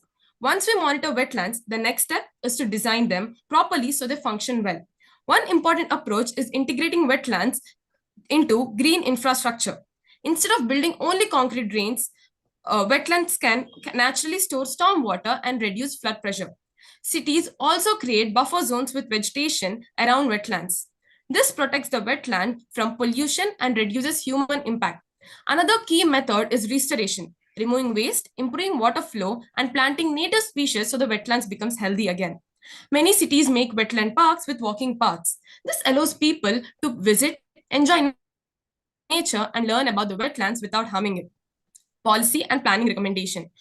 Just having our methods for design strategies is not enough. We need proper policies for our implementation. To protect wetlands long term, we need strong policies. First, wetlands should be officially mapped and notified in city master plans so they cannot be filled or encroached. Second, a fixed buffer zone should be maintained around each wetland to protect biodiversity.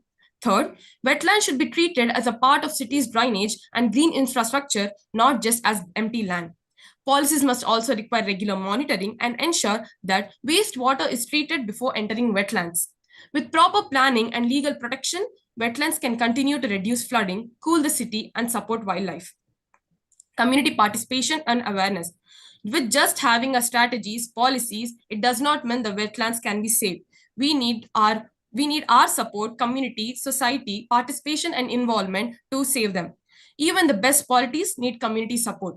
Local people, schools, and NGOs can participate in wetland cleanup drives, awareness programs, and nature walks. This helps people understand the value and importance of wetlands. Communities can also assist in simple monitoring, like noticing pollution, reporting illegal dumping, or checking water levels. When people feel responsible for a wetland, they automatically help to protect it. So community participation makes conservation stronger and more sustainable. Coming to case studies, we have two important case studies. The first one being Sembakam wetland in Chennai. Sembakam Lake in Chennai is a great example of urban wetland restoration. Earlier, it was heavily polluted with garbage and sewage. After a restoration project, the waste was removed, stormwater inlets were improved, and native vegetation was planted. This increased the lake's water storage capacity, which helped reduce urban flooding during monsoon. It also became a better habitat for migratory birds and local wildlife. This shows that with proper action, damaged wetlands can be recovered. Next case study is Colombo Wetlands Parks in Sri Lanka. Colombo developed special urban wetlands parks such as Beddagana Wetland Park. These parks were designed without disturbing the natural ecosystem. The wetlands reduced storm water entering the city's drains and made surrounding areas 2 to 5 degrees centigrade cooler due to evapotranspiration. They also support high bird diversity, including migratory species. This case shows that wetlands can become more beautiful spaces while still improving flood control, cooling, and biodiversity. So before we conclude, let's ask ourselves a simple question. Every time our city floods or every summer when the heat becomes unbearable, what do we blame? Usually roads, drainage, or the government. But have you ever thought, what if the solution was already there? naturally and we destroyed it. Wetlands aren't just water bodies, they are like the city sponges, air coolers, and biodiversity hotels all in one. Wetlands are the heart of the city. Imagine if every neighborhood had a clean wetland nearby, less flooding, cooler evenings, more birds, better air. Isn't that this kind of city we all want? So the real question is, if wetlands protect us, then shouldn't we protect them too? With better planning, proper laws, and active community involvement, we can build cities that work with nature, not against it. It's our responsibility to make our future generation understand the importance of wetlands in urban areas. Thank you. Thank you, Akshara and Nehasri. Sir, Passcode, Krishna Rao. Yes, sir. Yes, sir. This is very good. This is a good presentation. Even the content is good, and they have touched some good areas, delicate areas of that. What is that? Sewage into wetlands. This is the problem of Hyderabad city, and I invite the expert to react. Why don't we use the multispectral data of Landsat to study the what is that pollution level in all the tanks in Hyderabad, at least, or few tanks in Hyderabad, whether it is going up or coming down, so that GHMC having given instructions for not allowing solids into wetlands, the tanks, they are not enforcing it. They have given GOs and instructions, but everywhere the sewage is going into the nearby tanks or kudas.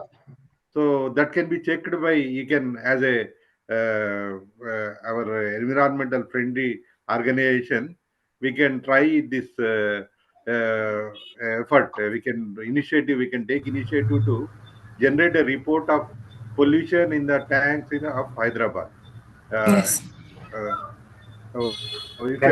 I appreciate the presentation. Can I Thank you, sir. Thank you very much, sir. Can I add a point? I think Raidu Garu, please add. I'm unable to come. My video is not on. Yeah, fine, anyway, fine. No problem, no problem. To support the question of our Bhaskar Garu, the Telangana Pollution Control Board is monitoring day in and day out all these tanks in and around Hyderabad. They have a continuous study of National Water Quality Management project funded by World Bank, and they are generating a lot of data. This data is not being used by anyone so far, but we can collectively do some work with the youngsters like Akshara and her partner. I think you all should go to these organizations, collect some data, and try to present it. You have done a good job. In fact, I was amused to listen to you both, and the clarity in your presentation, the time management, everything is good. And only thing is that wetland you are mentioning in Perumbakam in Chennai, it is being encroached by people, and now they have multi-story buildings, and IT companies have occupied that area completely. They have, that was about 230 acres land, marshy area. Now has shrunk down to 50 acres. This is the difficulty in most of the places. There is one more other wetland in Chennai is Pallikaranai. That is also under study. You try to put more examples of our country rather than Sri Lanka or Bangladesh or here and there. Try to get more onto those areas. And in fact, Hyderabad itself has got a lot of wetlands in and around. So we have to concentrate on our subject. A little more effort is required. Good presentation. Sir. Congratulations. Thank you. Thank you, sir. Thank you, sir. Krishna Rao. Oh, very good presentation. In fact, they are just college students. They have done an excellent job and good coordination between the two. Thank you, Thank sir. you, sir. Thank you, sir. So I could see happy faces in both presenters. But I want to ask a question. Will it the work limits to only exploring paper content all, or is there any contribution from your side in for Hyderabad? I hope you both stay in Hyderabad or you belong to other. Okay. No, sir. Hyderabad only, sir. What is that one thing? Because you posed many questions. Okay. Yes, sir. What is Hyderabadis? Okay. Yes, but sir. what is that you personally that you will take up? Because you are We young. probably will take our college help to increase campaigns or conduct campaigns on our side, and will ask our college to will explain them the problems raised by encroachment of wetlands, and will increase the awareness, sir, because as our community participation is important, awareness is equal important for them to participate. Very good. One awareness is education is very good. Anything Nehasvi? Sir, Sarayu has a point. You can also add. the only thing is, even we should be concerned about the wetlands. After the campaigns are done, we should do our work from our side. So that we will be ready. We can use the public transport and all to reduce the pollution and all, so that the increasing heat will get reduced at least. So what so you that the will heat do island personally? effect will get. Personally, what you will do? Either Instead of at your house or at your college campus, you both belong to which year? First year, sir. Oh, you have 4 years, so you can take a lead there. You can do something. Of course, your management shall permit. But at your place or your home, what is that you can do? You can contribute. Maybe it's good work. I need not say more. You have got all applauses, so everybody is happy. Keep it up. So Thank you, next, sir. yeah, thank you very much. Once Thank again, Harati, are you ready? Harati Kavita team. Another team is also there. Samskruti Meghana. So two groups are there. Samskruti is there. We permit you. Yeah, you can share Samskruti. Okay, sir. Good.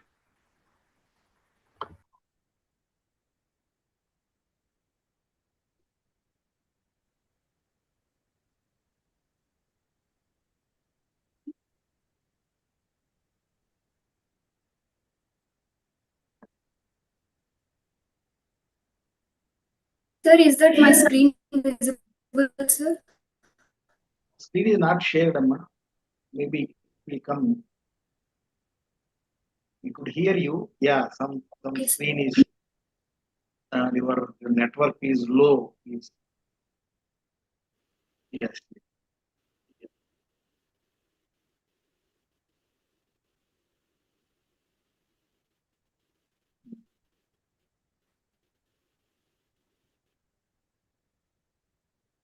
You have shared your screen, but the presentation is not visible.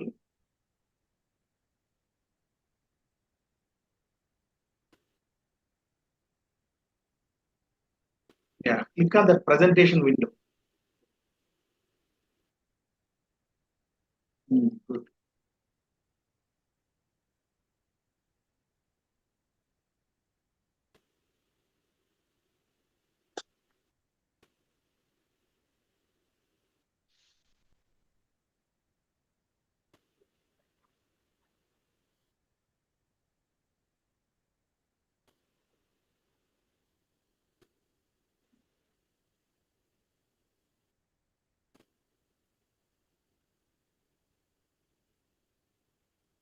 Fine, Amma, everything fine. If possible, on your video, then start your presentation.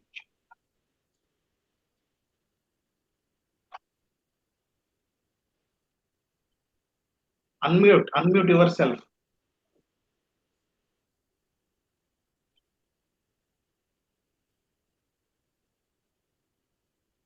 Don't change these windows.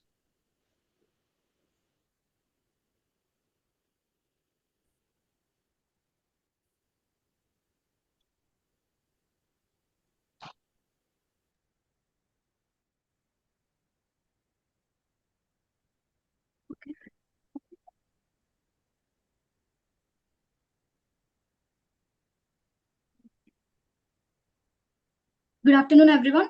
Today, I will be presenting my case study on fluoride contamination in Nalgonda district.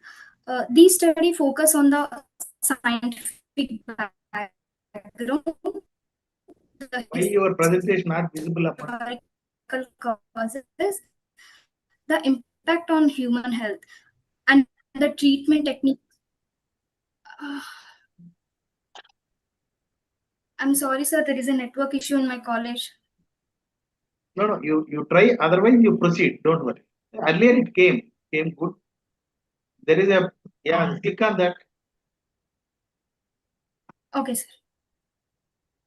I will be presenting my case study on fluoride contamination in Nalgonda district. So, my case study focus mainly on the scientific background, the historical causes in India and abroad, the real experience I collected during my village survey. Fluoride affected regions in India, with the issue repeated since 1950s. Fluoride comes naturally from the granite and gneiss rocks, which dissolves into groundwater. Over time, industrial activities, fertilizers, and especially the rise of deep borewells made contamination more severe. During my study, I found that in the early 2000s, where the turning point is, because of the water scarcity, thousands of deep borewells were drilled. These deeper layers in the air contain more fluoride, and when the people began using that water, fluorescence gases into villages depend on the sagar water, not as unsafe. Coming to the problem statement, the main problem in Nalgonda is that ground fluoride water levels that range between 2 to 20 milligrams per liter, far above the safe limit of 1.5 milligrams per liter. This has caused severe health and agriculture impacts. During my survey, people described several symptoms they suffered after consuming high fluoride water. They reported yellowish teeth in children, premature gray hair in young people, and continuous body pain and severe back pain. Women mentioned that early onset of menstruation in young girls. Some families has told me children whose legs and hands has developed deformities similar to polio. This is a clear sign of skeletal fluorosis. Farmers also explained me that their crops had reduced growth and lower productivity due to fluoride-rich water. Villagers reportedly told me that the worst fluorosis problems were seen in the early 2000s when the deep borewells drilling was at its peak. Because of groundwater was unsafe, they primarily depend on the Sagar water before Mission Bhagirath water. And objectives. The main objectives of my study are to understand the natural and human causes behind fluoride contamination in Nalgonda, to examine the health impacts on different age groups, to review defluoridation techniques used in the past and the present, to explore the foreign techniques, what that we could adopt here, and finally to evaluate how government water schemes like Mission Bhagirath helped in the region like Nalgonda. Methodology. My methodology include collecting secondary data from scientific articles, government reports, and historical groundwater studies.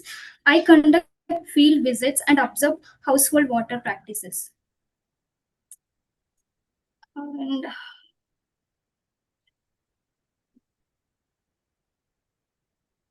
coming to the techniques, The Nalgonda technique. The Nalgonda technique is the one of the oldest defluoridation methods used in India.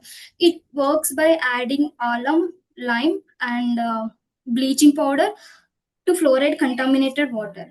These chemicals cause fluoride to bind and settle down as a sludge, leaving the upper layer clean. It is simple, low cost, and it requires no electricity. And it is suitable for both households and community level. However, it needs correct dosing, mixing, and regular maintenance.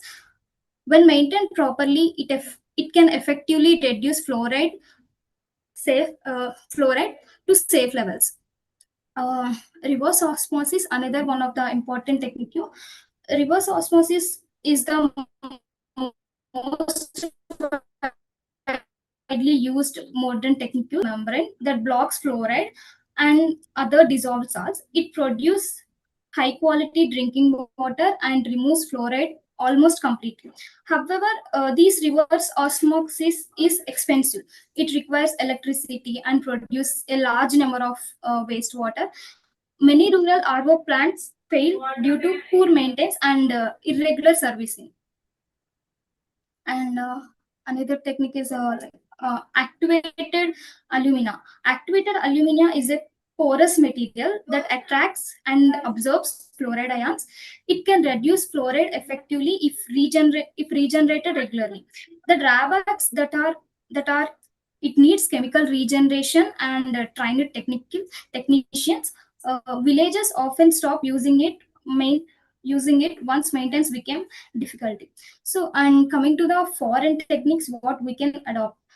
Countries like US, Africa, Japan, and Spain use advanced methods like bone care filtration, electrocoagulation, ion exchange resins, and membrane distillation. These methods remove fluoride very effectively. However, they are very costly. It requires skilled operation, uninterrupted electricity, and are difficult to implement in Indian settings.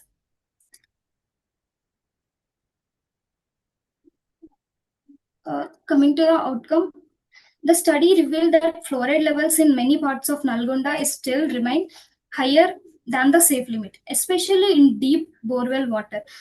My survey feedback again highlighted several symptoms like yellowish teeth, early graying of hair, continuous joint pains, early periods in girls, deformities like polio in small children, and stunned crop growth. Many families avoided borewell water entirely and depend on the Sagar water before Mission Bhagirath. In terms of treatment, the Nalgonda water works well but needs consistent maintenance. RO system removes fluoride effectively, but these are very costly and it waste water. Mission Bhagirath along with RWS water significantly reduced fluoride exposure by providing safe piped water.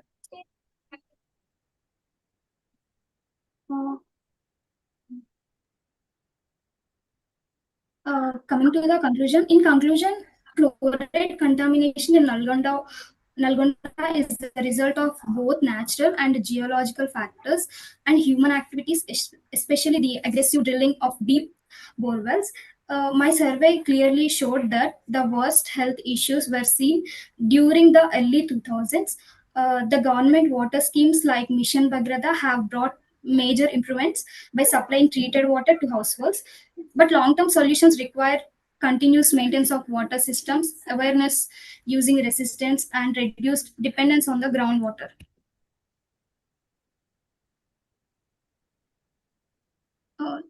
Thank you, sir. Thank you. Thank you. Thank you. Samskruti, you belong to Nalgonda? Yes, Suryapet district, sir. Okay, that is erstwhile Nalgonda only. Yes, sir. Very good. Very good. Now, actually, we'll take remarks from our chair. You stop sharing your screen. Okay, sir. Yeah. Even can you on your video now? There is a network load is not there. Yes, sir. There was a network issue in my college, That sir. is fine. Finally, you could achieve whatever presentation could be shown to everyone. We could see all that. Now, if video is there, we will see you also. And the Nalgonda, good, you belong to Nalgonda, and that is a problem, natural issues. And you rightly mentioned this Bhagirath and other latest government programs. They try to, um, balance all these, solve all the issues. Still, you mentioned there are some hamlets, maybe interior tandas kind of thing. You could have identified those villages which are maybe not supplied the whole year. You said that is covered, but in some gaps are there. If such villages are highlighted, no, certainly that will come to the world. I don't know which year you are. I'm still saying it's a good effort because some work connecting with a real world and some case study is all there in your paper. Even I'm telling to continue and add value to your paper, highlight those with coordinate. Get a coordinate of that village and anything there, a small kind of proof, whatever it is. Suppose this particular period in the year, so and so month or so and so period, these hamlets are not given supply of Bhagirath water or whatever it is. When they come to the notice of the world, certainly there are NGOs working. Government also still some government given this Bhagirath, all these projects, and some other government will try to cover that pending whatever gap areas also. But that something you bring it up to the notice of the world, it's really wonderful work. Okay, only that we want to say you just to, that means there is a scope for your work. There is a scope to bring some more ground facts. Okay, so I will ask Bhaskar Garu give his comments and then other chair. Bhaskar Garu. There are good contents in the paper, but she would have put some effort to make the presentation the actual content of the presentation. A presentation should be with some bullet points or that at least some 5 to 10 points in a slide, and except that objective slide, all slides are just text, cut and paste text is there. So should have put some efforts to design our presentation properly. Otherwise, the content is good, the study is good. Not only for her, for all the participants, whenever they are making a presentation, the presentation should be what is that to the point presentation should be there. There shall be 5 to 10 lines in the each slide, not more than that. And the whatever viewer is there, he shall be able to know the contents when he sees the slide. That's my observation. Otherwise, the content of the paper is good. Thank you. Thank you, sir. Good suggestion. See, whatever the chair give advices, that is common to everyone. So you all can improve. You all can improve because we know what we are doing. Creating, first time opportunity. 90% are first time. There may be hardly you check. There is very few people.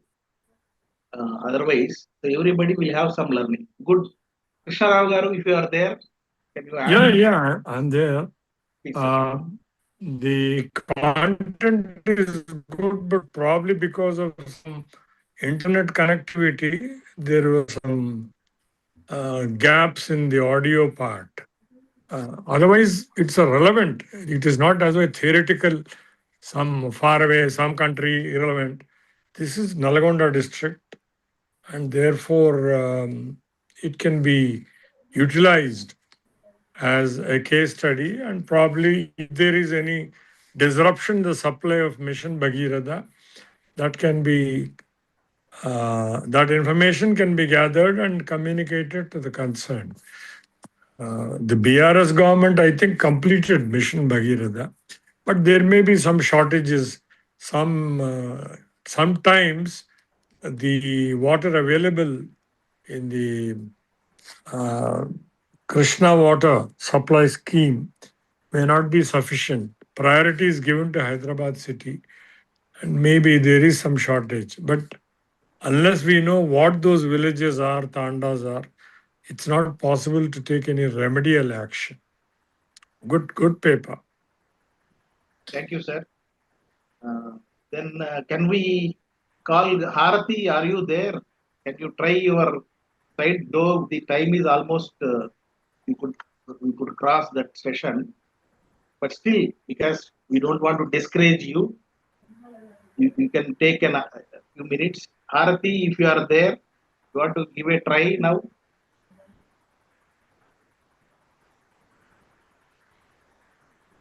Yes, sir. Yeah. Try it.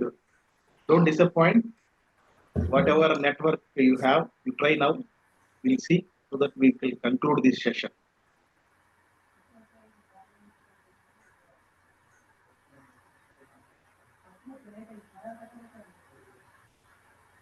Good afternoon, everyone. I'm Harati from BVIT College of Engineering for Women. Today, our topic is community-led wetland ecosystem. We are trying to research about bridging the traditional knowledge and with modern technologies to conserve the wetland. To conserve the wetlands. Now, my friend Kavita will share you the introduction part about the wetlands.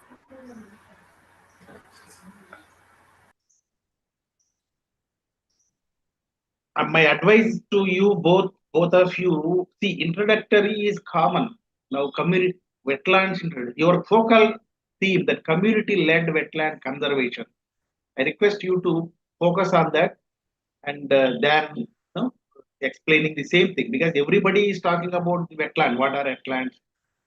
Different types and all. So I can advise you, suggest you to go for the core topic. For community-led wetland conservation is very good. You can spend little on the introduction. Sir, Kavita is not able to unmute herself, sir. Okay, we'll try to give her. We'll unmute. This noise here.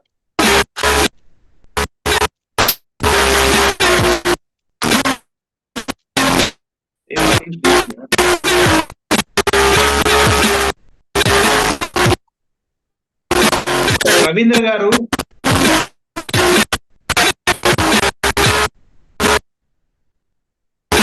some content we cannot proceed.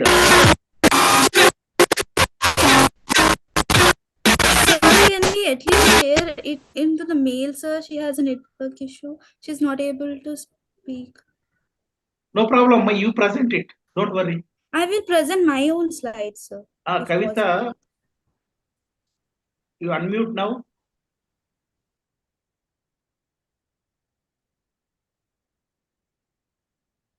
Yeah, she's unmuted.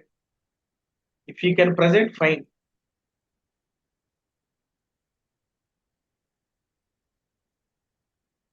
Kavita, you are unmuted. Please speak.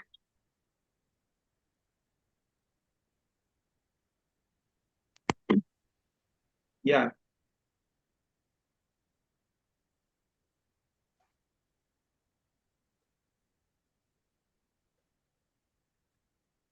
Please speak up. Speak out. We are not able to hear you. Good afternoon, sir. Yeah, fine. Am I audible? Yeah, you are audible. Share your presentation. It is there. Harati, could you please share the screen?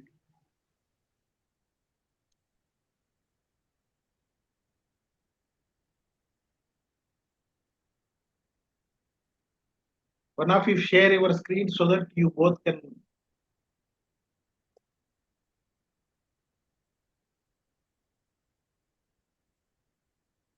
Harati? Ravindra gar, yeah. So let me start my introduction, okay? I'm Kavita Sri, okay, from BVRIT College of Engineering for Women. So our topic is about the wetland, community-led wetland conservation. And let's begin. So, wetlands are vital ecosystem because they support rich biodiversity, purify water, recharge groundwater, and provide livelihood for many communities. So, there are many importance of wetland. The first one is the biodiversity wetland. Harati, can you share the third screen? Biodiversity. Wetland supports, it's about importance of wetland, sorry.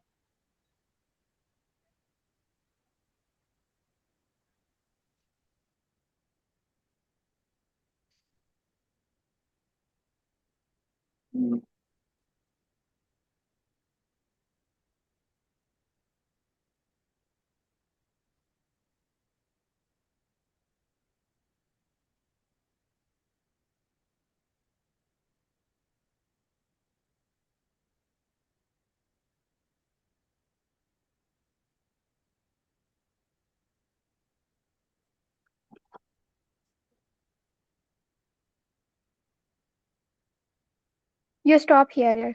Okay. Biodiversity. Wetlands support many species of birds, fish, plants, and insects, making them one of the richest ecosystem. Now, ground. They allow rainwater to slowly seep into the ground, increasing underground water level. Wetland naturally filter pollutants, improving the quality of water that flows through them. Livelihood communities depends on wetland for fishing, farming, and collecting natural resources. They store carbon and help control temperature and rainfall patterns. Wetlands absorb excess water during a heavy rain, reducing a flood security. Now let's dive into the threats to wetland. Wetlands are under serious pressure today, mainly because of human actions, pollutions from sewage and chemical damage, water quality, and harms wildlife. At the same time, encroachment of buildings and agriculture reduces wetland area over an extraction of water further dries them out, while invariance of species disturbs the natural balance. Climate change with irregular rainfall and drought adds more stress, and unsustainable tourism development destroy vegetation and disturb animals. Together, their threats are causing a wetland to degrade rapidly. Now, let's dive into the traditional knowledge in wetland management and also modern scientific approaches. Traditional knowledge protects wetland through seasonal fishing ban, which allows fish population to recover naturally, and sacred water zone where communities avoid exploitation, keeping ecosystem undisturbed. They also practice sustainable harvesting, taking only what is needed so plants and resources can regrow. We can use the modern scientific approaches too. Modern science supports this with GIS mapping, which helps track wetland boundaries and changes over time, and water quality monitoring, which detects pollution early. It also uses eco restoration, where invasive species are removed and native plants are reintroduced to rebuild the ecosystem. Where these traditional methods and scientific tools work together, communities know what need protection and science shows how to protect it effectively, creating a strong and sustainable conservation approach.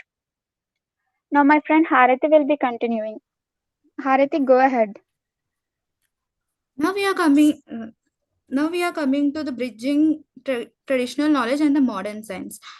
Here we collect the data from the different villages about the water levels and the wetlands in that region to integrate the wetland data, and the villagers and the scientists are combinedly monitored to improve the conservation of wetland and the participant management. The local communities and the scientists work together to plan and manage wetlands, combining the experience to research. This approach protects the biodiversity and maintains the water availability and supports the livelihood for fishing and the ecotourism as well. Example here, fishermen guide the scientists about the fish breeding and the bird nesting areas. Here, fishermen can take the support from the scientists to monitor about the GPS of that GPS and GIS technology, to watch to watch about that wetland and how it is changing continuously. In real life example, the Loktak Lake fishermen use the centuries old ecological knowledge to locate the pumids, which are known as the floating islands.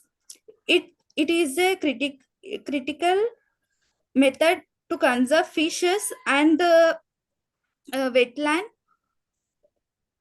It is useful to conserve the both wetland and the organisms which survive in the lakes. Next, here are the case studies about real life case studies about the wetlands. The first is Polcheri Lake restoration, and the second one is Shambakam Lake restoration.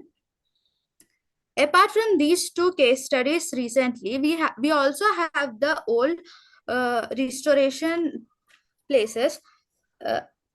Loktak Lake in Manipur, which is the oldest wetland, which contains the largest freshwater lake, which is known as largest wetland lake in Northeast India. It is renowned now using different technologies like profilation of pumids and the shrinkage of open water. And the Chilka Lake in Odisha is also restored and revitalized using different technologies by UNESCO.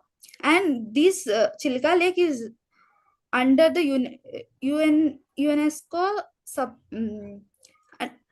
this Chilka Lake is under the UNESCO support, and the Chilka Lake is under the Ramsar cities.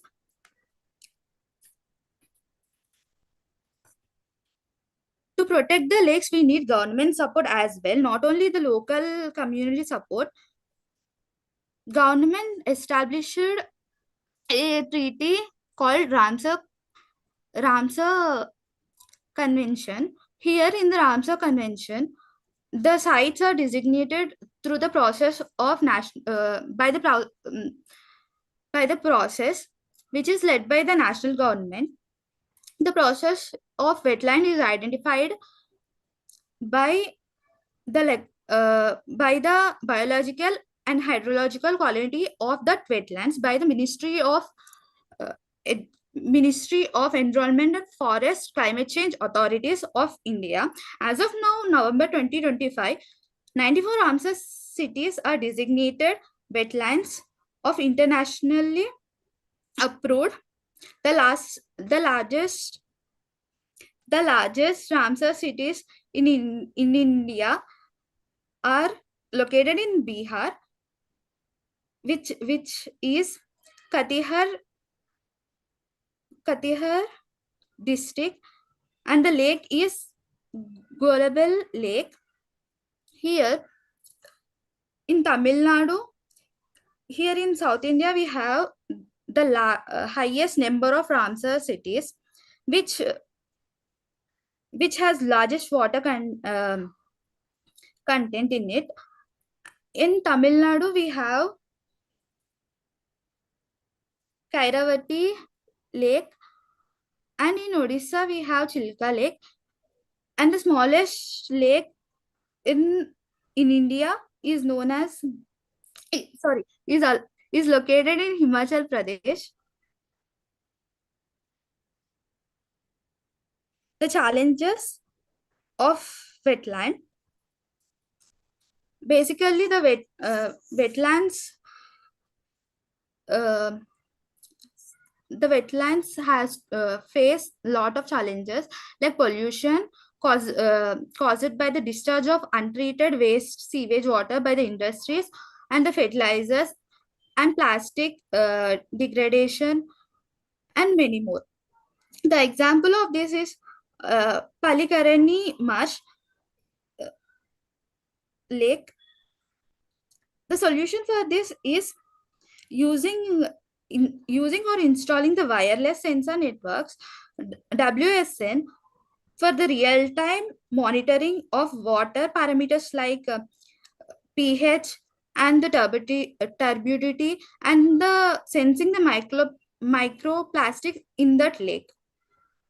And unsustainability resource is the second problem, like overshading or destructive fishes lands may cause the distable ecosystems.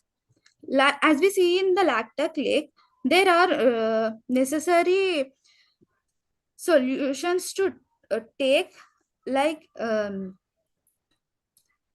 fish breeding and the bird nesting techniques.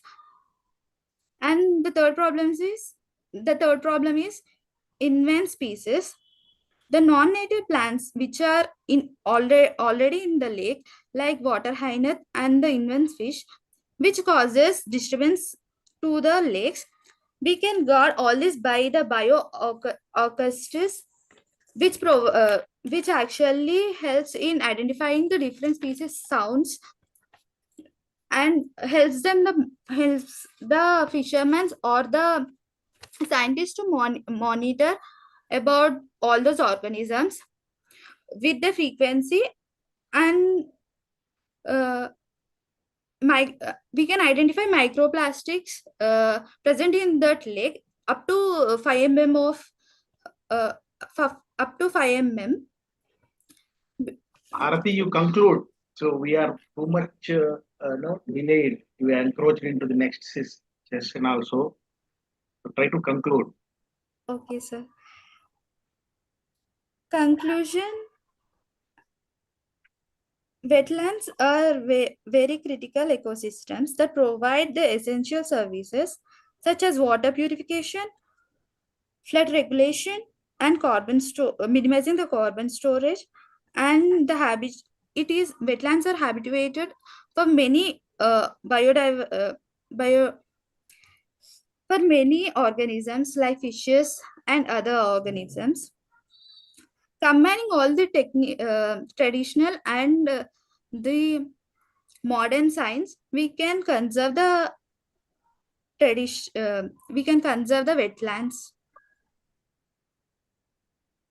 Thank you, sir. Okay, thank you. Take water. You worked hard in presenting. Relax first. First, you be cool.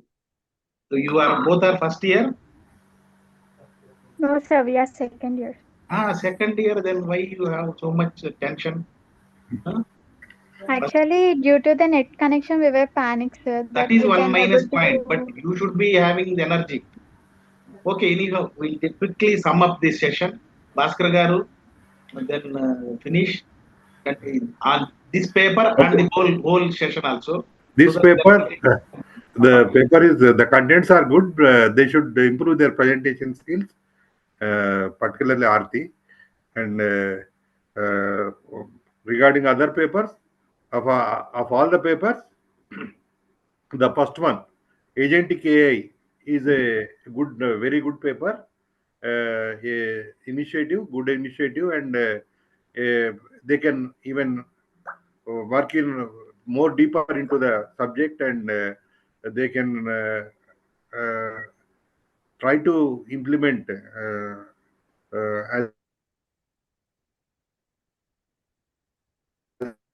the they can go for 2.0, including that SAR and hyperspectral and drone studies, drone precise location of the affected areas, that wherever they are studying the wetland, instead of studying with some 10 meter or 30 meter resolution data of the satellite, for correct mitigation, they have to go for drone studies. So I suggest them to include both these three things. One is hyperspectral and SAR and synthetic aperture radar and data, and drone with these same payloads. and even that approach, it's a highly technical paper, and I appreciate their initiative. And regarding two other papers also, which were very good regarding mitigation this urban wetlands, that is lakes, protecting lakes and preserving conservation by them is also very good. And even that pollution, fluoride pollution of Nalgonda district is a good paper, a good effort, but they would have presented it in a better manner. And with that, these are my remarks. Thank you. Thank you, boss. Thank you, sir. Madam, now we'll take, so you just with the less time only. Aparna garu. Aparna garu, you can unmute madam now. Sir, good afternoon, sir. Yes, madam. Video also you can share. Yes, sir, that's what. You are not allowing me to share my video. No, you are allowed.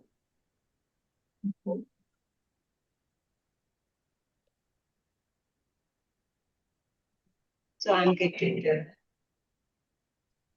Ravindra garu, any problem for video sharing for madam? No, she can share now. Yeah, yeah. No issue, madam. We'll take it in 1 Yes. minute. Yes, sir. Good afternoon, sir. Yeah, good afternoon to all. So I'm truly honored to serve as a session chair for this conference. This event is a meaningful platform that encourages students to explore, to research, and present their innovative ideas. I'm very happy to see the enthusiasm of all the participants, especially the students who presented their work. And the student efforts reflect their commitment to protecting our environment and creating a better future. So I would like to express my sincere gratitude to Jaychandra sir for giving me this opportunity. Sir already said that I have a very less time to express my views. I wish all the presenters a very best. Thank you very much. Thank you, madam, for understanding the situation. So we'll move on without delay. Krishnarao garu, we will also add upon later. So thank you, Bhaskar garu and Aparna madam. Thank you, sir. Thank you. For your valuable time, particularly lunch time. So now the next session, Professor Jaishankar garu may join whenever he informed that he will be joining. And Dr. Chakradhar, Associate Professor and Department of Mechanical Engineering from IIT Palakkad. Welcome, Chakradhar. Ravindra garu, please permit Chakradhar garu and Professor Jaishankar garu if he is there with CKJ. So good afternoon, sir. Good afternoon, everybody. Yeah. This is Chakradhar. So very happy to be here. Jaishankar garu is not seen, but he will join very soon. Communicated. So without delay, we'll move on the papers, Chakradhar. The Sure, sir. ecotourism potential of wetlands, integrating conservation and cultural heritage. Amulya Setti, Sai Lakshmi, and Harshita from GNITS. You people please raise hands. Okay, so that we need not search for your names. Whatever name you join, just raise hands if you are there. Amulya, Sai Lakshmi, Harshita, probably all three are not seen. And then we'll call next paper, GIS and remote sensing technology in wetland ecosystem. Anjali, Ishita, Tanmay. Are you there?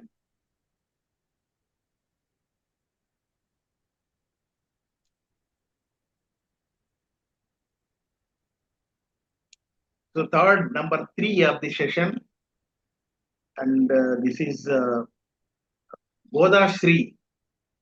Are you there? M. Goda Sri? Yeah, yes, she raised the hand.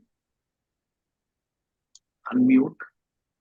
For GIS and remote sensing, B3, Anjali, me, Ishita. Okay, fine. You are Anjali.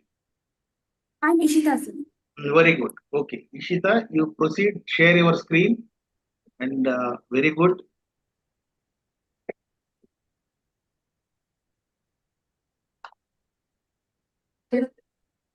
Share your screen. Yes, sir.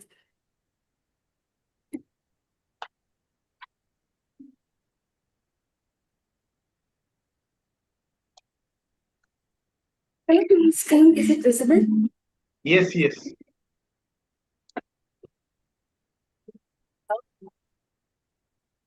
Sir, is my screen visible? Yes, visible, Amma. Go ahead. Okay, sir. Good morning, respected dignitaries, esteemed guests, and fellow participants. We are honored to present at the 11th Pure Earth Conference on the topic GIS and Remote Sensing Technologies. I am Ishita from Department of Electronic and Communication Engineering, joined by my teammates Anjali, also from EC Department, and Tanmay from ETM Department. We are all pursuing our BTech first year from G. Naranama Institute of Technology and Science. Through this presentation, we aim to showcase how these technologies are vital for sustainable resource management and disaster mitigation. Before we begin, let us start with a quote which captures the essence of our presentation. Conservation is not an option, it's a necessity. This powerful statement reminds us that wetlands are not just ecosystems but lifelines for biodiversity, climate resilience, and human survival. Through GIS and remote sensing technologies, we can better understand, monitor, and protect these vital resources. To understand why wetlands deserve such urgent attention, let us begin with a brief introduction. Wetlands are sensitive ecosystems facing increasing threats from urbanization, pollution, and climate change. Despite this, they are the most valuable ecosystems on Earth, supporting biodiversity, regulating climate, purifying water, and controlling floods. To study and protect these complex environments, we need advanced tools. That's where geographic information systems and remote sensing technologies come in.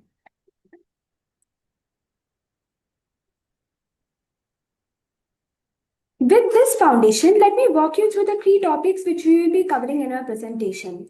This includes what is GIS and remote sensing technologies, importance of GIS in wetland studies, role of remote sensing in wetlands, advantages of these technologies, key technologies used, and applications of these technologies in wetland conservation. Now, I would like to invite Anjali for continuing this presentation to better understand what these technologies are. Thank you, Ishita. Yeah, entering into depth of this context, there are three essential and advanced technologies for wetland management and research, which among them are geospatial technologies and intensive field monitoring and ecological restoration methods. The geospatial technologies includes Geographic Information System, GIS, and remote sensing. These tools enable scientists to track changes over time, aiding in effective conservation and management strategies to protect these vital ecosystems by acquiring information about Earth's surface using satellite, drones, or aircraft without any physical contact. Now, let us know about the importance or significance of GIS and remote sensing in wetland ecosystems. Mapping wetland boundaries and zones. It is essential for understanding and managing wetland ecosystem effectively, which are crucial for conservation purpose. Analyze land cover and land use pattern. Land cover and land use pattern involves studying the physical material present on the Earth's surface and understanding how people utilize this land over time and space. Study watershed characteristics. It tells us about the area, length, slope, shape, soil type, geology, geomorphology, vegetation, etc. Monitor pollution and water quality. It involves the real-time measurement of various water quality parameters such as pH, turbidity, total dissolved oxygen, temperature, etc. Support wetland restoration and conservation planning. Involve a multifaceted approach that includes assessing environmental benefits, cost effectiveness, spatial needs, and protection of soil and water resources, and sustainable long-term management. After hearing to the significance, the next question which strikes to our mind is what is the role and how can we access these technologies in wetland ecosystems? Remote sensing uses satellite imagery and aerial photographs and drone data to study wetlands. It helps us to detect vegetation health, flood patterns, soil moisture, and human disturbances. Satellite data sources includes Landsat, Sentinel, MODIS, UAV drone imagery, IRS satellite. Let us now understand the advantages and merits of GIS and remote sensing technologies in wetlands. Firstly, efficient and large-scale data collection. It involves using advanced methods like satellite imagery, drones, GIS, etc. for rapid and accurate measurement of land cover, biodiversity, and seasonal changes over vast wetland areas with minimal manual effort. Integrated and enhanced analysis. GIS can store, analyze, and integrate diverse data layers to protect and to provide the comprehensive information for analysis and planning. Support for infrastructure and urban planning. GIS helps us to understand their water quality and land features. This information guides planners to decide where to build roads, houses, and other infrastructure safely. It shows which areas are safe for development and which areas should be provided. Resource management. GIS plays a crucial role in predicting GIS plays a crucial role for natural resource management, allowing for the identification, conservation, and zoning of areas for resources like water and minerals. Next, disaster management. GIS plays a crucial role in predicting, monitoring, and managing disasters in wetland ecosystem, which includes risk mapping, risk real-time monitoring, early warning systems, post-disaster infrastructure. Next, we can also see the scope of GIS in various sectors, such as for forest monitoring, water quality monitoring, industry and commercial uses, geology and mineral exploration, flood monitoring, agriculture and crop monitoring, public health sector, air quality monitoring, and planning and community development.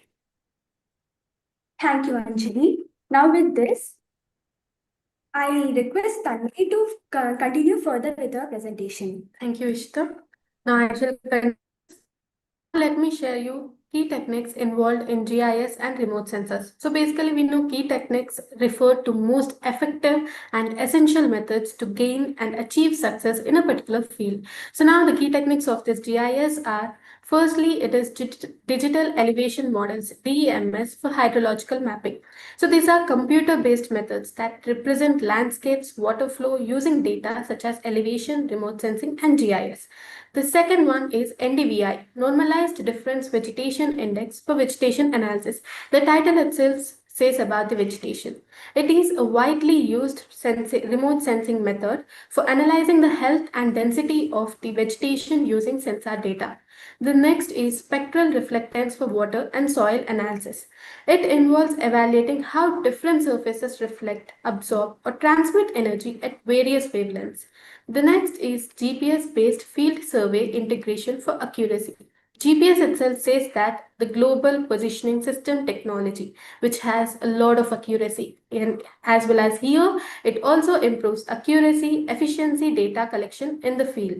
The next and the last one of the key technique is machine learning for land cover classification, which involves usage of advanced computational algorithms to categorize different types of land surface. Now, we will discuss few applications, as after knowing all of this, now we have to know the applications of this GIS. Here are few pictorial images of the applications: wetland inventory and mapping, identifying illegal land conversion, flood risk assessment and disaster planning, biodiversity monitoring, climate change impacts, sustainable land and water resource management. Here, these are the places where these applications are used. Now, after knowing all of this, now we will discuss some case studies regarding usage of remote GIS and remote sensing. So the first is Chilika Lake monitoring using satellite imagery enhanced lake restoration programs.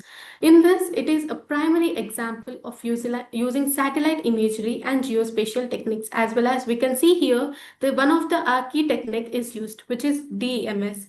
And by the success and the support from the agencies from ISRO, this intervention and monitor the recovery, this leads to the lakes removal from the Ramras Montreux record in 2022, as well as another case study from India Bangladesh. Satellite mapping improved mangrove protection in Sundarbans. Satellite mapping in Sundarbans, Bangladesh is used to monitor forest cover changes, which informs and improves mangrove protection strategies by providing critical data, as well as here also a lot of vegetation and many areas degradation loss is occurred, and using such key techniques here also they have improved a lot by using this. So now let us see. For every usage, we do have some challenges, whatever it may be. So the same way, GIS and remote sensing also face challenges for the usage. So the challenges in using them include the dynamic and heterogeneous nature of wetlands. As we know, weather and climate are not under our control, it's nature, natural things. So which complicates data collection and analysis, and technical issues for sure, and data integration difficulties. So now let us see the challenges here. Cloud cover affecting satellite images, limited technical knowledge in rural regions, high cost of advanced satellite data, need for skilled professionals and computing facilities, and more.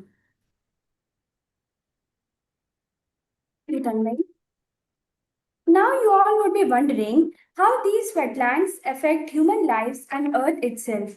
What crisis would await if wetlands are left unconserved? GIS and remote sensing are transferring wetland conservation, revealing boundaries, monitoring ecosystems, and exposing hidden threats. Wetlands are not just landscapes, they are guardians of biodiversity, natural purifiers of water, regulators of climate, and shield against floods. With these technologies, conservation becomes smarter, ensuring sustainable land use and resilience against climate change.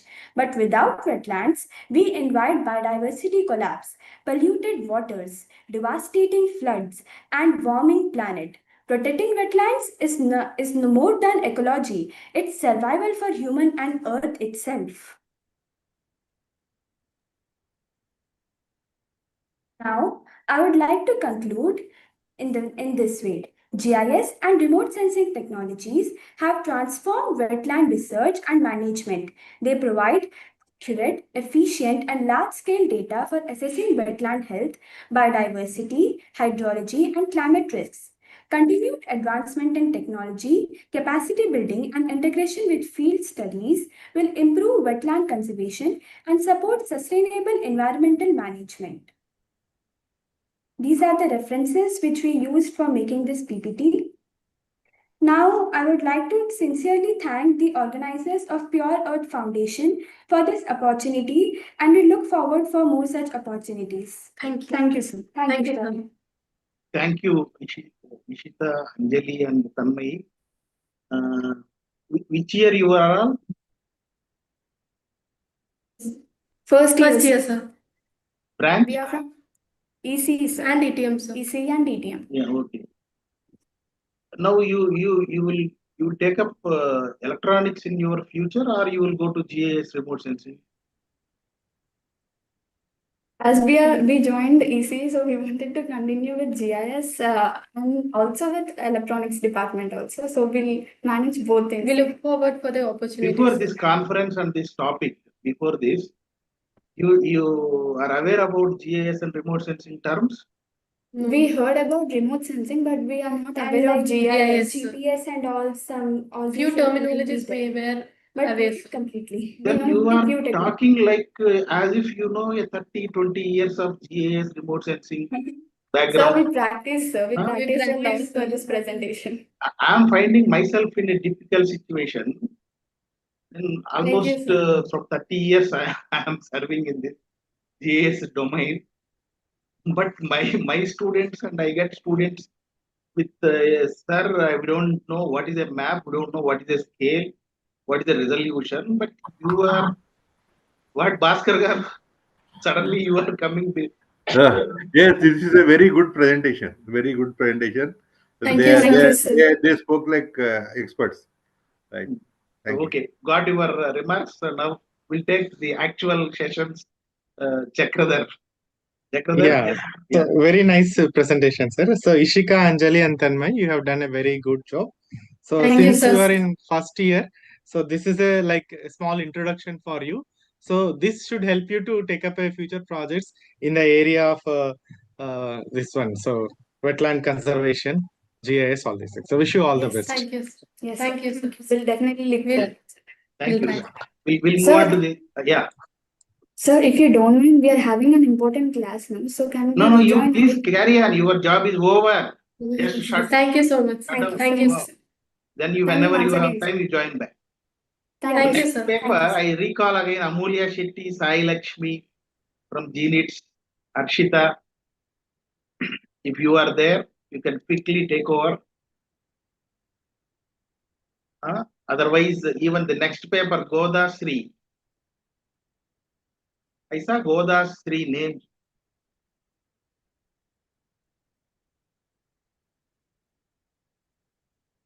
Sometime back, but now I am not.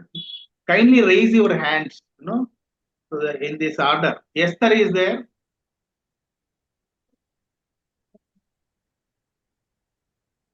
Yeah, Esther raised the hand. Very good.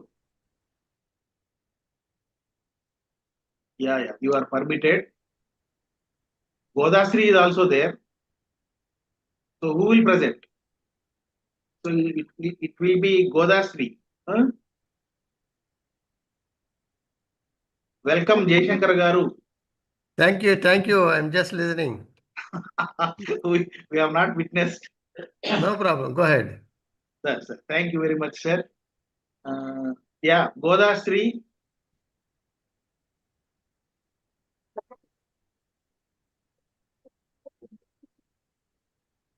Please share your screen.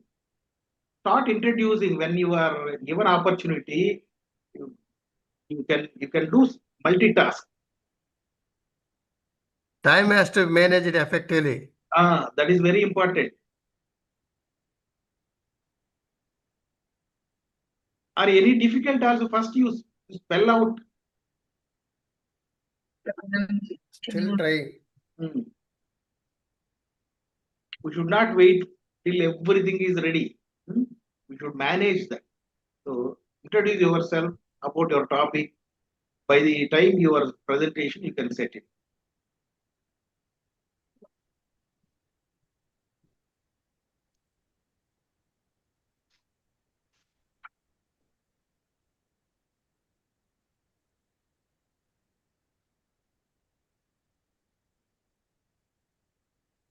They are from which place they are connecting? No, Hyderabad. Hopefully. Godasri, you should introduce yourself and your paper title is there. Are you are starting now? Your system opening, booting your system.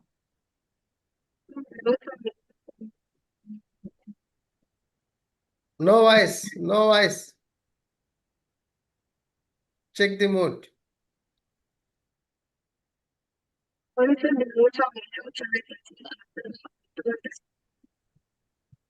Loud, please.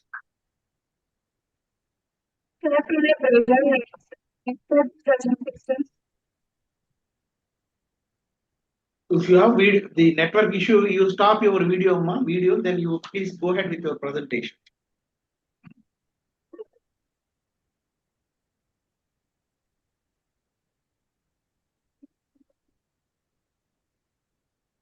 Or Esther can take over. If Esther is having better connectivity, she can take over.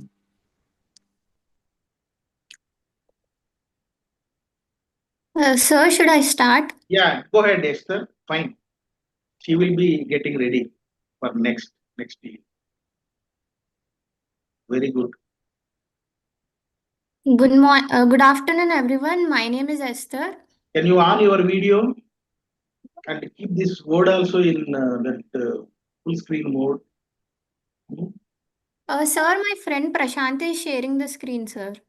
Fine. Then you can on your video so that you will be seen to everyone. You don't know how you are going to present.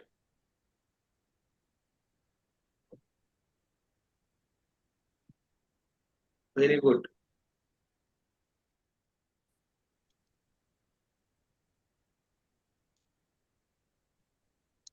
Yeah, unmute, Ra. Very good. Good afternoon, everyone. My name is Esther. And my friend Prashanti, we both are speaking on the topic of impact on rural livelihood and economy in wetland ecosystem. My friend Prashanti is about to begin the presentation. Good afternoon, sir. I am Prashanti.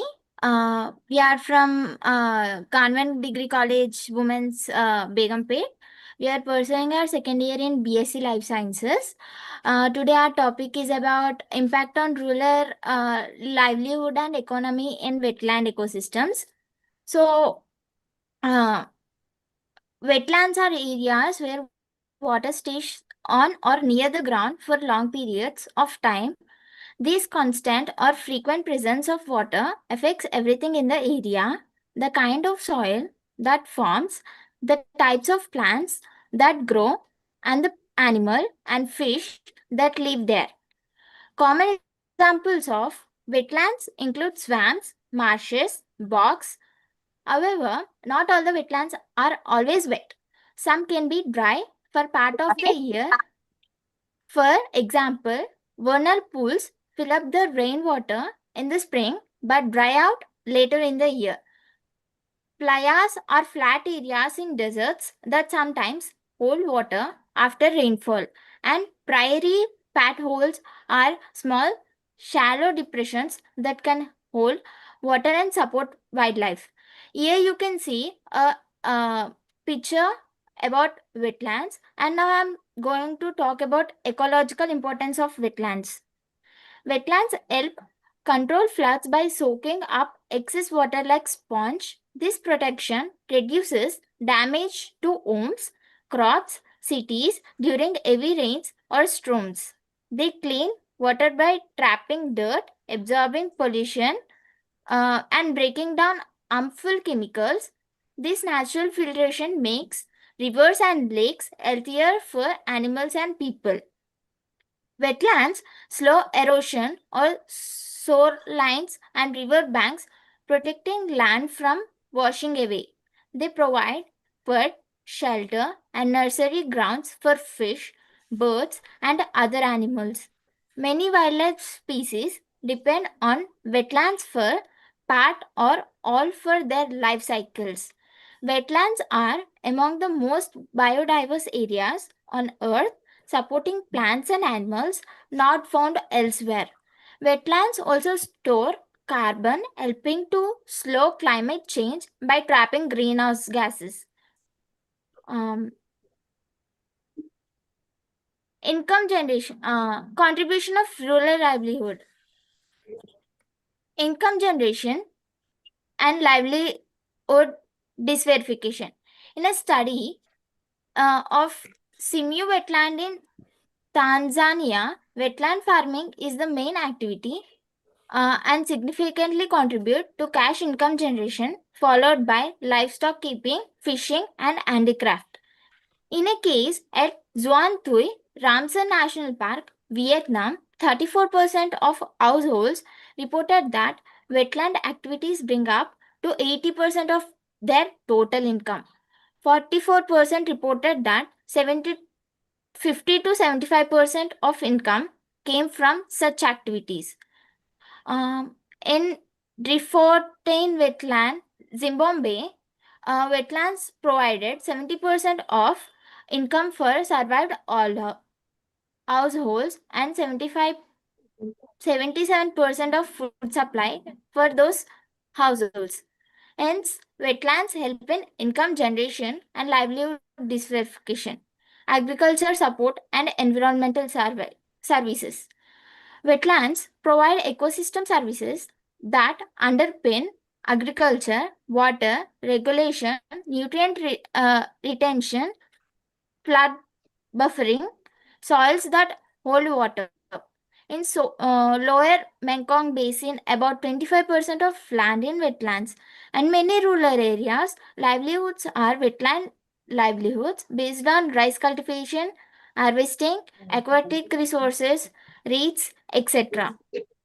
Multiple uses and risk reduction. Wetlands give rural households multiple options like crop growing, fishing, grazing, collecting wild resources, thus that reduce vulnerability to climate or crop failure. They help especially poorer or more vulnerable populations by providing resources that can be accessed with when other livelihoods fail. Sustainable employment and small scale enterprise. Beyond farming, fishing, wetlands support enterprises such as craft making, from reeds, grasses, tourism in some contexts, local trade of wetland products. The wetlands as a source of sustainable livelihoods fact sheet emphasizes employment globally via wetlands. Challenges faced in wetland ecosystems. In Karnataka, lakes locally known as tanks have long been vital for irrigation, water storage, and biodiversity. However, these traditional water bodies are now facing severe stress due to urbanization, industrial pollution, and over extraction of groundwater. The state has nearly 14,936 wetlands, but rapid population growth, especially around Bangalore and nearby rural areas like Dobbalapura, has increased water demand and depleted underground reservoirs. Many tanks have dried up or become polluted, forcing farmers to rely heavily on groundwater. Industrial activities, regions such as Arkavati Basin further worsen in the situation by discharging unthreatened influence, threatening both wetland ecosystems and livelihoods that depend. Wetlands around world are under increasing pressure from both natural and human activities. One of the major challenges in habitat loss and land conservation. Prashanti, need not read everything. So you have to make some important points. Okay. So our time is also there. So another speaker also has to speak, your co-author. Yes, to make sir. your points. You don't need to read the whole paper. Okay. Paper is already you submitted. It will be circulated through proceedings. So what you want to say, the highlight things of your paper and all. Just should have made a PowerPoint presentation with few points. Just okay, make it little quickly. Okay, sir. So I'm done with my speaking. So now I'll pass everything to Esther. Thank you, sir.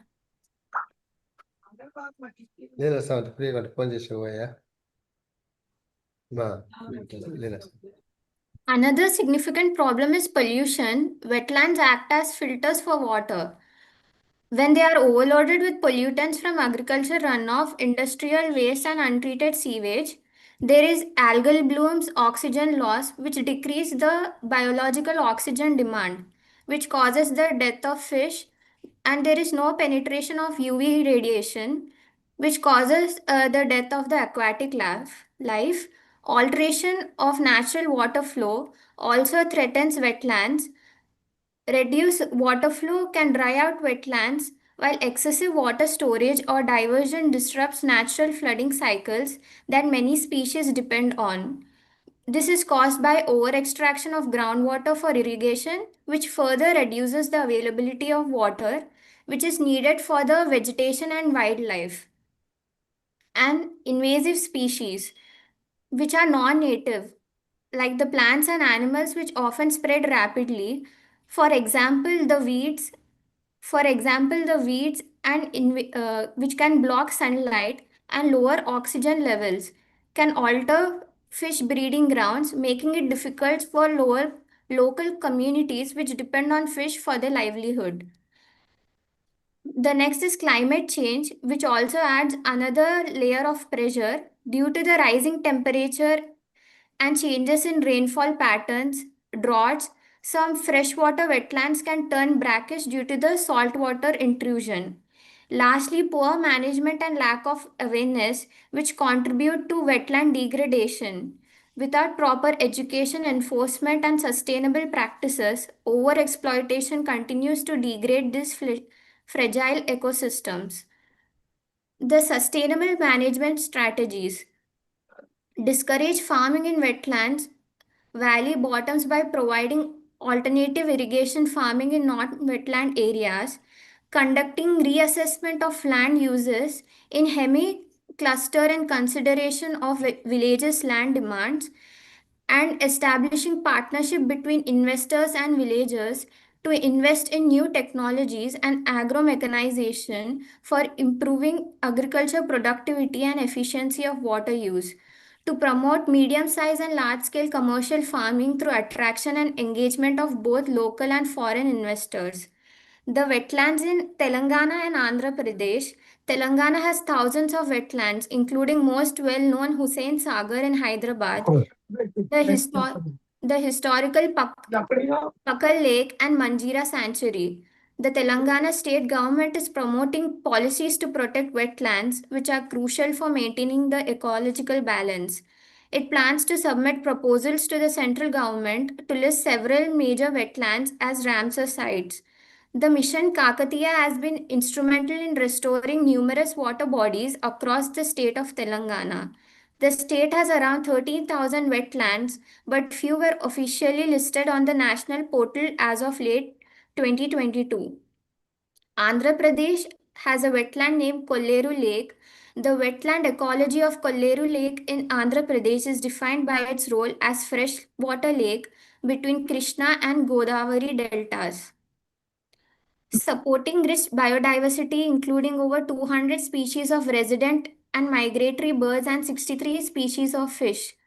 Kolleru Lake size fluctuates significantly with the monsoon, creating a dynamic habitat that supports a variety of plant and animal life, as well as terrestrial vegetations like Borassus flabellifer and Acacia nilotica and Azadricata indica. This is the picture of Kolleru Lake tourism and wetland ecology, widely distributed into aquatic and terrestrial vegetation. I hereby would like to conclude this by saying that wetland ecosystems play a vital role in supporting both the environment and rural livelihoods. They provide fertile land for farming, rich fishing grounds, grazing areas, clean water, and natural protection from floods, making them an essential foundation for rural economies across the world. However, these ecosystems are under severe threat from pollution, land conversion, climate change, over extraction of water, and poor management. Therefore, sustainable management, strong government policies, community involvement, and conservation efforts are necessary to protect these wetlands. Wetlands are not just natural habitats, they are lifelines for people and the environment. Thank you. Thank you, Amma, both Esther and Shanti. Thank you, sir. Yeah, we'll move to next paper. Maybe this session, I'll request the chair to sum up at the end. Then an individual paper. So the next paper, Godasri, are you there? Ready with your facility? Godasri, you cannot take so much time to start your paper.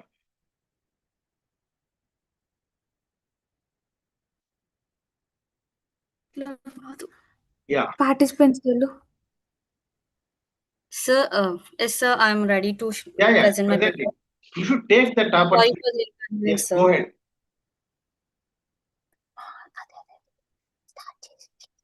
Yeah.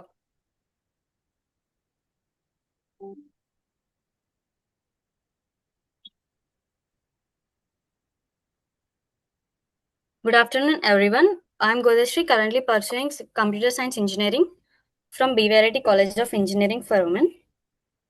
Today, I'll be presenting on my research paper on integrating indigenous wisdom and contemporary approaches in wetland restoration.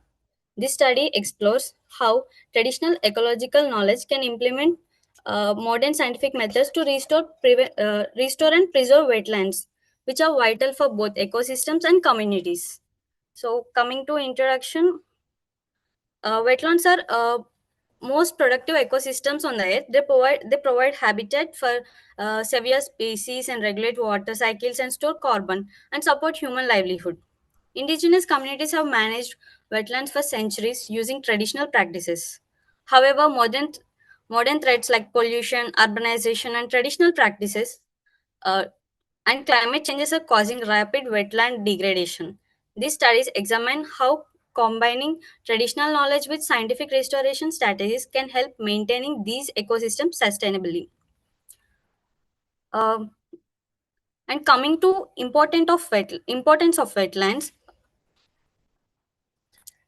they provide habitat for diverse species and including migratory birds and fishes. They act as natural water filters and recharge groundwater and also help prevent from floods. Wetlands store carbon and help regulating local climate. They support livelihood through agriculture, fisheries, and medicinal plants. Many communities also hold wetlands as sacred, linking them to cultural and traditional. Wetlands are important economically, ecologically, and culturally. Despite of these importances, wetlands faces severe threats like urban expansion and industrialization, and also agriculture degrade wetland areas. Pollution from chemicals and waste affect water quality and also air quality. Traditional knowledge systems are fading. So modern restoration methods often neglect community involvement. This disconnects reducing the effectiveness of restoration efforts. Therefore, integrating approach combines science and indigenous practices is must needed. So, coming to objective, document traditional and ecological practice for wetland conservation and identify the major threat causing for wetland degradation and analyze how indigenous knowledge support ecological resilience, comparing modern restoration methods with traditional practices and integrating this with a framework will be most efficient. Well, coming to we know traditional practices were there like po- pokalu farming, and also there was an example like Chilaka Lake, and also some in northern India's they have a traditional practice like Jeel and Talab, and in New Zealand they plant flags to restore most wetlands. So these kind of practices make our wetlands more to restore wetlands most effectively, and also expected outcomes are identifying the effective traditional practices that maintain ecological balance and document cultural rituals and community involvement in wetlands. Develop a hybrid restoration model combining science and indigenous knowledge, and provide recommendations for policymakers and NGOs and local communities. Finally, I want to conclude that wetlands are vital ecosystems that require immediate protection, and traditional ecological knowledge offer proven location-specific method to sustain wetlands, while modern science provides tools for monitoring and restoration. By integrating these traditional practices and modern science, we can achieve holistic, culturally sensitive, and sustainable restoration model. Community participation is key for the long-term success. Togetherly, indigenous wisdom and scientific methods can restore wetlands are as ecologically, culturally, and resolve for future generations. Thank you for giving this opportunity. Thank you, Goda. Made it quick. Very good. Thank you, sir. Yeah, next participant, whoever is ready. Still that Lakshmi, Arshita are there. Amulya, Shetty, Lakshmi. Yeah, take over. You should raise your hand. Okay, then we'll go to Fatima. Fatima Dishna, Central University of Kerala, Kasaragod. Community participation in wetland conservation, a case study of Kadulundi Vallikunnu Community Reserve.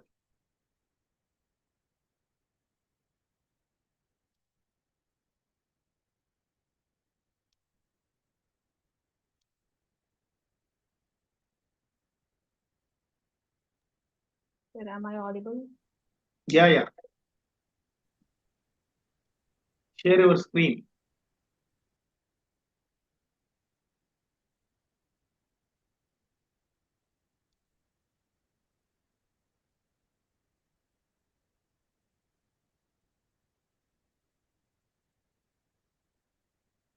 Sir, is it visible?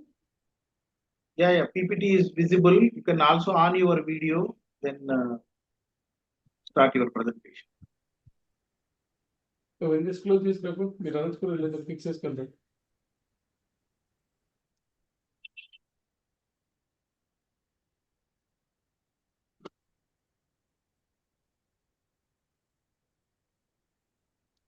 Why we are seeing Krishna Jayashankar Garu here.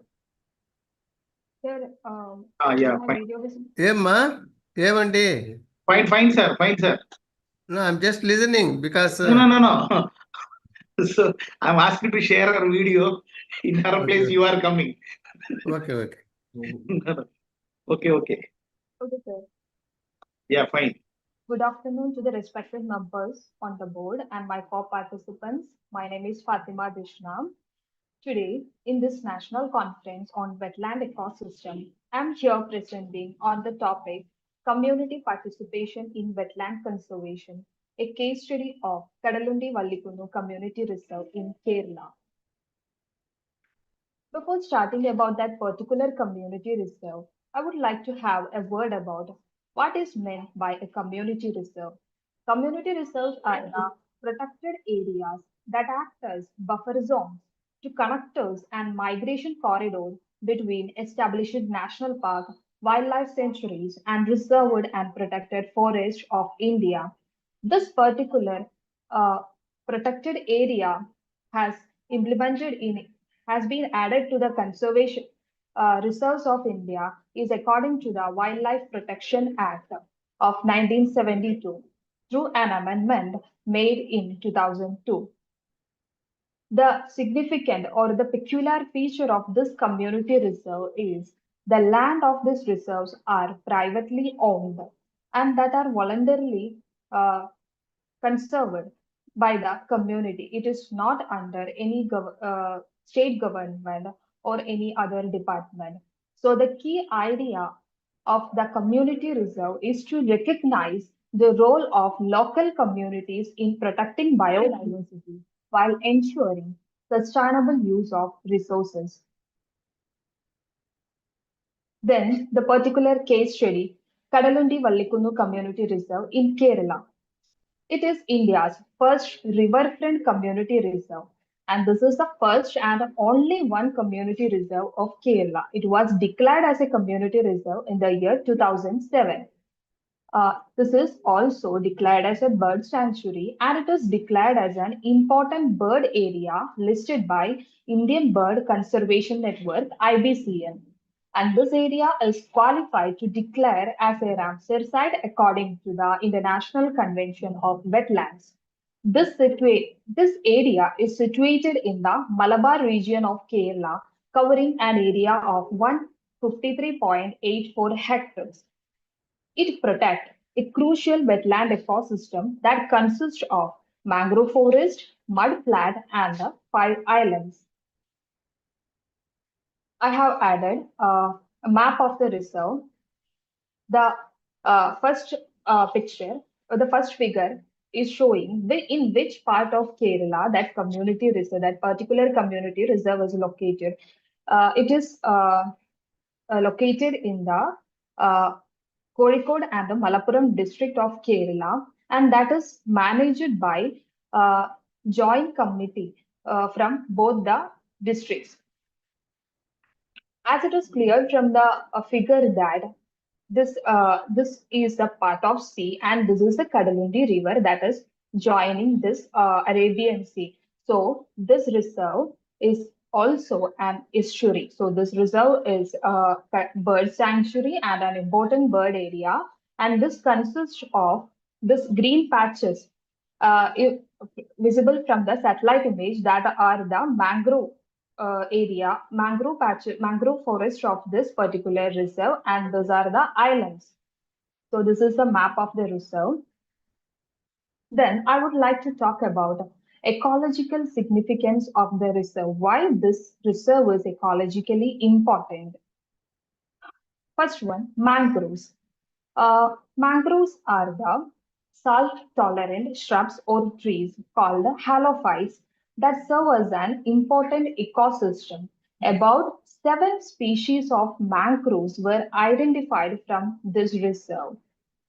Then the avian fauna. As I said, this reserve is a bird declared as a bird sanctuary and an important bird area by IBCN. About 95 species of the birds were identified, which include both resident and migratory birds. And the conservation status ranges from least concern to endangered to near threatened categories. Mammal. One of the most identified apex predator in this particular reserve is the smooth-coated otter. As this reserve is an estuary, it supports various fishes, crustaceans, and mollusks. About 59 species of finfishes, crustaceans, and 13 species of mollusks were identified from this reserve. Planktons serve the basic trophic system, basic of the food trophic level, and it is providing food to many aquatic species. So about 11 species of phytoplankton and 28 species of zooplanktons were identified from this reserve. One species of seagrass, Halophila beccari, was identified from this reserve, and about 10 species of mangrove associate. Mangrove associate are nothing but they are not exactly mangroves but are growing along with the mangroves. So about 10 species of mangrove associate were also identified. So this is the ecological significance of this reserve. Then I ecosystem services of the reserve and its economic value. Ecosystem services are defined as the direct and the indirect benefit that is getting from the ecosystem for to improve the quality of human life and well-being. As per the UN Millennium Ecosystem Assessment published in 2005, 4 categories of ecosystem services are identified: provisioning services, regulating services, supporting service, and cultural service.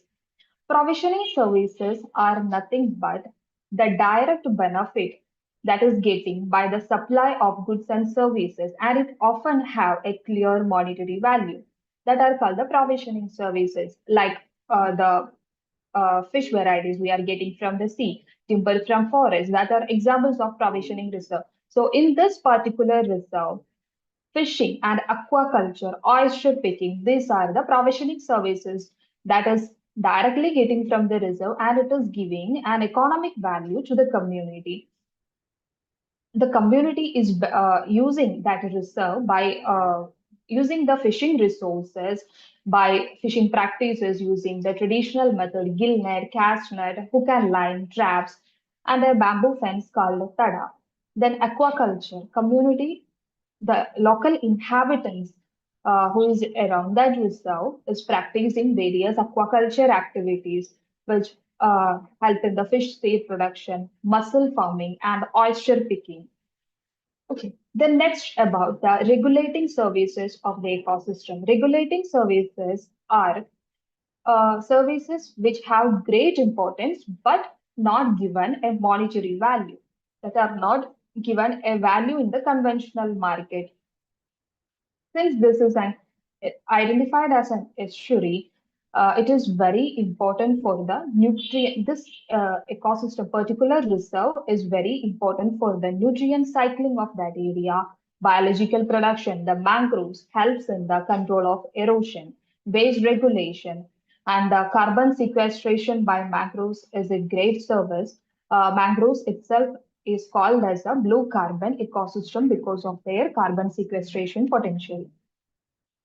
The next is the supporting services. Supporting services are nothing but the foundational process that is happening in an ecosystem and that is responsible for many other services. Uh, the nursery and feeding ground for fishes because it's an estuarine ecosystem, and the mangroves that can act as a habitat for birds. Mudflats can act as a foraging area for birds. So these are the supporting services of this particular reserve.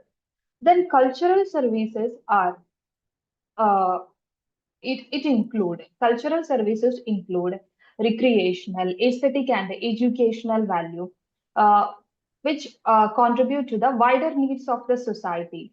So, in this particular reserve, the tourism, ecotourism activities, uh, and the rich species diversity of mangroves and birds that create recreational, aesthetic, and the educational value for this reserve. So those are the ecosystem services of the reserve. Since this community is benefiting this much from the ecosystem services, there has to be some steps taken by that community for the conservation, as this is a case study of a particular community reserve. So, what are I will talk about what are the community-led initiatives.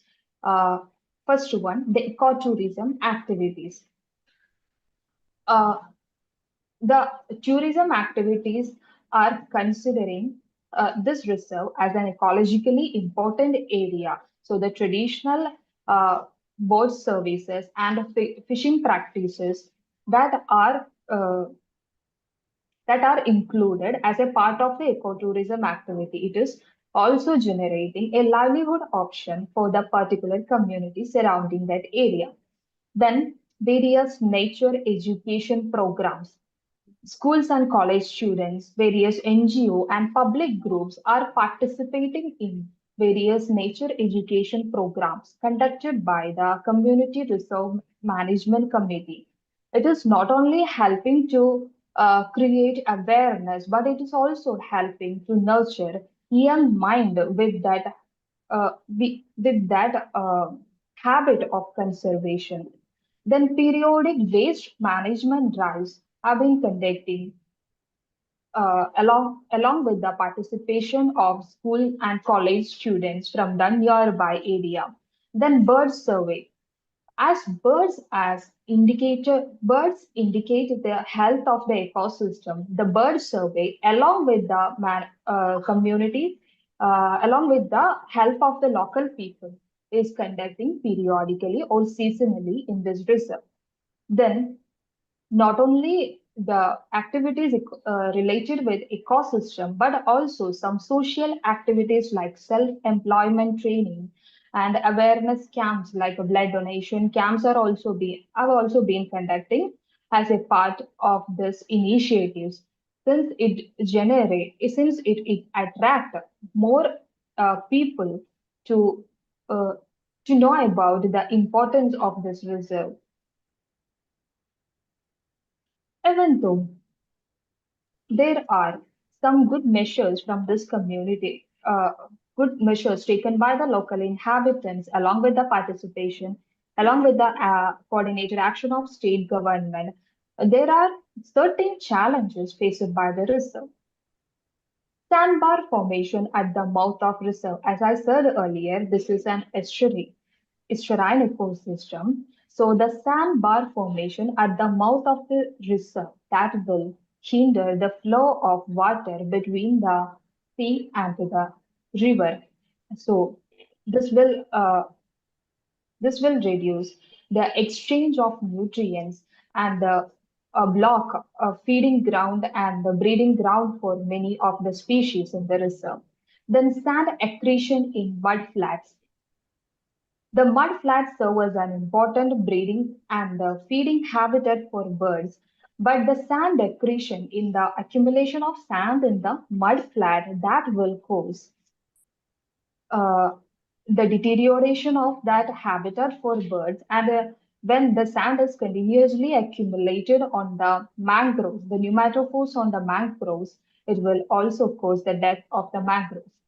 Then, as every ecosystem face pollution due to plastic is also an important challenge faced, important threat faced by the reserve. Then dumping of slaughterhouse waste from the nearby areas, that is also one of the challenges faced by the reserve. Then anchoring of fishing vessels in this area that create noise pollution, and it will affect the bird communities of the reserve. This I have added some of the pictures. This is the first picture is showing the sandbar formation at the mouth of this reserve. So this will, if it is continuing for a longer period, this will block uh, the exchange of water between the river and the sea. Then the second picture is about the dead mangroves in that area, and the third and fourth picture will show the severity of plastic pollution. A study conducted by the ICAR Central Marine Fisheries Research Institute, along with the support of the Kerala Biodiversity Board, they have identified some of the challenges, and they suggested some management options to tackle such challenges. Uh, the management options are removal of sandbar from the mouth of reserve. It will enhance if the sandbar has been removed from the bar mouth, it will enhance the nutrient exchange and water flow between the river and the sea. Then replenishing the mangrove vegetation and developing mangrove nurseries. There are some areas which is identified as the wasteland or degraded land in the reserve. So by developing mangrove nurseries along with the participation of the local communities and replenishing the mangrove vegetation in that area can be a management option to tackle such challenges. Then capacity building of the local people through scientific method of mussel farming and oyster culture. The if the capacity of the local inhabitants is increased through this method of mussel farming and oyster culture, they will be more aware about the need to conserve this important ecosystem. Fish stock enhancement through fish and shrimp sales can also be practiced. Promotion of more ecotourism activities, making the local inhabitants as a guide and a partner of this ecotourism project that will uh, promote that will promote the conservation activities. Then regular cleanup drives. Since I said earlier, plastic pollution is one of the major pollution faced by the reserve. Not only periodically, regular cleanup drives have also it also have to be practiced. So, as I conclude with a statement, an integrated approach serves as an ideal way for the management of any ecologically important area. So if the area have to be conserved, along with the if the area need to be conserved, along with the participation of local communities, that communities also have to be socially and economically well maintained. So this particular, then only it will contribute to the larger, to the our goals of larger needs of sustainable development. Therefore, this particular example can be taken as a this particular community reserve can be taken as an example to redefine our conservation measures by keeping the basic fact in mind that human as a constituent of ecosystem. These are my references, and thank you for listening. Thank you, Fatima. Maybe you can present another some more minutes also, but so we'll take the comments at the end of the session. At the end of session means for everyone or only this person? For all, sir. For all. For all. But we may not. You have to ask questions, or they will. No, sir. Now see, we are already running short of time. So probably questions is not that. Mostly maybe you can give some comments and then give some advices. So if you ask question and start question and answer, it will take time. So then, what I mean the chairperson has to comment on their papers, or some audience will comment on it. Only chair, sir. Only chair. If they want to comment, they have to comment right now, because there is no need to wait till the end of the session. Okay, give your remarks, please. No, they are presenting very well. That's all I can say. No doubt. And moreover, they are engineering students. Most of them are engineering students. Yeah, majority. You are true. So let us check, sir. Other Sharmila, Sahasra is there. Sahasra.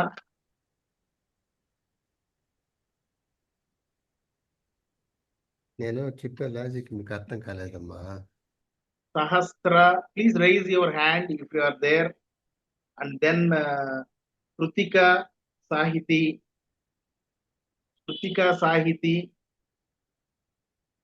Because please raise your hand. We can only see instead of names. We'll see the hand raised from your side. Then Varsha, Tejashwini, Soumya. I think there is a name Varsha. Sir, yes, sir. I will. Yeah, share your screen. Yes, sir. Do not take time. Yes, sir. Yes, sir. Try to finish within 7 to 8 minutes. Okay, sir. Yes, sir. Yeah. Okay, sir. It's stating that video is disabled by the host. No, okay. Yeah. Ravindra Garu. Yes, sir.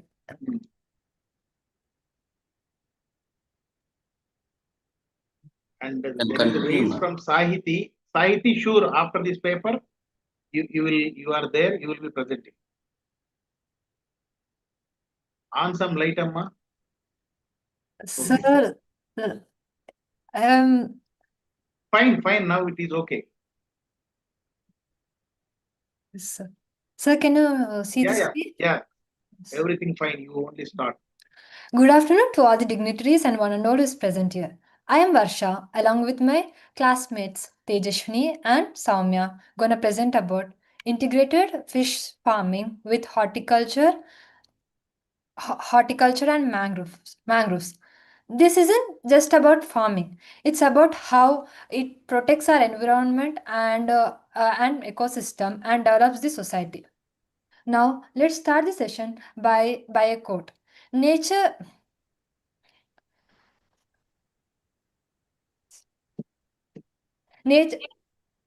Sir, there isn't 1 minute. Nature isn't about what it teaches. It's beyond what it seeks.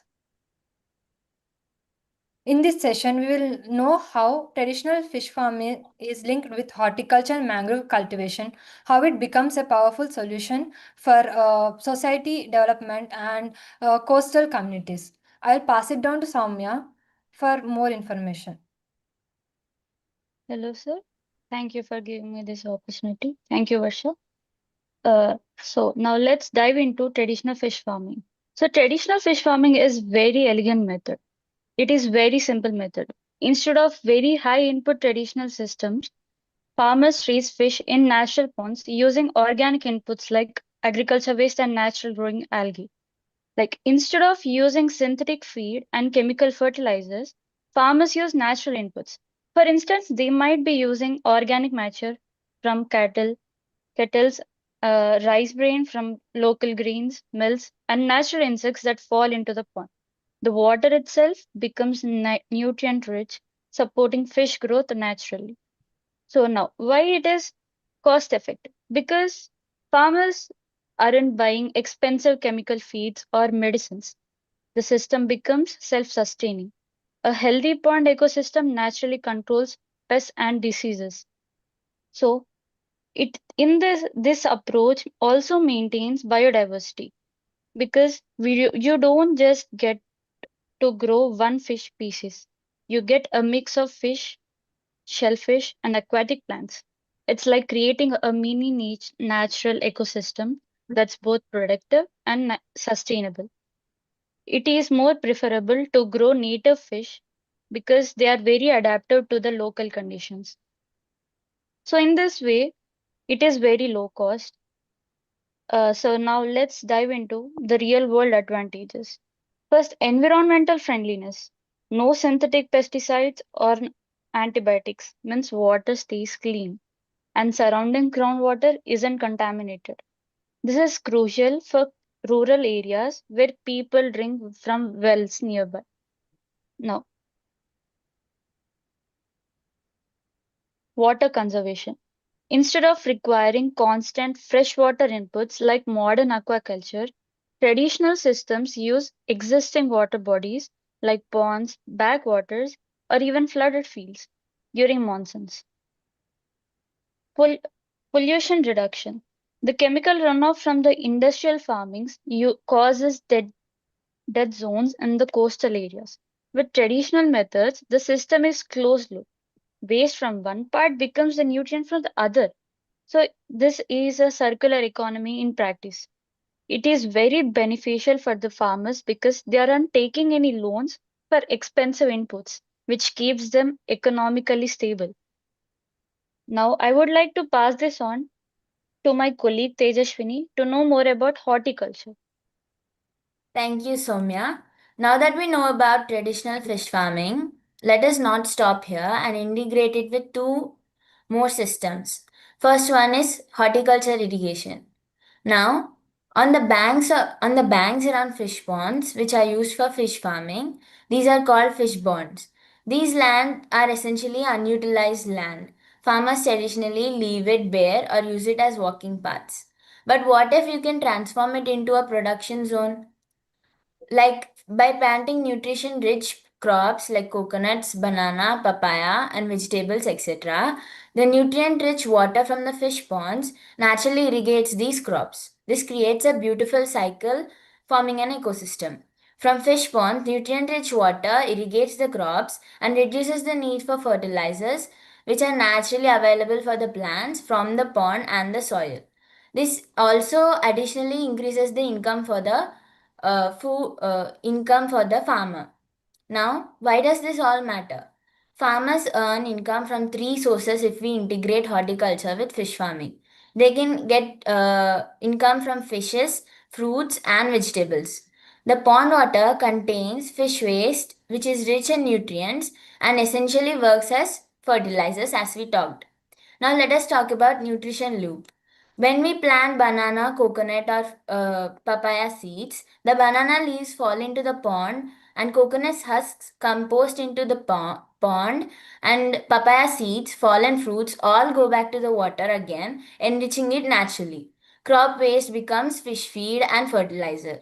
Now, when we talk about microclimate creation, trees provide shade for the pond, reduce water evaporation, and create microhabitats for birds and insects that naturally controls pests. These pests also support for the fish development and food.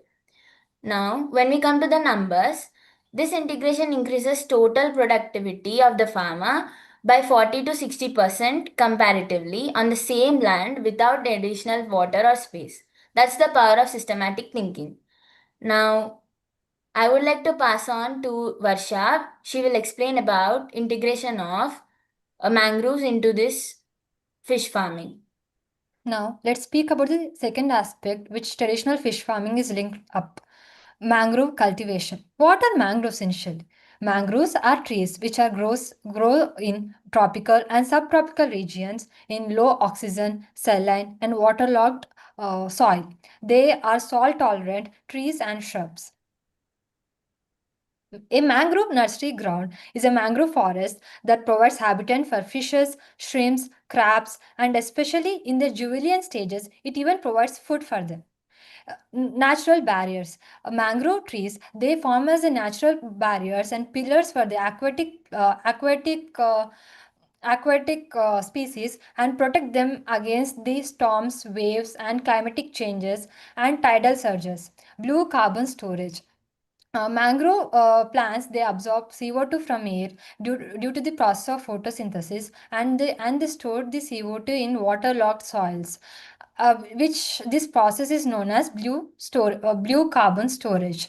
And the low oxygen levels in soil, it slows down the process of decomposition. Filter pollutants.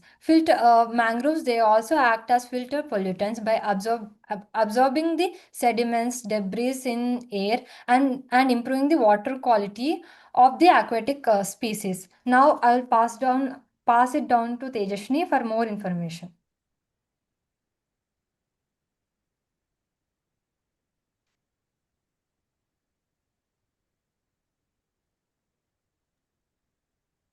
Thank you, Varsha. Now let us see about the benefits of these integrations. Now, the integrated approach does exactly this. First key point, biodiversity and productivity. Instead of monocultural farming, this depletes ecosystem. This system creates diverse habitats that naturally increase productivity. Soil and carbon. Soil erosion is a silent disaster in coastal areas. These systems prevent erosion while sorting blue carbon in mangrove soils.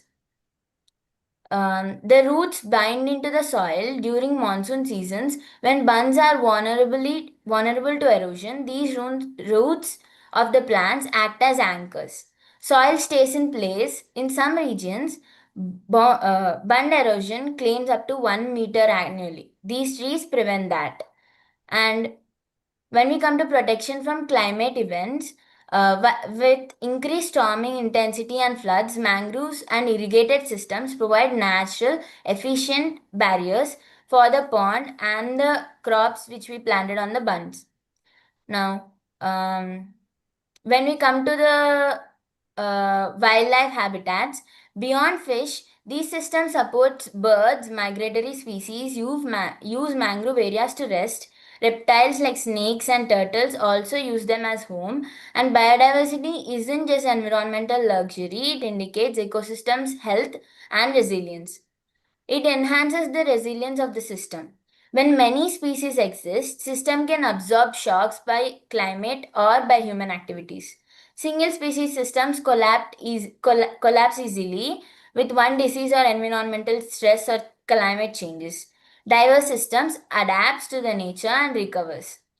And the water quality. When the mangroves and integrated farming system exist, groundwater stays clean. Agriculture runoff is filtered naturally. Fish farming doesn't pollute, it enriches the soil. Communities that depend on the wells for drinking also don't need to worry about this. No lagal blooms or contamination is occurred. Now I pass on to Soumya to give the advantages of socio-economics for the farmers. So thank you, Tejashwini. Make it There are so faster, many- Varsha. Sir? Make it faster. Yes, sir. There are so many advantages by conserving mangrove-based systems. The first advantage is multiple income sources. From mangroves, we get lot of food items such as fish, fruits, honey, and even it provides so many forest products. Supports traditional skills. Mangrove-based system, basically they preserve local knowledge and integrate the traditional skills with sustainable harvesting techniques, and helps us to know more about it. Creates job. It provides job in ecotourism, and it provides job to fishermen, farming, and in tourism sector, and etc. Healthy food options. Mangrove-based systems, they provide affordable and nutritious local seafood such as shrimp, fishes, to the people, and even provide healthy food to the julienne fishes and shrimps which grow in the ponds. Community resilience. Mangrove-based systems show community resilience by protecting aquatic species from storms and even by maintaining the shoreline and reducing the soil erosion. Now I will pass it down to Soumya to know about the threats and strategies of sustainable adoption. Thank you, Varsha.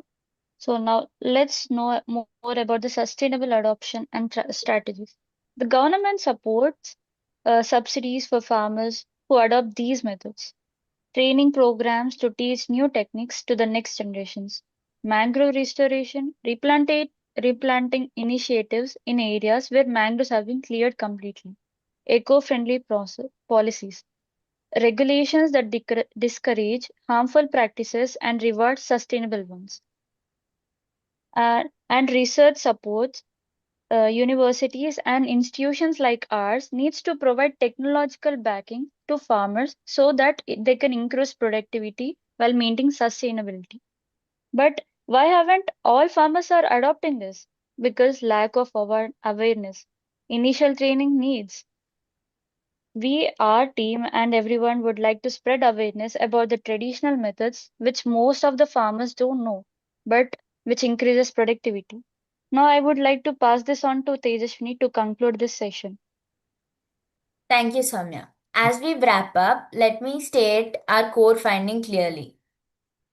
Traditional fish farming integrated with horticulture and mangrove conservation is not a relic of the past, it's a blueprint of the future. It simultaneously addresses multiple crises like climate crisis through carbon sequestration and resilience building, biodiversity crisis through ecosystem restoration, rural poverty through sustainable income, food security through local and health production, and cultural preservation through supporting indigenous knowledge, that is traditional fish farming. It's already working in Sundarbans, it's been adopted in Kerala also, and parts of Odisha, and spreading. With proper policy support, research backing, and young people like us championing it, this can be the model for sustainable development across the India. Now, the choice is ours. Continue restoring these systems in pursuit of short-term industrial profits, or investing in it and spreading awareness to prove the work and modern context. Now, let us look at some case studies. Tejashwini, you have to conclude, you are taking double the time. Okay, sir. One case study, sir. That's it. This isn't theory. It's happening right here in our region. Andhra Pradesh is building India's first 2,500 crore AI driven aquaculture park. Telangana is implanting integrated farming with tribal communities right now. Both governments actively supporting through policies and investments. Thank you for your attention, sir. Thank you for giving us this opportunity. Thank you, sir. Thank you for You, this thank you. opportunity. Sahiti, you take over. There is no need of taking any gap. Sahiti, you are there. Yes, sir. I'm sharing screen, so 1 second. From now onwards, whoever does the presentation quickly, they get advantage in selection criteria.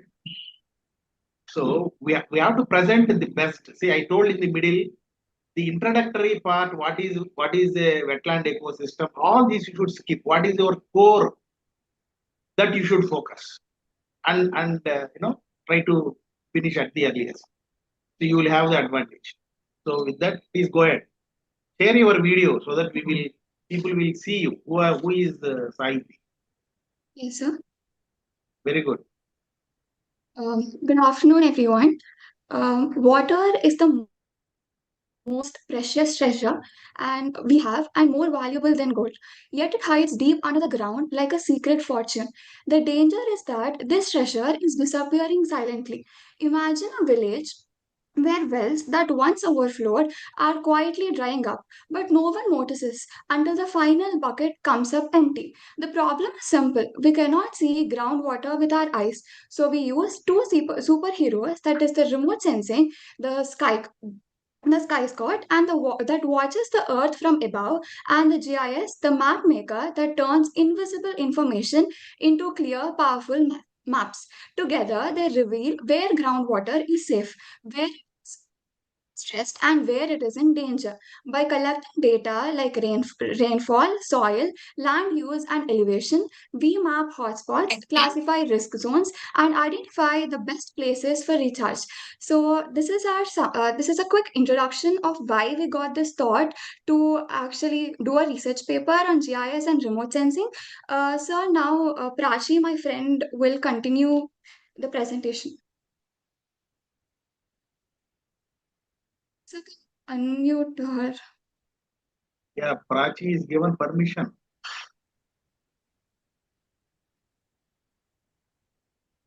She should also raise hand, na? Yeah, yeah. Yeah. Please, Amma, quickly. Groundwater is one of our main sources of drinking and farming water, but in many places it is slowly reducing because of overuse and less recharge, right? So the problem is we usually don't notice it. We only notice it when the wells start drying, which is already too late. So our idea is to use GIS and satellite data to see the condition of groundwater early, understand which areas are safe and which are in danger, and plan water recharge before a crisis happens. So this makes water management planned, scientific and preventive, not more reactive. So now let's look on to the applications of this very quickly. This project can be used in many real life situations. For example, government departments can make plans where to build recharge structures like check dams or pits. Panchayats and local leaders can track water scarcity in their village and take action on time. Farmers can understand groundwater conditions and plan crops accordingly. Environmental programs can promote water conservation in the most affected regions. So overall, our system helps everyone who depends on groundwater from villages to cities. Now let's look onto the working plan of our project. The very first thing we do is we collect data like rainfall, soil type, land use, slope and groundwater reports. Then we put all this data into GIS software and convert it into maps. The software highlights high risk, medium risk and low risk zones. Based on these zones, we identify exact places where groundwater recharge should be done. For example, check dams in drainage paths or recharge pits in high infiltration areas. So the system not only shows the problem, it also guides us to the correct solution in the correct location. Now I would like my friend Saiti to continue the presentation. So now coming with the outcomes, with this project, we get a clear picture of groundwater status and recharge possibilities. It supports better water management, helps communities take action on time, and allows authorities to plan based on data instead of assumptions. Now talking about the future scope and the conclusion. In future, the system can become even more powerful using IoT sensors, drones, and AI-based production models. To conclude, our projects provides a smart, practical way to protect groundwater by understanding the problem early and guiding the right solution at the right place. Thank you. Very good. You stick to your time. So you have your plus. Next, is there Sahasra last call in the session? She is not seen here. If you are there, raise your hand. Then don't say that we are not given opportunity. So I request Professor Jaishankar Garu, how much ever he keep each paper, any comments and sum up the session. We'll take from Jakradhar also. Sir, Jaishankar Garu, you are there? Jakradhar.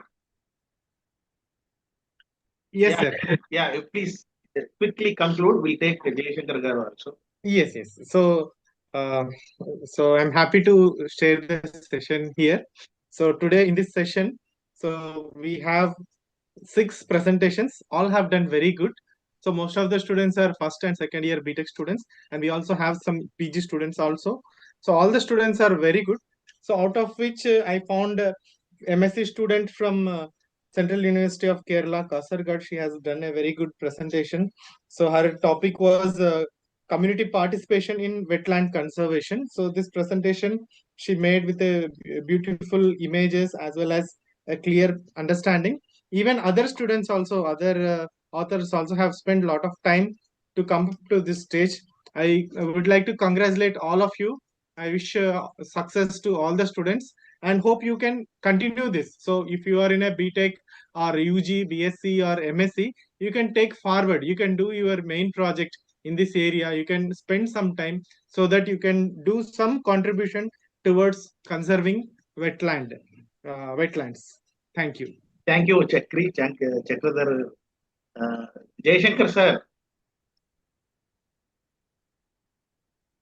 Maybe sir is very busy, so that will save our time. Maybe I request Krishna Rao garu also just to add few words, because Chakradhar gave one favor to his own state, Kerala, where he is serving. So a paper from Kerala, he has voted. But still, I appreciate all the speakers in this So session. other papers were also there from Good. No, I'm not just Anjali. Yeah. With the kind of association I have with Chakra, I'm giving that comment. It's not that. So, but yes, that paper deserves. It has some. See, whenever there is a case study, it always had a plus. No doubt it. So of course, all other girls also, they have done excellent presentation. And one small observation. So this time all are girl participation only. So there are no. Maybe in so that future is a we very appreciating thing. call it a girls conference. That we Yes. don't get boys, what we do. Yeah. We can only reach out to the universities, colleges, and all. That shows there is some kind of seriousness, interest with this, that gender. Because boys they have other activities. So no time for research and bringing papers. Spend time. It should be like a group activity. Yeah. Right. So then with this, thank you for concluding this session, Chakradhar and Jayashankar garu. So next we move on to the last session. Dr. T.R. Vinod garu is Program Director in Center for Environment and Development, Trivandrum, Kerala. And Dr. Priyanka Mishra is also a faculty from Bhubaneswar. Both are there. So I request Ravindra garu to give co-host status for this chair. Dr. Vinod garu, he made already, and Priyanka Mishra madam, welcome. So then I'll go with the next paper. Before that paper, I am giving once again. So we are reducing to just 7 minutes to each paper. As I told in the previous session, those who present in time and even within that time. So that is an option. Because that is also very important. Not that how much we present, how much content we prepare, but what is the core, what is our main topic, focus there and limit your time. Like I think last paper is the best example. These two girls from BVRIT, Sahiti and they did excellent job, no doubt.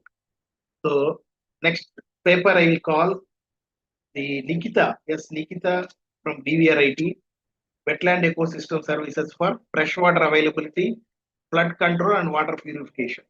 Yes, Nikita, are you there? Please raise your hand. The next author is G. Arati, same BVRIT. Nikita Arati. If any of you are there, please raise your hand.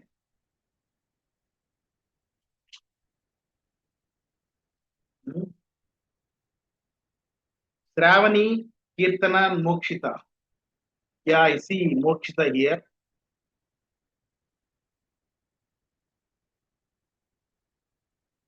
Shravani is also there. Are you ready?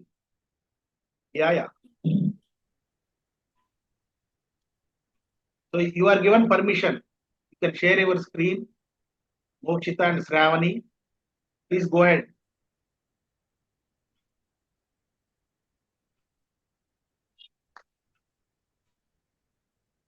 Share your screen.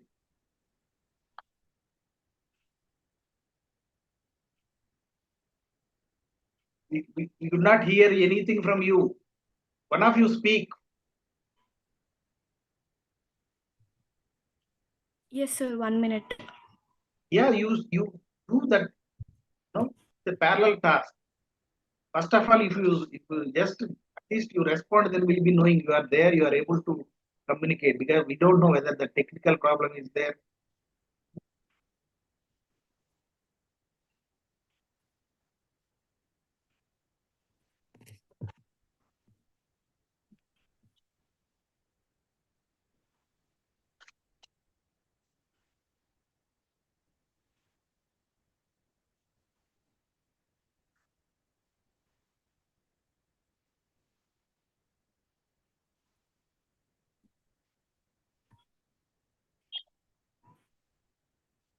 Ravani.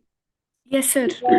Yeah, you can introduce your title. You must know you are from which college. Yes, sir. 1 You second. are being that every.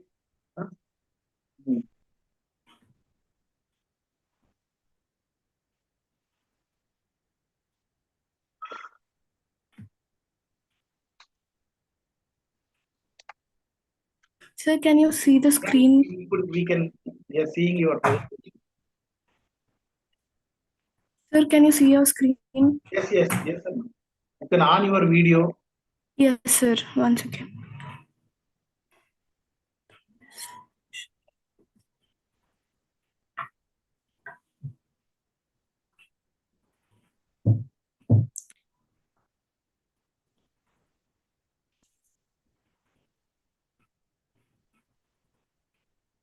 Your 50% paper time is you are taking to start.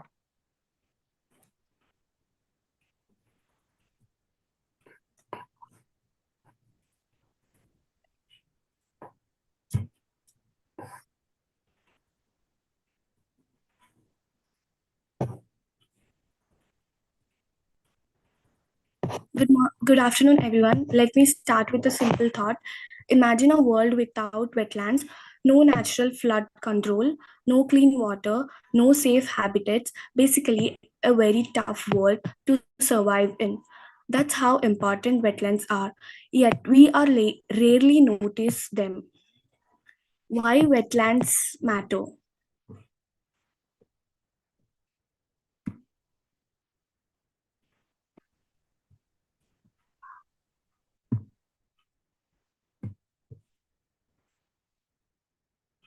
Wetlands are like nature's multitasker while we are busy handling one assignment at a time. Wetlands are filtering water, storing carbon, preventing floods, supporting wildlife all the same time. They are called the kidneys of the earth because they clean our water. They act like giant sponges during heavy rains and help prevent floods. They store carbon more efficiently than many forests. So they are silent heroes in the fight against climate change. When we talk about climate resilience, the ability to bounce back from climate impacts, wetlands play a steering role. Threats to wetlands. But here the twist. Despite being so valuable, wetlands are shrinking fast. Your slides are not moving, Amma. You are there. We are seeing only first slide. Who is operating? Just check. Yes, sir.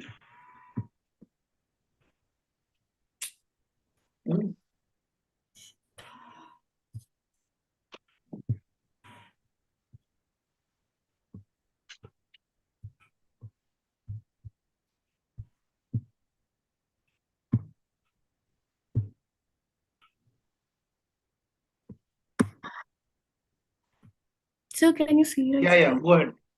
You can scroll down. Go.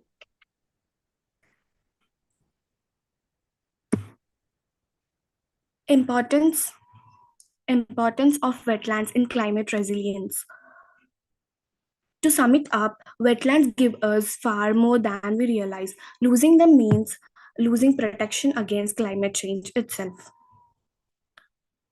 So, wetlands conservation isn't just about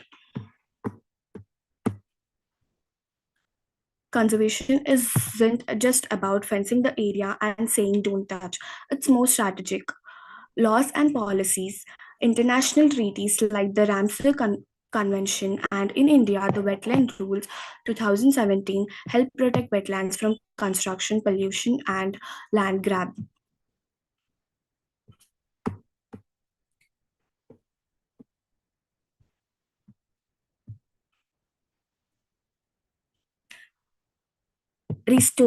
Restoration practices. Restoration is basically giving a damaged wetland a second chance at life, re-establishing natural water flow, planting native vegetation, controlling invasive species, cleaning the water and monitoring pollution, maintaining long-term specific checks. Restoration takes time, but the results are amazing. Biodiversity returns, water becomes cleaner, and communities benefit. Now my friend will continue with the speech, the presentation.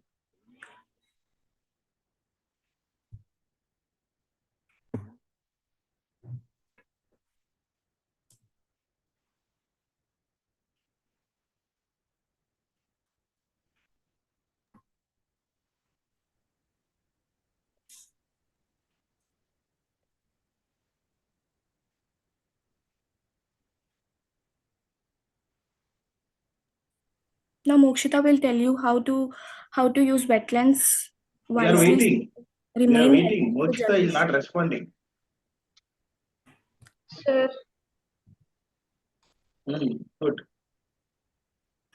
If your network is too poor, you can off your video. You can continue, no problem.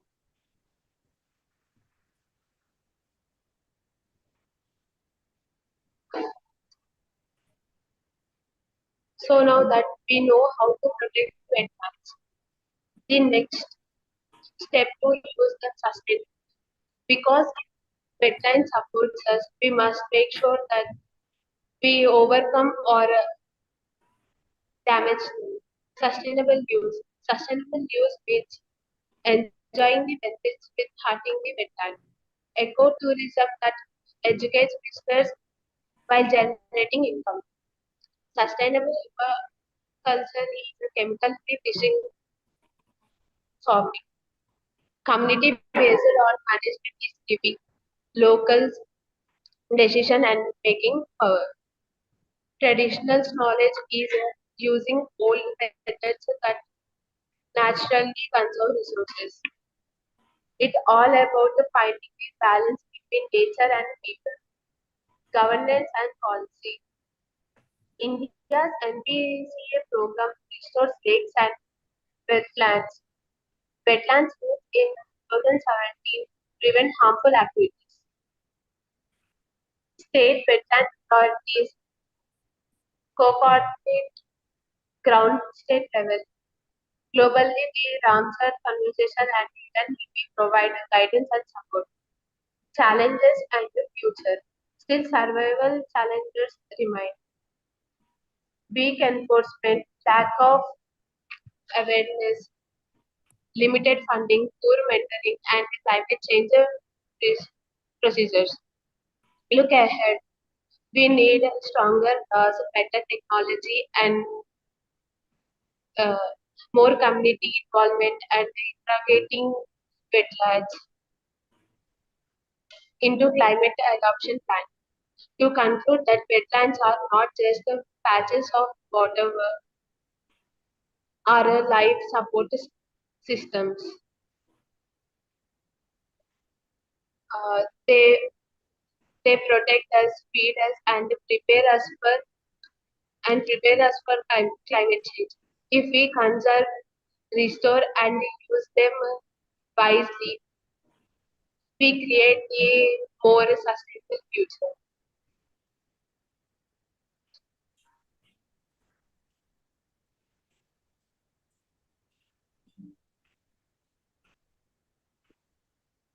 The health of our wetlands reflects the wealth of our planet.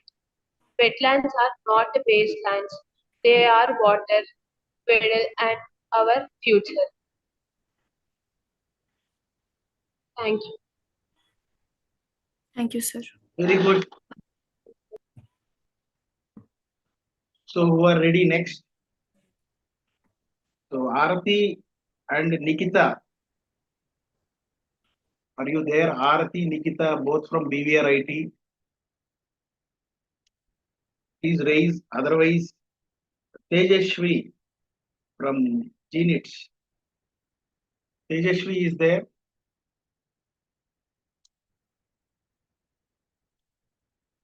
Yes, sir, I am there. Very nice. Please share. Go ahead. Yes, sir.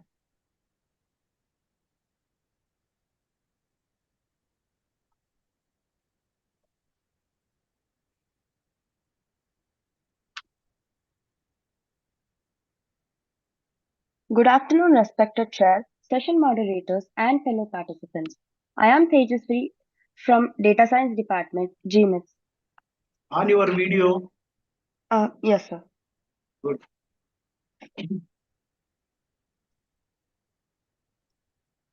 Wetlands are not just land and water, they are life and resilience. Wetlands are transitional ecosystems between land and water, characterized by hydric soil, waterlogging, and specialized vegetation.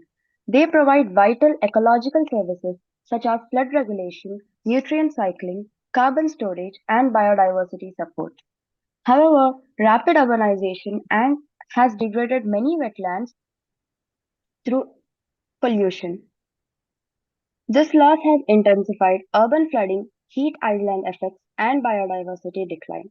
My research examines these connections and highlights why restoring wetlands is essential for improving urban climate resilience.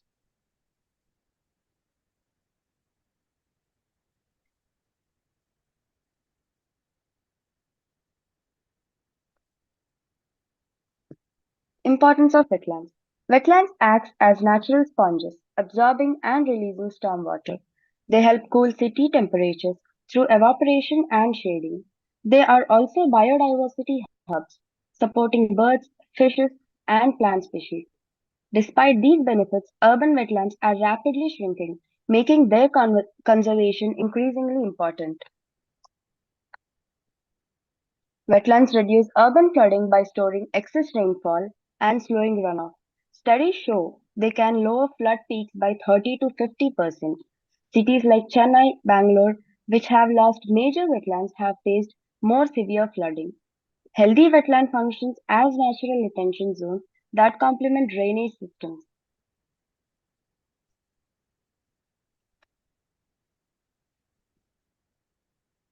Wetlands cool their surroundings through evaporation and vegetation shading. They reduce temperatures by 1 to 3 degrees Celsius and sometimes up to 8 degrees Celsius, creating localized cooling zones. This helps reducing heat island effects in dense urban areas.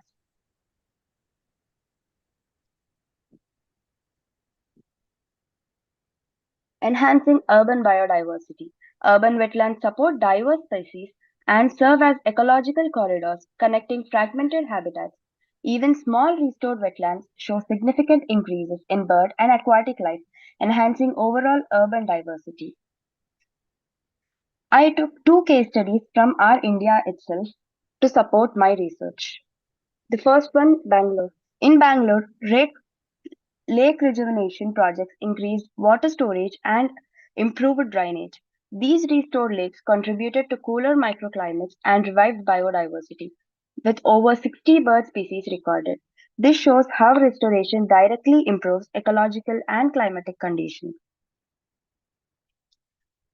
In the case of East Kolkata wetlands, the East Kolkata wetlands naturally treated nearly 900 million liters of wastewater daily while supporting fisheries and agriculture. They also act as a major stormwater buffer for the city. This system demonstrates how wetlands can provide ecological services and support livelihoods simultaneously.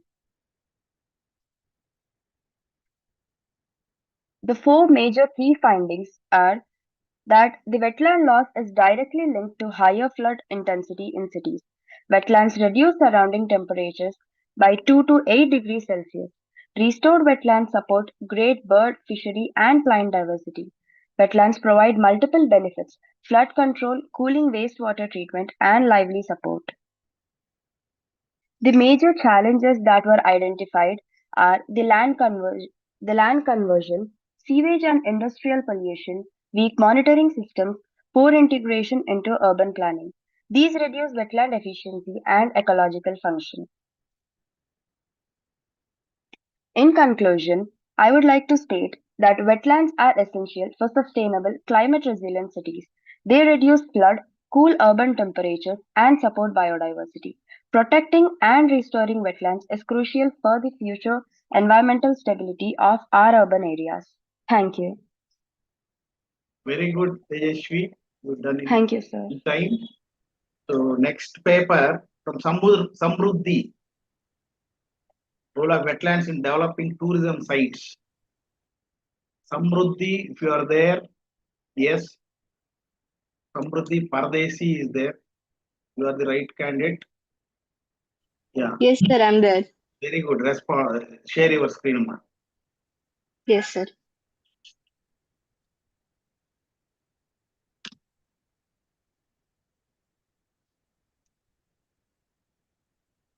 Sir, I don't have the permission to share the screen. Okay. Ravindra garu maybe busy. Sir, complaint. Samruddhi. Yes, you are permitted. Yes, sir.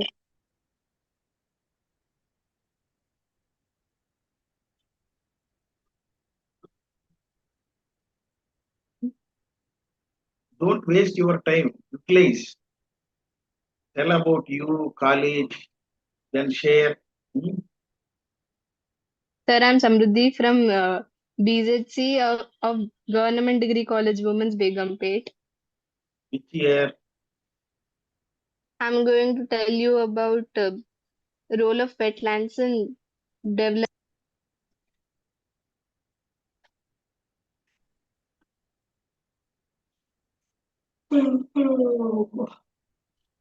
Something happened.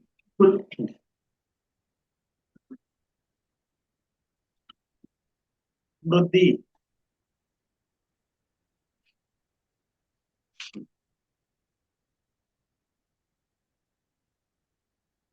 Sir, are you able to see my screen? See your mobile phone screen. So open your presentation.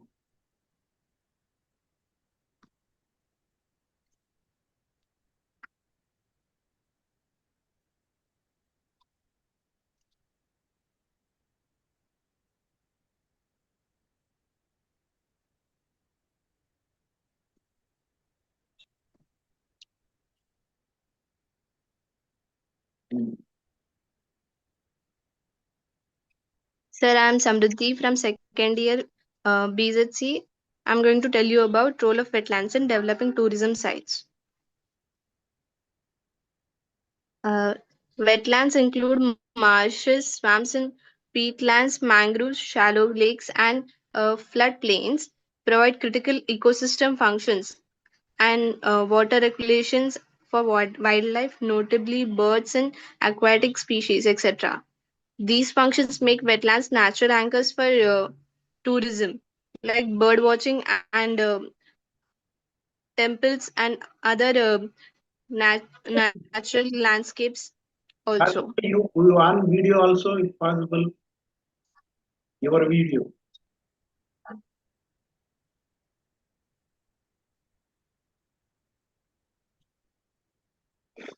Sir, I'm not able to on my video. Okay, carry on. Go ahead with your project. Okay, sir. National parks and wildlife based tourism. Uh, Wetlands within the national parks are core attractions for wildlife tourism. Whoever likes the likes to tour in wild tour in 1 second, sir. Okay, wetland parks often host migratory waterfowl and large congregations of birds and that draw both domestic and international tourists. Temples and cultural religious tourism. Across many cultures, religious sites and temples are located in or near wetlands and rivers. Both for spiritual region and practical access to water. Research shows ancient temples sitting often coincides with water-rich productive landscapes, linking cultural heritage to ecological function. In some modern examples, temple associate pilgrimage brings visitors who also experience wetlands landscapes, creating opportunities for integrated interpretation and conservation. Waterfalls, scenic landscapes, and connected wetlands. Wetland systems. Waterfall and other geomorphological features are often hydrologically connected to upstream wetlands and riparian areas. Wetlands contribute to sustained base flows, sediments, and trapping, and scenic vegetative settings that enhance the waterfall visitors' experience. The practical measures to be taken to conserve the wetland environment are zoning and carrying capacity, uh, deline- delineate strict conservation zones, buffer zones, and visitors use zones. Set carrying capacities for sensitive seasons. Example breeding, low impact infrastructure, boardwalks, raised trails, designated viewing heights to prevent tramping and habitat fragmentation, interpretation and education. Interpretive centers guide walks and signage to convert visitors into allies for wetland protection. Community based management involve local people in the decision making, provide training, and share revenues fairly. Monitoring and adaptive management, regular biodiversity and visitors impact monitoring to adjust rules and infrastructure. Linking cultural values, integrate sacred or cultural narratives, example temples histories, into the conservation messaging to strengthen local stewards. Recommendations for the society and strategies to follow up. Integrate hydrological protection into tourism planning, upstream wetland protection, maintain flow and scenery for downstream attraction. Example waterfalls and temples. Adopt zoning and carrying capacity approaches. Protect breeding fragile habitats while permitting controlled visitors access. Prioritize community co-management, local participation, increase stewardship, and distributes economic benefits. Invest in low impact infrastructure and interpretation boardwalks, heights, and good interpretation increase value and lower impacts. Monitor and adapt biodiversity and visitors impact and adjust management. Value and incorporate cultural ecosystem services, integrate temples, histories, and sacred narratives and local knowledge into visitors' experience to build broader conservation support. I conclude that wetlands play a multi-faceted role in tourism development across national parks, religious sites, waterfalls, and other natural attractions. When tourism is planned and managed with ecological integrity and community welfare as core aims, wetlands can generate sustainable livelihoods and strengthen conservation outcomes.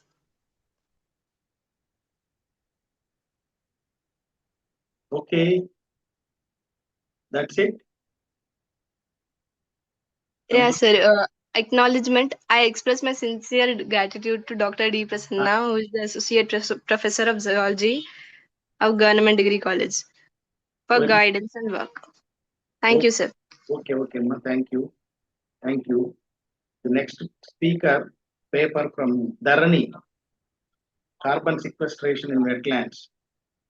You can stop sharing, Samruddhi. Yes, sir. Dharani is there. Alluri Dharani is seen here. Yeah. Dharani, please introduce. You will be given meantime the permission to share. Thank you, sir. Good morning. Good afternoon, everyone. I'm not permitted to on my Yeah, video, you will sir. get it. You will get it. Good afternoon, everyone. Today I will be presenting on carbon sequestration in wetlands. Wetlands such as mangroves, marshes, swamps, and peatlands are highly productive ecosystems. One of their key functions is capturing carbon dioxide from atmosphere and storing it in plants and soils. Their waterlogged, oxygen-poor soils slow decomposition, allowing carbon to be stored for long period. Understanding wetlands' role in carbon storage is crucial for climate change mitigation. Improve Important of wetlands. Wetlands store 30 to 40% of global soil carbon, even though they cover only about 6% of land. They slow decomposition, trap organic matter, and store carbon for centuries. Wetlands also support biodiversity, regular water flow, prevent floods, filter pollutants, and protect coastline from erosion. They provide livelihoods through fishing, agriculture, and tourism, making them important for both the environment and human communities. On your video too, Wetlands. you are doing good managing. Yes, sir. Yeah, One yeah. second, please. Yes. Very good. Wetlands are disappearing rapidly due to urbanization, agriculture pollution, and climate change. Nearly one third of global wetlands have been lost since 1970. When degraded, wetlands release stored carbon as CO2, worsening climate change. Weak management, lack of awareness, and insufficient policies have allowed this degradation to continue. The study aims the study um, Wetlands store about 30 to 40% of global soil carbon.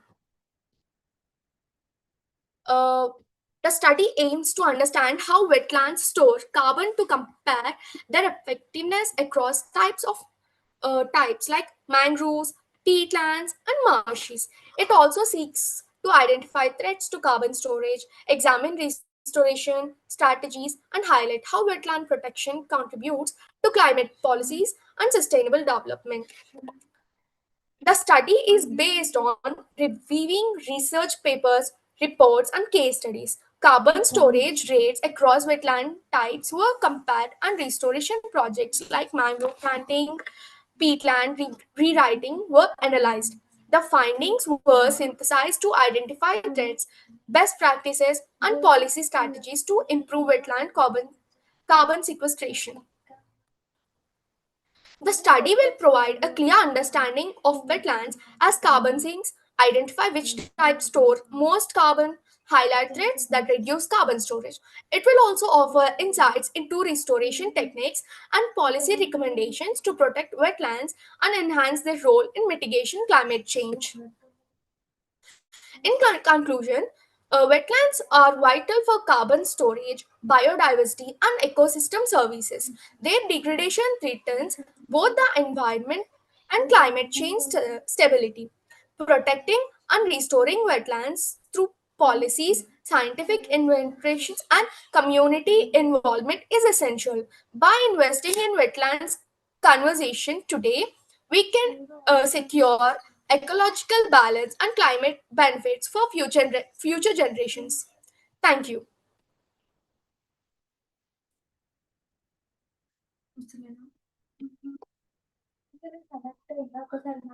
Thank you, sir. Very good. Very good. You had managed your time excellently. Thank you, sir. Utilize all the resources, sharing the presentation, making presentation mode, on your video, and it's like running. Very good, very good. Thank you. Thank you so much, sir. Like you. Okay, so that we can organize, include more Okay, people conference. Very nice. Dharani, keep it up. Yes, thank you. Next, Shrenima Singh is there from BVRIT. Shrenima Singh. One more GIS and remote sensing technologies in wetland studies. Shrenima, are you there?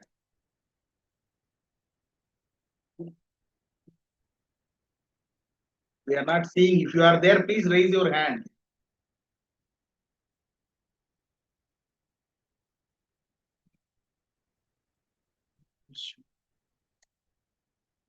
Next is Manvita.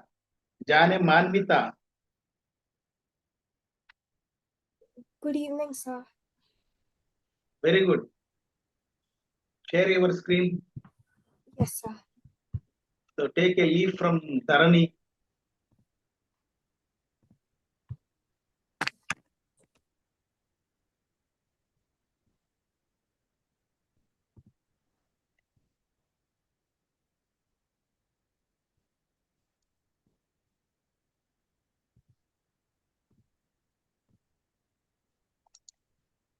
Good evening, sir. Can you see the screen and my video? Yeah. Everything fine, Amma. Yeah, thank you, sir. I would like to thank the Pure Foundation for giving this opportunity. So, the topic of my presentation is carbon sequestration in wetlands, the concept and estimation. I would like to begin my presentation with the quote which says, "A pure earth begins with pure actions," and it indeed does. So, talking about carbon sequestration is the process of capturing and storing carbon dioxide from the atmosphere to reduce the amount of greenhouse gases and slow down the climate change. So next, we have what are the types of wetlands, because according to the title, it is carbon sequestration in wetlands. So wetlands act as powerful carbon sinks. That means the plant take in carbon dioxide and carbon gets trapped inside the wet oxygen-poor soil where it breaks down very slowly. This helps to store carbon for hundreds of years and reduce the climate change. The coastal wetlands like mangrove, salt marshes, and sea marshes are especially good at storing blue carbon. Now, what is blue carbon? Blue carbon is the carbon which is stored in coastal and marine ecosystem. These are the types. I've mentioned 4 types here. The mangroves, which are tree-dominated wetlands found in tropical and subtropical regions. The salt marshes, which are the grass-covered wetlands flooded by tides.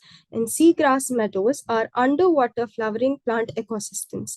Tidal floods are the muddy or sandy areas exposed due to low sunlight. Now, this is the key global data and statistics of 2024. According to the category, we see global extent first. So this is the key data and statistics for the right side of the screen of the table. Wetlands cover approximately 12.1 million kilometers square, which is about 6 to 7% of the whole Earth's surface. Around 35% of the neutral wetlands have been lost since 1970 due to our human activities. Next is the distribution. According to the distribution, I've put inland wetlands and coastal wetlands, which is 9 million kilometers square and 3.1 million kilometers square. Carbon storage and climate. Here we have 20 to 30% of global soil carbon. Peatlands is 550 gigabytes of carbon. The blue carbon, as I've already told you, it is the coastal and marine ecosystem. It is found there, up to 10 times the forest areas it covers. Now, biodiversity volume, it is about the wetlands which support 40% of all plant and animal species, including the migratory birds and amphibians and the aquatic life. Over 1 billion people depend directly on the wetlands for livelihoods like fishing, farming, and even using the water for their daily uses. This is the data, the global distribution of wetlands by continent, like according to the continent. Now, the continent Africa, it covers about 9.9% of the Earth's surface. Asia, 31.8%. Europe, it covers 12.5%. Latin America, it covers 15.8%. North America, 27.1% of wetlands. And Oceania, it is 2.9%, which covers the wetland. Now, ecological functions and services of wetlands. There are 4 types, which is water purification, flood regulation, carbon sequestration, the topic which we have come all along with, and the last one is biodiversity support. Moving on, we have the original topic, carbon sequestration. As I've already mentioned, that carbon sequestration is the process of capturing and storing carbon dioxide from the atmosphere to reduce the amount of greenhouse gases and slow down the amount of greenhouse gases and slow down the climatic change. It occurs through both natural and artificial mechanisms. So as it is mentioned, carbon sequestration is 2 types. It is divided into the artificial sequestration and natural sequestration. In natural, vegetation captures carbon dioxide via photosynthesis and storing it in biomass and biomass in soils.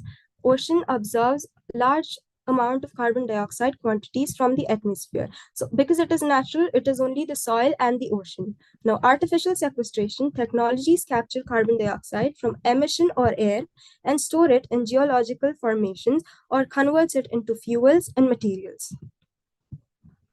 Now, these are the key chemical processes, which means the original chemical equations of what carbon sequestration is.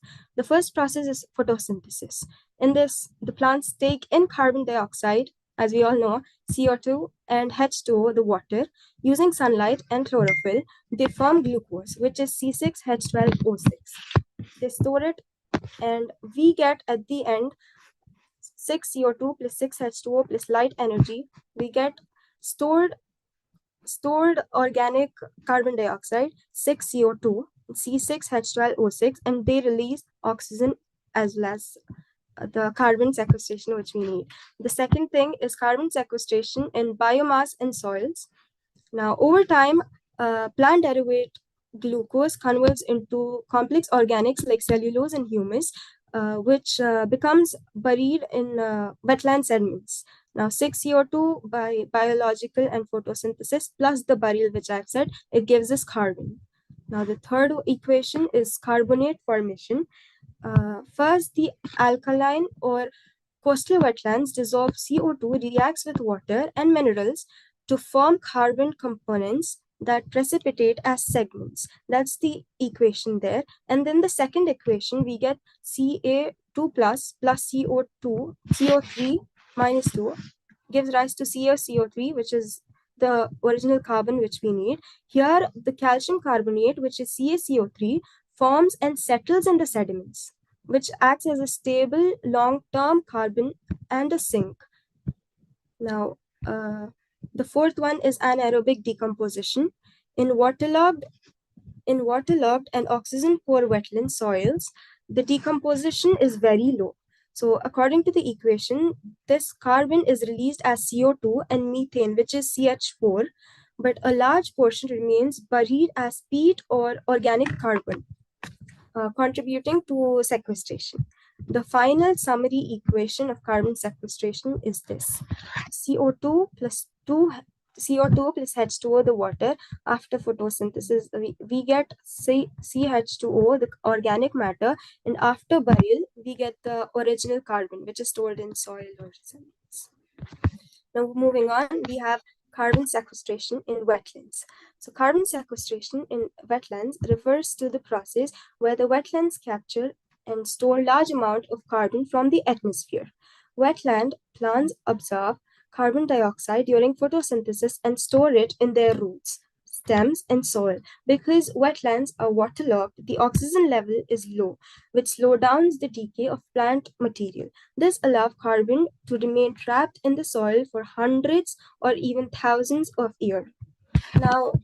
Now, this is how the wetlands and carbon sequestration go hand in hand. We also have wetlands, so we will also have threats of the wetlands. We have a lot of threats to wetlands by coastal development, pollution, climatic change, agriculture, and aquaculture, lack of resources, and lack of us using it wisely. We also have a threat from the governance defects also. Now, global importance of carbon sequestration.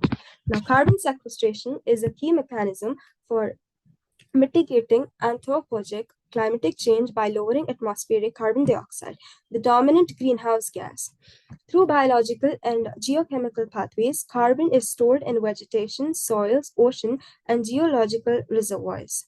These things regulate the global carbon cycle, enhance climate stability, and support the Paris Agreement's mitigation goals. Now, as I've earlier told you that we have threats to the threats to the wetlands. Now, let's go to the next slide, which talks about how we can conserve the wetlands. Now, I've mentioned 6 types here, how we as humans can conserve it. The first one is restoration, by bringing back water and grow native plants to help the wetlands to store the carbon inside the roots. In the very first slide, I've told you how the carbon acts as a very big sink for the carbon sequestration inside the wetland roots. So this is how that is linked here. And the second one is protection. We need to make rules to stop damage and save the wetland habitats. Sustainable management, which keeps the area clean and control pollution so that wetlands can stay healthy. Policy integration is when we add wetlands to climate plans and carbon programs. The fifth one is research and monitoring. We need to use satellites and local communications to observe the wetland changes. So that is how research and monitoring will be used. The final one is collaboration, where countries and groups work together to fund and support wetland conservation. Next, we come to the end conclusion. The coastal wetlands are powerful blue carbon ecosystems that capture and store large amounts of atmospheric carbon dioxide, which support rich biodiversity and protect coastal lines. Conserving and restoring them is crucial for sustaining carbon sequestration, maintaining ecological balance, and ensure climate resilience coastal development. And at the end, I would like to extend a thank you again and say a pure earth is not just our legacy, it is the future breathing through us. And thank you. Thank you. Manvita, na? Yes, sir. Yeah, Manvita. Which year you are? First year, sir. BTech Branch? first year. Branch? CSE did. Yes, sir. Narayanamma. Yes, sir. Very good. Very good. We take comments. We have 1 or 2 papers. Yes. So thank you. The next paper, D. Sadhana. Sadhana is there.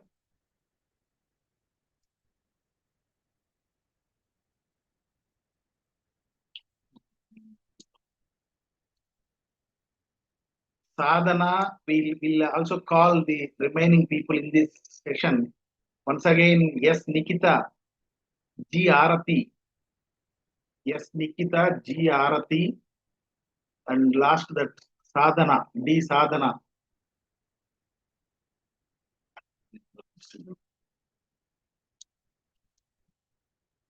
If you are not there, so we proceed with the chair.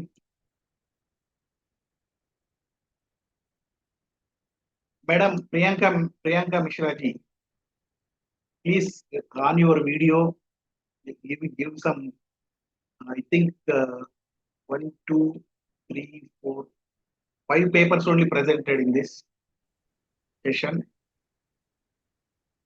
Dr. Priyanka Mishra ji. Yes, sir.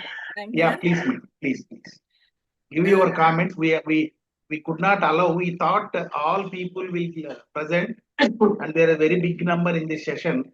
So little cautiously, I have not allowed independent paper-wise remarks and all.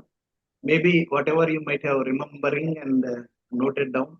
Please give your comments on all these presented papers of this session, madam. Please go ahead. Thank you so much, sir. This was actually a wonderful session, and that's good that we could maintain the timeline. And about my comments, all the students have presented very well.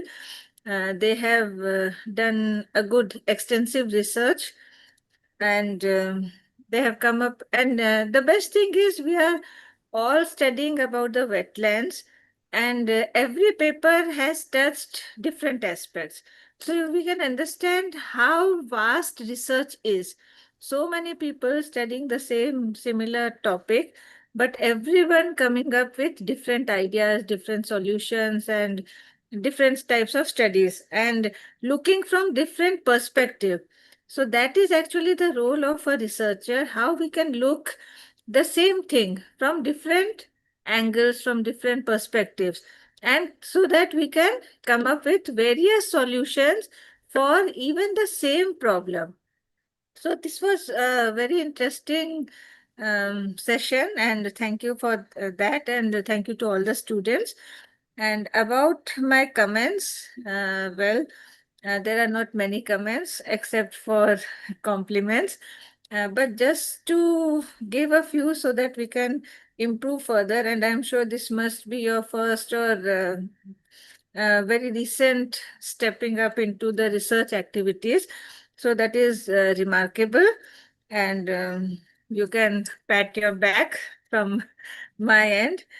And so, Mokshita, you have done a good study on wetlands and talking about the climate resilience future. But what I would suggest is when you are presenting, just a small suggestion that this is for most of you, that make the slides very simple, very elegant, and try to give a uniform text, uniform background, so that there is a continuity and we don't get distracted with the background, and we are more focused on what your research is and what you are, what you want to tell.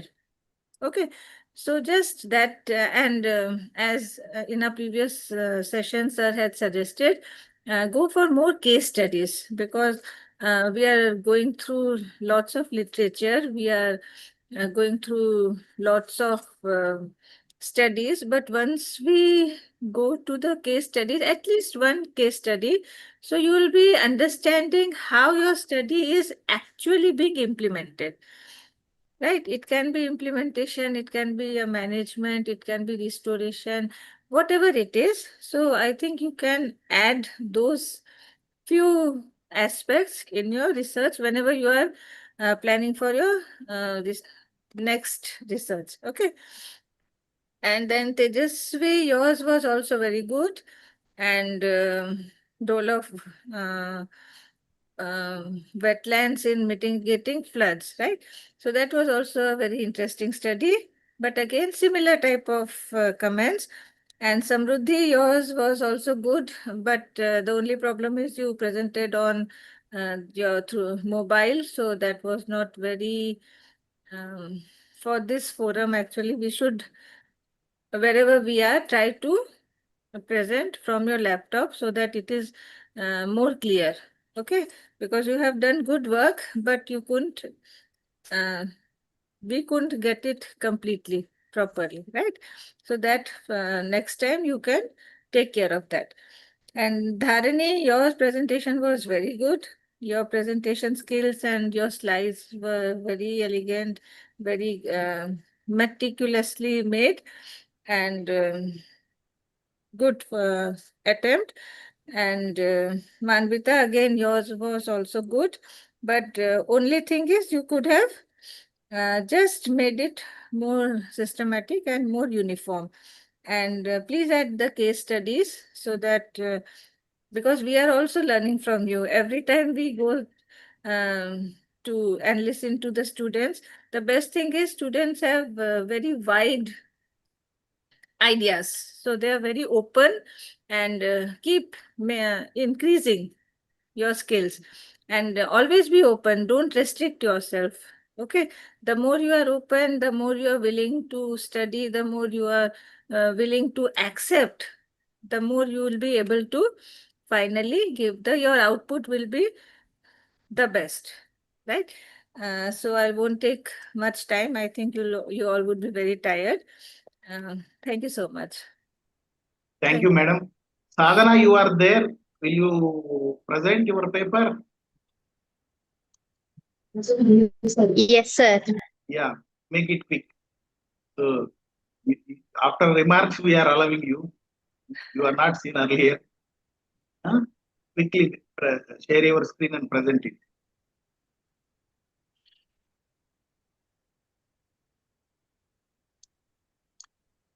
All the students have done a very good work, sir. Yeah, madam. One paper. She joined now. The Yes, last okay, paper, sir. Sadhana. That is good. She Yeah, is here. yeah. Let her present. Yes, sir. Sure. Sadhana, please. Yeah, okay, sir. Yeah.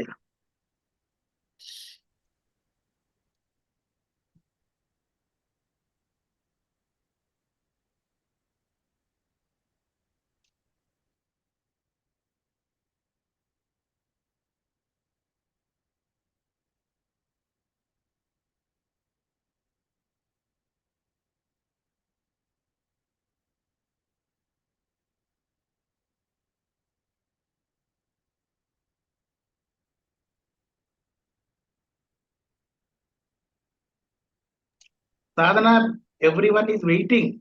Huh? You have not unmuted. Yeah, quickly. Yes.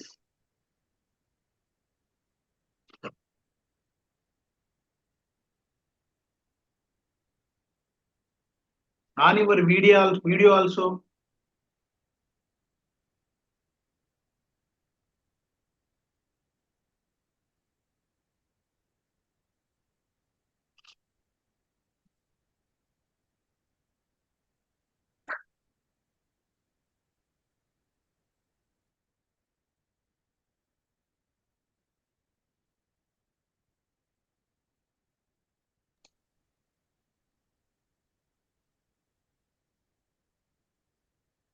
Sadhana, start. See, you have to take a leave from Dharani, how she managed. Hmm? So, your screen is already there. Hmm? So, Sir, network issues, sir. network issue. So, please make it. If you can't on your video, you at least present.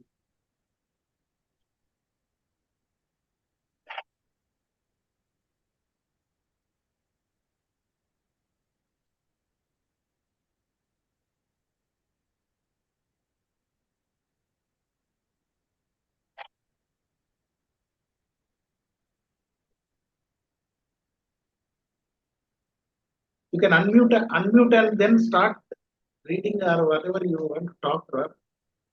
Yes, sir. This Good evening, sir. Yeah. Good evening, everyone. Today I am going to talk about how wetlands contribute to tourism, how they are protected inside national parks, and also the role of waterfalls in promoting ecotourism.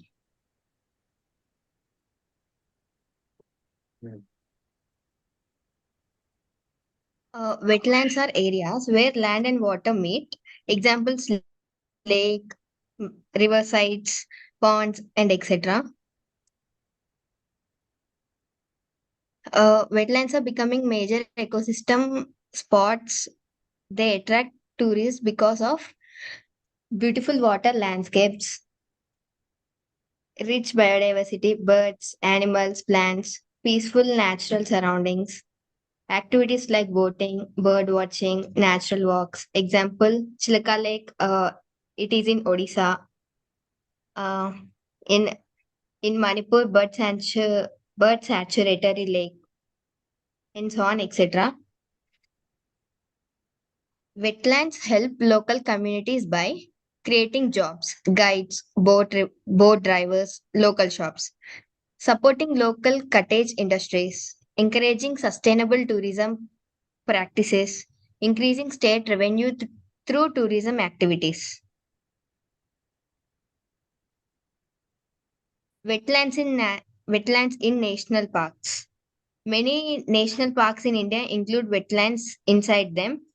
These wetlands acts for wildlife and supporting tourism.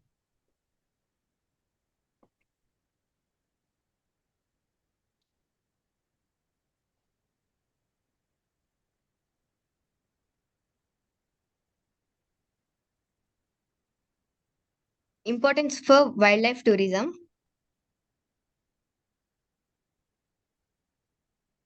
Wetlands help grow wildlife tourism, birds watching spots, crocodile and dolphin safari, photography tourism, educational natural nature tourism, eco-friendly travel experiences.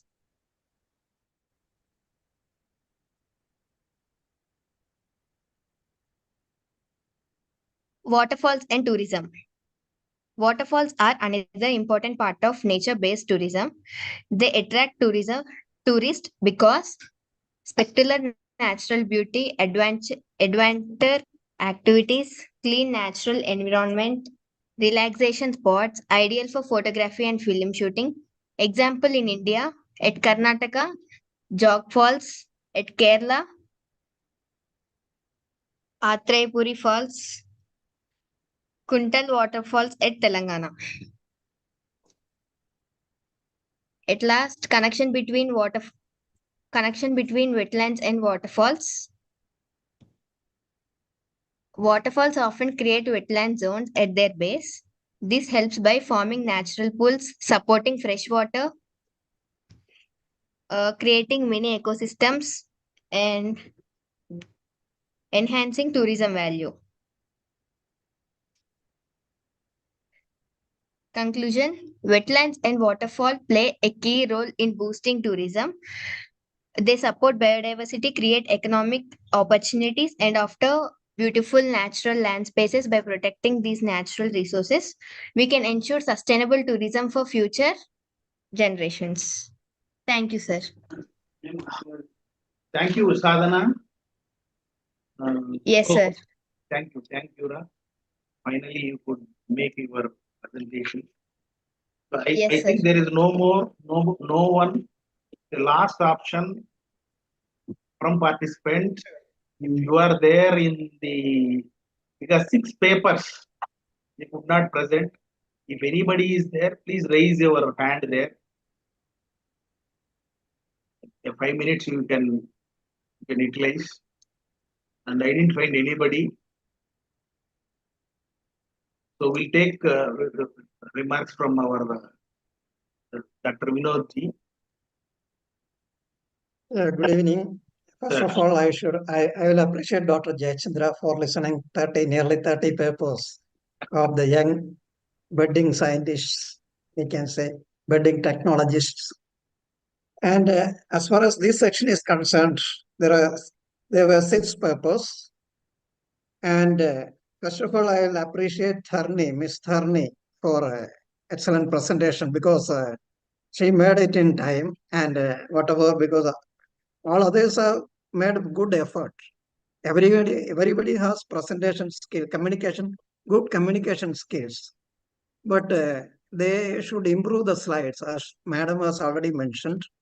A PowerPoint presentation or a slide will improve the 50% communication.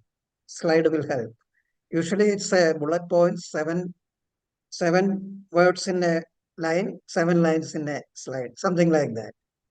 Anyway, second thing is, these youngsters, they should make use how quickly they can use the technology, wise use of technology, because now Zoom or many technologies are there. International presentation, only 7 minutes are there. So initially, because these people, they are taking 2-3 minutes, means that's the loss of time. So that they should improve the technology also. So anyway, this Pure Earth Foundation, I should appreciate, because we have taken a very good topic, wetlands. And the last section was the ecosystem services of wetland mainly, and in which carbon sequestration, many things are there. One of my suggestion is data quality, or because some slides they show 30 to 40% carbon sequestration by wetland, some other 20 to 30. So we are getting a lot of data in Google or any other platform, but we should cross check, and we should give the authentic data. That's one suggestion. And because all girls, this also, because that shows that the education, the girls, because because they are coming in all these sectors, there are many engineering students as well as the scientific students are coming up. So I congratulate all of them because everybody is a winner in this workshop, and I congratulate. And once again, I congratulate Dr. Jayachandra and his team for excellent conducting the excellent, wonderful workshop. Because of Since we are working together for many other programs, so I know his hardworking and his efforts. So once again, congratulations, Dr. Jayachandra and team. Thank you very much for inviting me. Thank you. Bye. Thank you, sir. Thank you, sir. Now I request Krishna Rao Garu. Sir, you are there? Sir, you are not there, sir?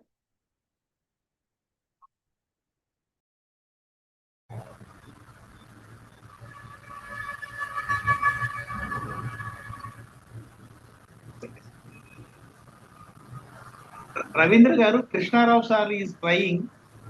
So kindly allow it's not allowed. Ravindra Garu.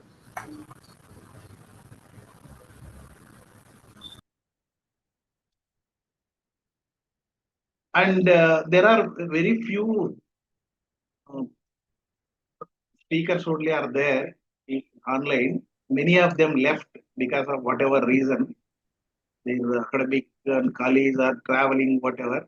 So any question from the audience on any paper, let us have. We can spare few minutes. Krishna Rao. Sir, please ask Krishna Rao, sir. Sir is trying. Anyone can join. There is no issue in joining. But why sir is he called me that that system is not allowing. There is no such problem. Maybe some network issue at Sir's end. Okay. Then let him try. Right, Garu, you have something, please. Yeah. So overall, wetlands and their importance in the societal development and carbon sequestration has been presented by these children very well. As you rightly said, this is a women conference rather than a boys conference. It's going to be a pure women conference. That's quite amusing, but we have to gear up with the boys also into the system. That is one thing, and the no one has touched on the economic importance of these wetlands. That is one chapter we may be looking for. So you are now presenting the remarks, sir, as secretary No. foundation. No. You have a slot there. Yeah. So I have my submission is my question is yes. that the GIS information system that they are presenting, any that AI tools they have used in one of the papers in the morning session, that was quite amusing and is context-aware agentic AI framework leveraging multi-source sensor and satellite data for real-time wetland ecosystem health monitoring. That health monitoring is it really done or is it what you call are these sensors have been utilized to study the areas? Right, Garu, because I have to answer you. Yeah. See, because that the presenters of that paper may not be there. Certainly, the health of the vegetation, even in the quality of water, both contribute the wetland ecosystem. There is NDVI process is there, normalized difference vegetative index. Okay. So this process you can compare between different time period satellite imagery of the same area. So and you can choose the bands, that means the reflection of from that thing. And you can also opportunity that you have a known healthy or known unhealthy kind of things. Also, you can compare. See, ultimately, remote sensing, what it does is a known feature on surface of Earth, how it reflects in the satellite image. So, if you find on the ground there is a healthy vegetative parcel or vegetative area, how it looks, mostly all the vegetations in low resolution will be sensed through IR band. So IR, as you all know, will give more than 50% reflection back to the atmosphere in IR band. So that is where it will facilitate to even to check these diseases or any damage that health condition and all. So this is a very good advancement in remote sensing. So maybe the students here, we had today 4-5 papers on remote sensing JS only, but because they are just entrants, they only first time, as when I inquired one team, they said before that they never heard it. That means for our presentation, our subject, because this GIS remote sensing also will be have a role in mapping these areas and all. So they just explore. So we may not expect it from them. So and that is what it is possible. Maybe we can move on to some other question from any other person, sir. Yeah. Any other question?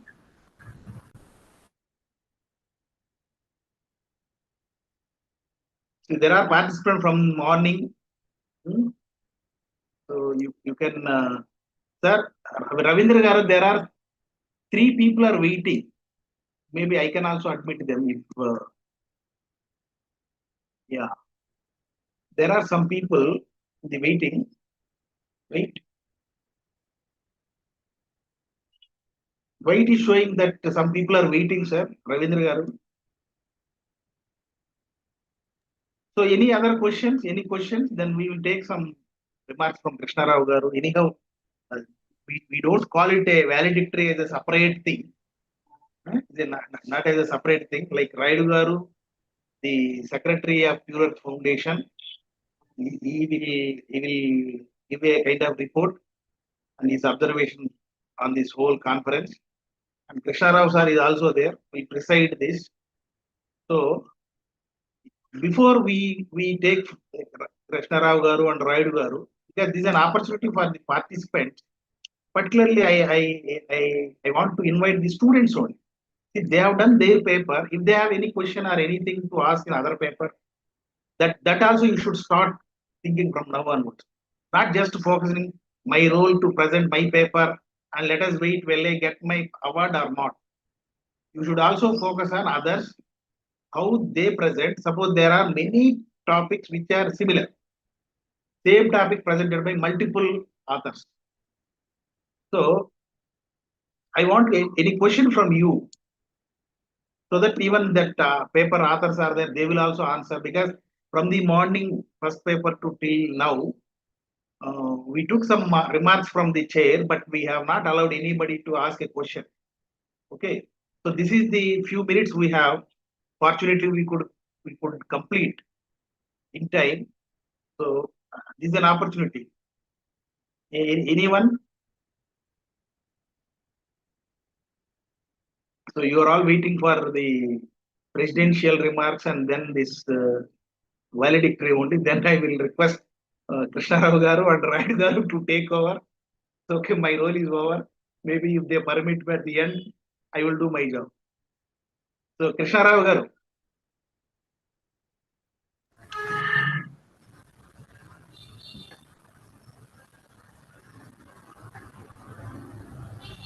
Sir, now it is unmuted, sir. Sir, now it is unmuted. But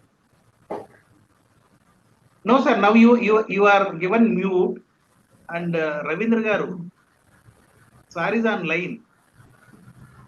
He can now unmute. Disconnect aithe adi potundi permissions. Now he can unmute. Sir, hope you have. Yeah. Okay, if I'm visible and audible. Yes, sir. Yes, sir. Yes, sir. Actually, you disconnected. There is a sir is telling. After disconnection again, we have to all the procedure. So please, sir. Okay. Let me first congratulate Dr. Jayachandra and all the participants. This is, for me as well as PEF, the 11th Pure Earth Environment Conference. And this has got very high standards, especially from virtually schoolgirls, those who are in the first year of engineering. Remarkable performance and great heights they have reached in the levels of hard work that they have done, the information that they have gathered, and of course, internet has helped them. But the fact is, they have taken great interest. Some of them even, of course, were able to mention some case studies, though they have now visited. They're just young people, teenagers, but they mentioned about Kolleru, they mentioned about Chilka Lake, they mentioned about the very famous Sundarbans. Then there is, of course, a postgraduate level a person who made an excellent presentation on the Kerala backwaters, and but I'm quite impressed. I've learned quite a lot, and the most surprising thing is the use of AI. I first of all, my knowledge of AI itself is minimal, and the use of AI in monitoring these wetlands ecosystems is indeed a very novel concept.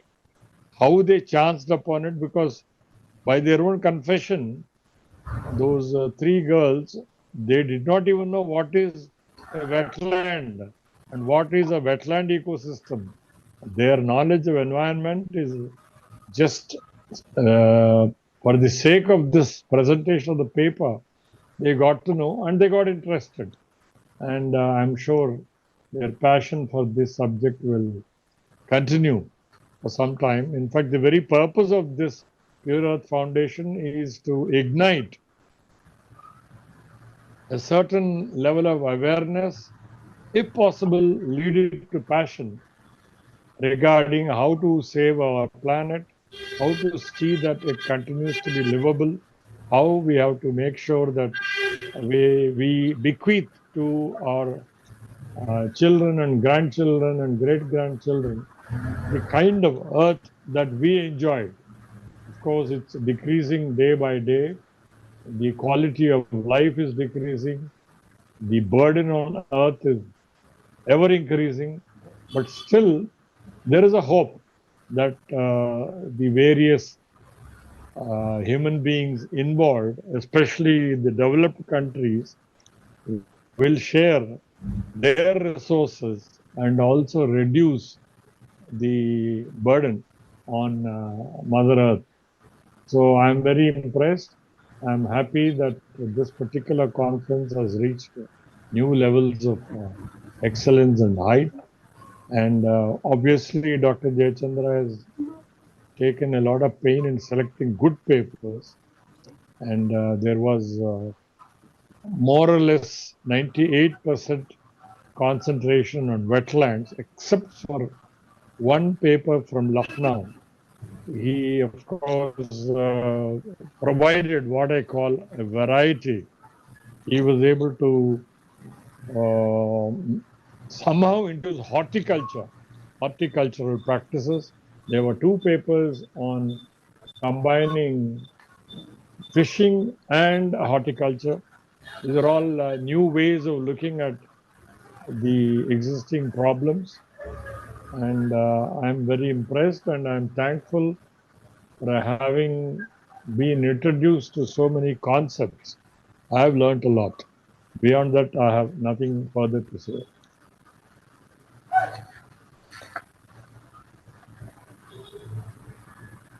Vadigaru, will you take over? Yes, sir. Thank you, Krishna.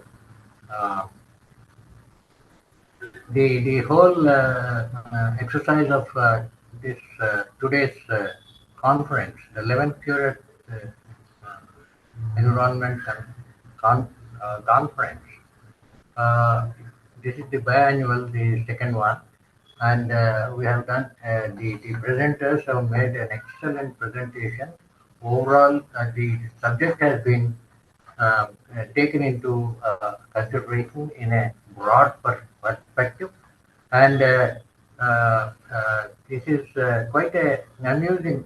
For me, it is very amusing, but because I worked on these wetlands as a student when I was in MSc class on the west coast, near Ratnagiri and other places. And I've seen the youngsters' enthusiasm to gather so much of information on the even though on the net, but their enthusiasm and their zeal and gist to present it in a presentable manner and make the audience uh, taking into their interest and bringing the audience attention to them. Uh, the first session was hosted by, chaired by Sri P. Udashankar Garu, scientific consultant, AP Forest Academy, former DFO, AP Forest. Dr. D. Prasanna Garu, Associate Professor, Zoology, Government Degree College for Women, Begumpet. There, only seven out of the eight papers, seven papers were presented, and one youngster from Salem, Hari Manikyam, has joined us, and he presented orally the global wetlands and their practices in a nutshell, and it was quite interesting to note that. Most of the topics are on the wetland, global climate change, and the present scenario of how these wetlands are either degrading or being taken care of by the different our organizations in the wetland management in forest, particularly forest department takes a lot of interest in safeguarding our wetlands. Even though there are humpty number of policies and action rules and regulations for this, 2017 Wetland Act has been promulgated, has come into force. There they have a lot of inputs into it, and the youngsters have touched upon those points also during the course of their presentation. In the next session, Bhaskar Garu and Aparna Garu have shared the session. I was very, I also joined Krishna Garu on this AI framework leverage, multi-source sensor satellite data, and for real-time wetland ecosystem. It's a model that they are presenting a model. The model can be done sitting at home, and then you can bring in a lot of data and assimilate it and put it into a model and see how it behaves. This is what the youngsters have done. I appreciate their uh,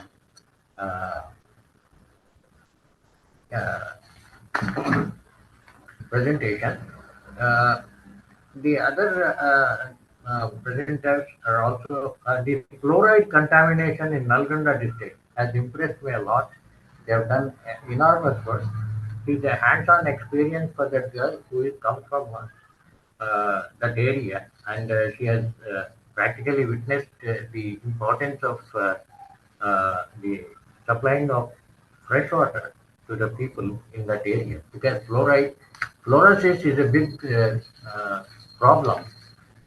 Ricketting of bones and etc. will happen on these those who drink these fluoride based waters.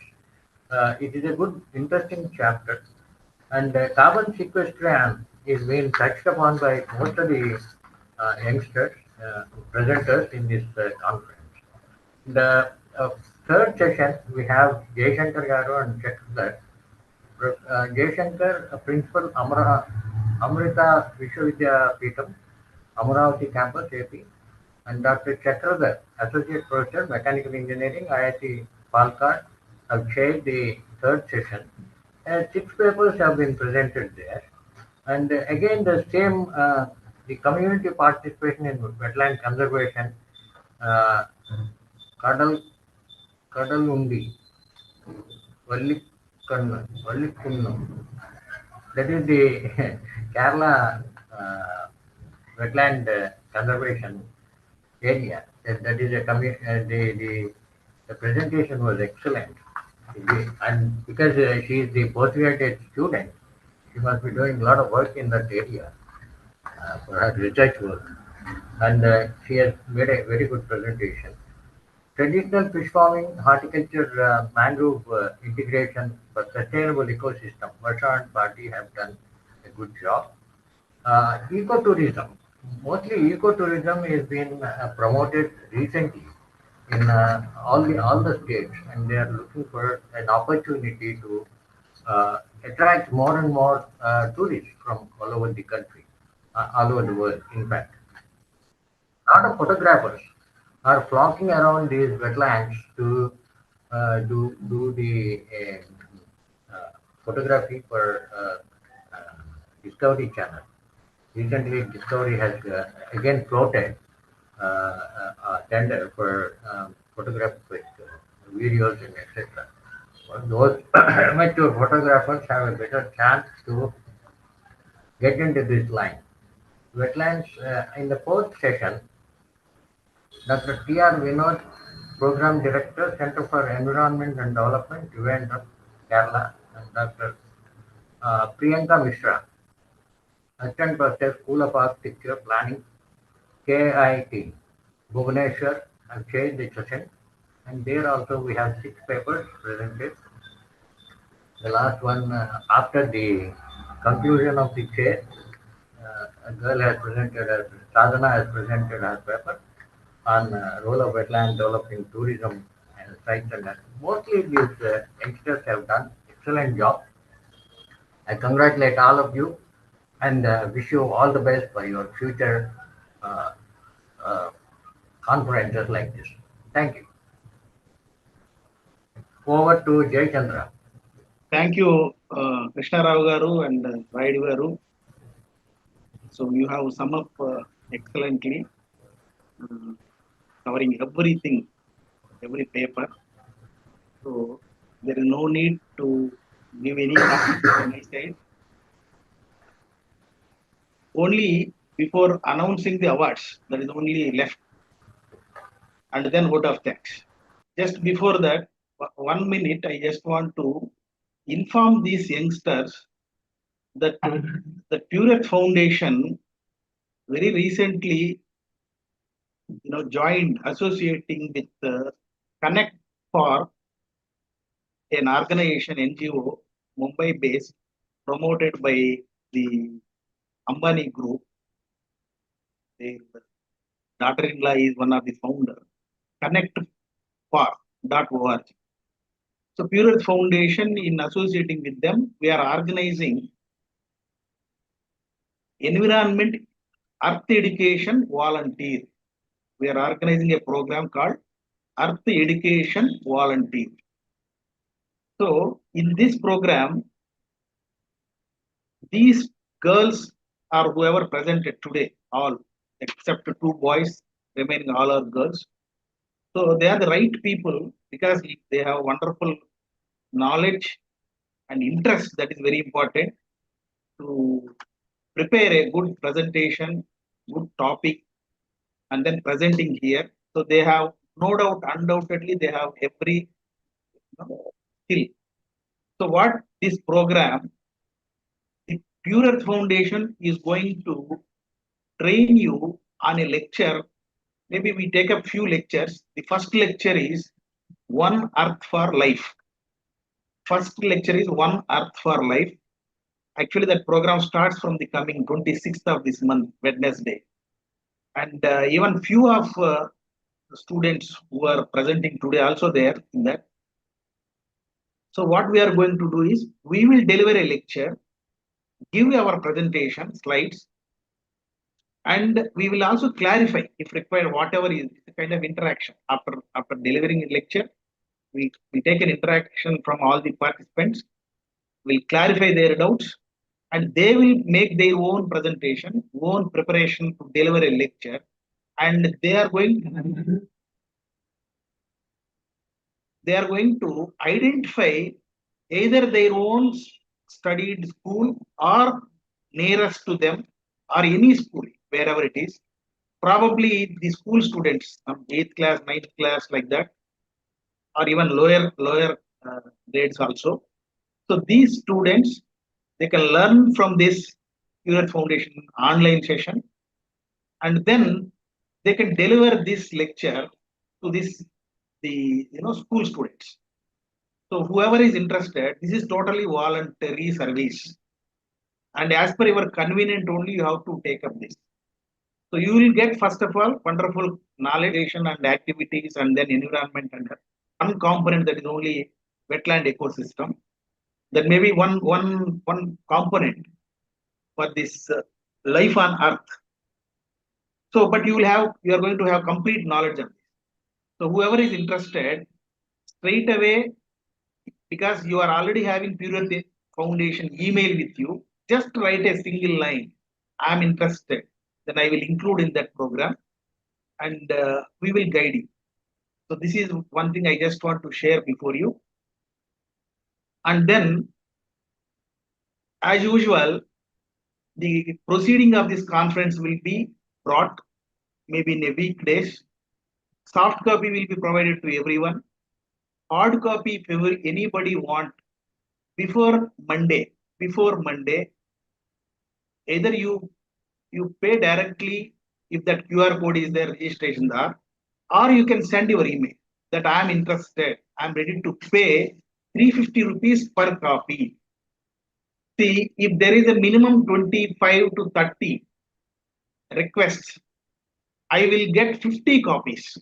So we can do that much only, because Pure Foundation it doesn't have any funds or any kind of association or sponsorships and all. We never approach anybody, because it is your copy, your paper is there, you are the owner. Who else will purchase this? Who else require this? So all authors, whoever is present at this time now at least. So if you are interested, there is no compel, no force on this. If you are interested, again you make a one-line email. We'll take it as, we'll consider that even at the time of delivering the book, you can pay, or you can pay to the foundation account only directly through the QR. So the QR is there with the registration form, or you can ask through email also, we'll provide. So this is how the proceedings, as usual, like from every year, we will bring the proceeding maximum in a weekdays. Okay. So with this, and let me finish my vote of thanks also before announcing the awards, because once awards are announced, then there is no point that you will be here. So I must thank today's chief guest. We invited Dr. N. Ramchandra Rao, Deputy Conservator of Forest and serving as DFO, Regional Forest Officer, in Kakinada district, for accepting and then delivering a wonderful insights into that Koringa Wildlife Sanctuary, Koringa Wetland Ecosystem, the inaugural session. And already mentioned by Raidu Garu, all our session chairpersons, because they are in a role, and I must especially thank them, all of them, for one reason is everybody encourages you all, because they know the youngsters, when so many people, lakhs of students are there, you are making your mark that you are different, you have something, just not to continuing that academics, you have something special in you, you have that skill, you have that interest. That is why I'm very happy that everybody has appreciated, has given, and whatever small suggestions given by them, take it, and whoever joined online, maybe most of you are the authors only was observing from the morning, but there are some neutral, very few neutral participants also there. And especially we have to thank last 3 years almost our Ravindra Garu, we supporting this Zoom platform. All the sessions or the entire conference, YouTube video is also there. You can see in the corner, YouTube is running. So this facility is extending that to continuous whole day. Even if there are more papers, 2 days also we will be organizing like these conferences. And lastly, I have to say my our president, Pure Foundation president also, he could witness today because he is one of the founder. He has a lot of experience and knowledge, but only thing is age and this some technical problem. So he could not. Otherwise, he is a very health also. Share his a few remarks in the morning itself. So thank you, Pappan Garu. And lastly, all my Pure Foundation society, entire society members, if you have joined, if you are there to witness in our, all your screenshots are there in my foundation WhatsApp group. So they are witnessing indirectly. They are just checking, going through all this. So thank the foundation and the especially executive committee, whoever is there, they are all extending unanimously to proceed with this. And the EC is also encouraging. See, the foundation only spent 10,000 rupees towards cash prizes of every conference. In addition to that, the executive committee is taking little extra responsibility and making some contribution towards mementos and then some other expenditure. So I must thank all those who are extending this kind of support. So with this 11th Pure Environment Conference with wetland ecosystems as focal theme successfully concluded. And the last item is every time we used to give maybe 1 or 2 first prize and 1 or 2 second prize and few third prize to accommodate at least, but the weightage is given or the option is given to encourage more papers, more people.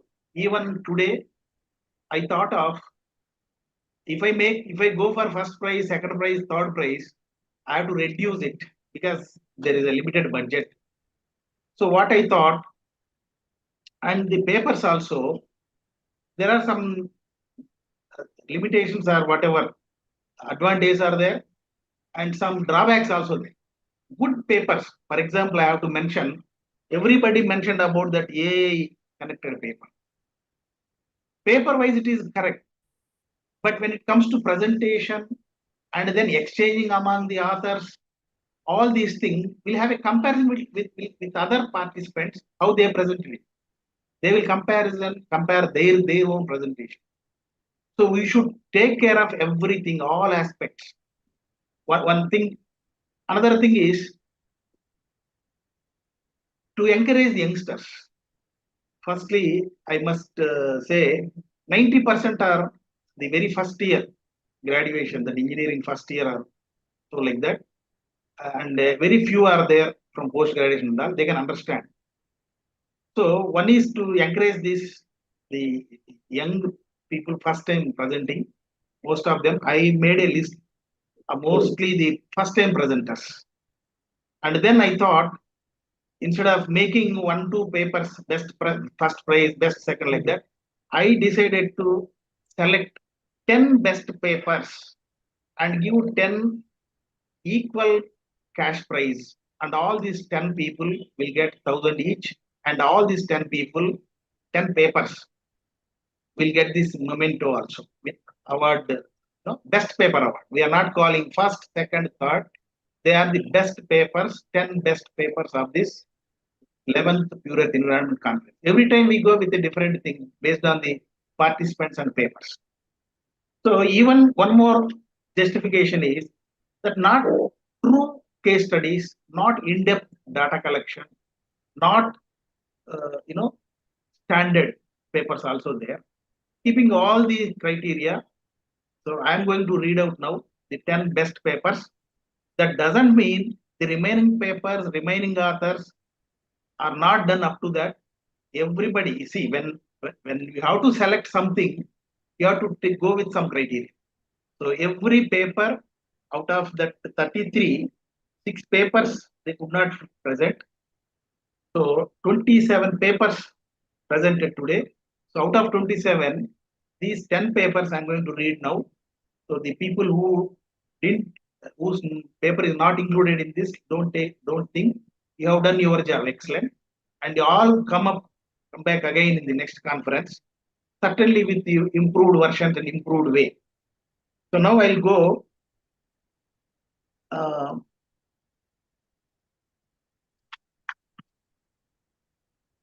Maybe in the order that majority, given some good remarks.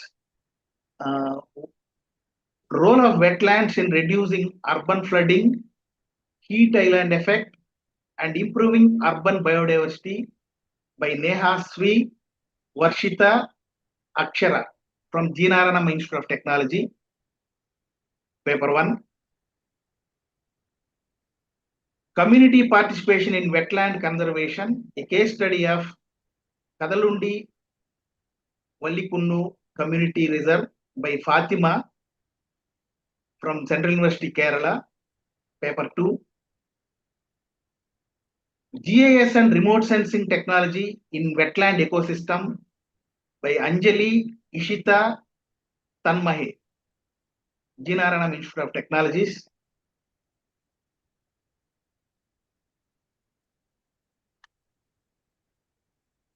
Carbon sequestration in wetlands by A. Dharani, BVRIT.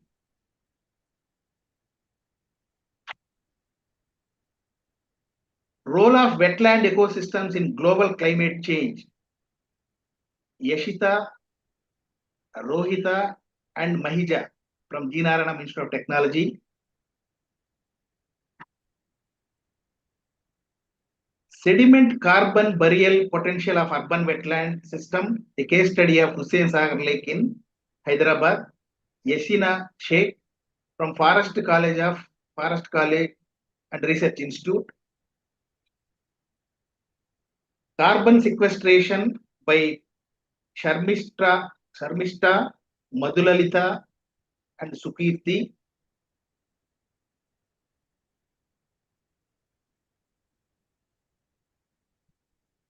Advancing climate resilience through wetlands conservation, restoration, sustainable management, and the potential of a wetland DNA network by Vaidya Sharanya, BVRIT.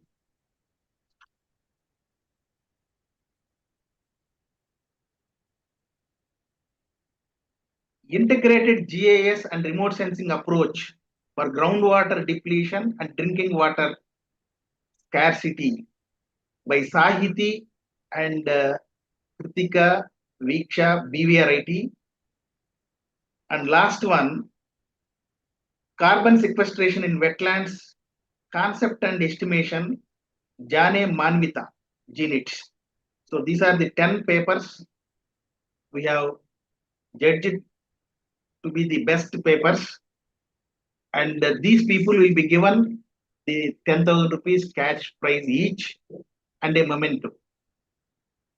No, 1,000 each, the total 10 papers. So total 10 papers, 10,000. So 1,000 each paper you will receive. So, and this list will be circulated to you through email, and it will be posted on the website of Pure Earth Foundation. And also, you can collect those who are available in city, maybe by Wednesday. From Wednesday onwards, you can collect. All the presenting authors will be given mementos. All the presenting authors, those whoever presented from whatever location. For non-locals, we'll send by post, and for locals, they have to collect from Purer Foundation office. So with this, I thank all for your continuous support, making this Pure Earth Environment conferences every year twice successful. Thank you. Thank you all.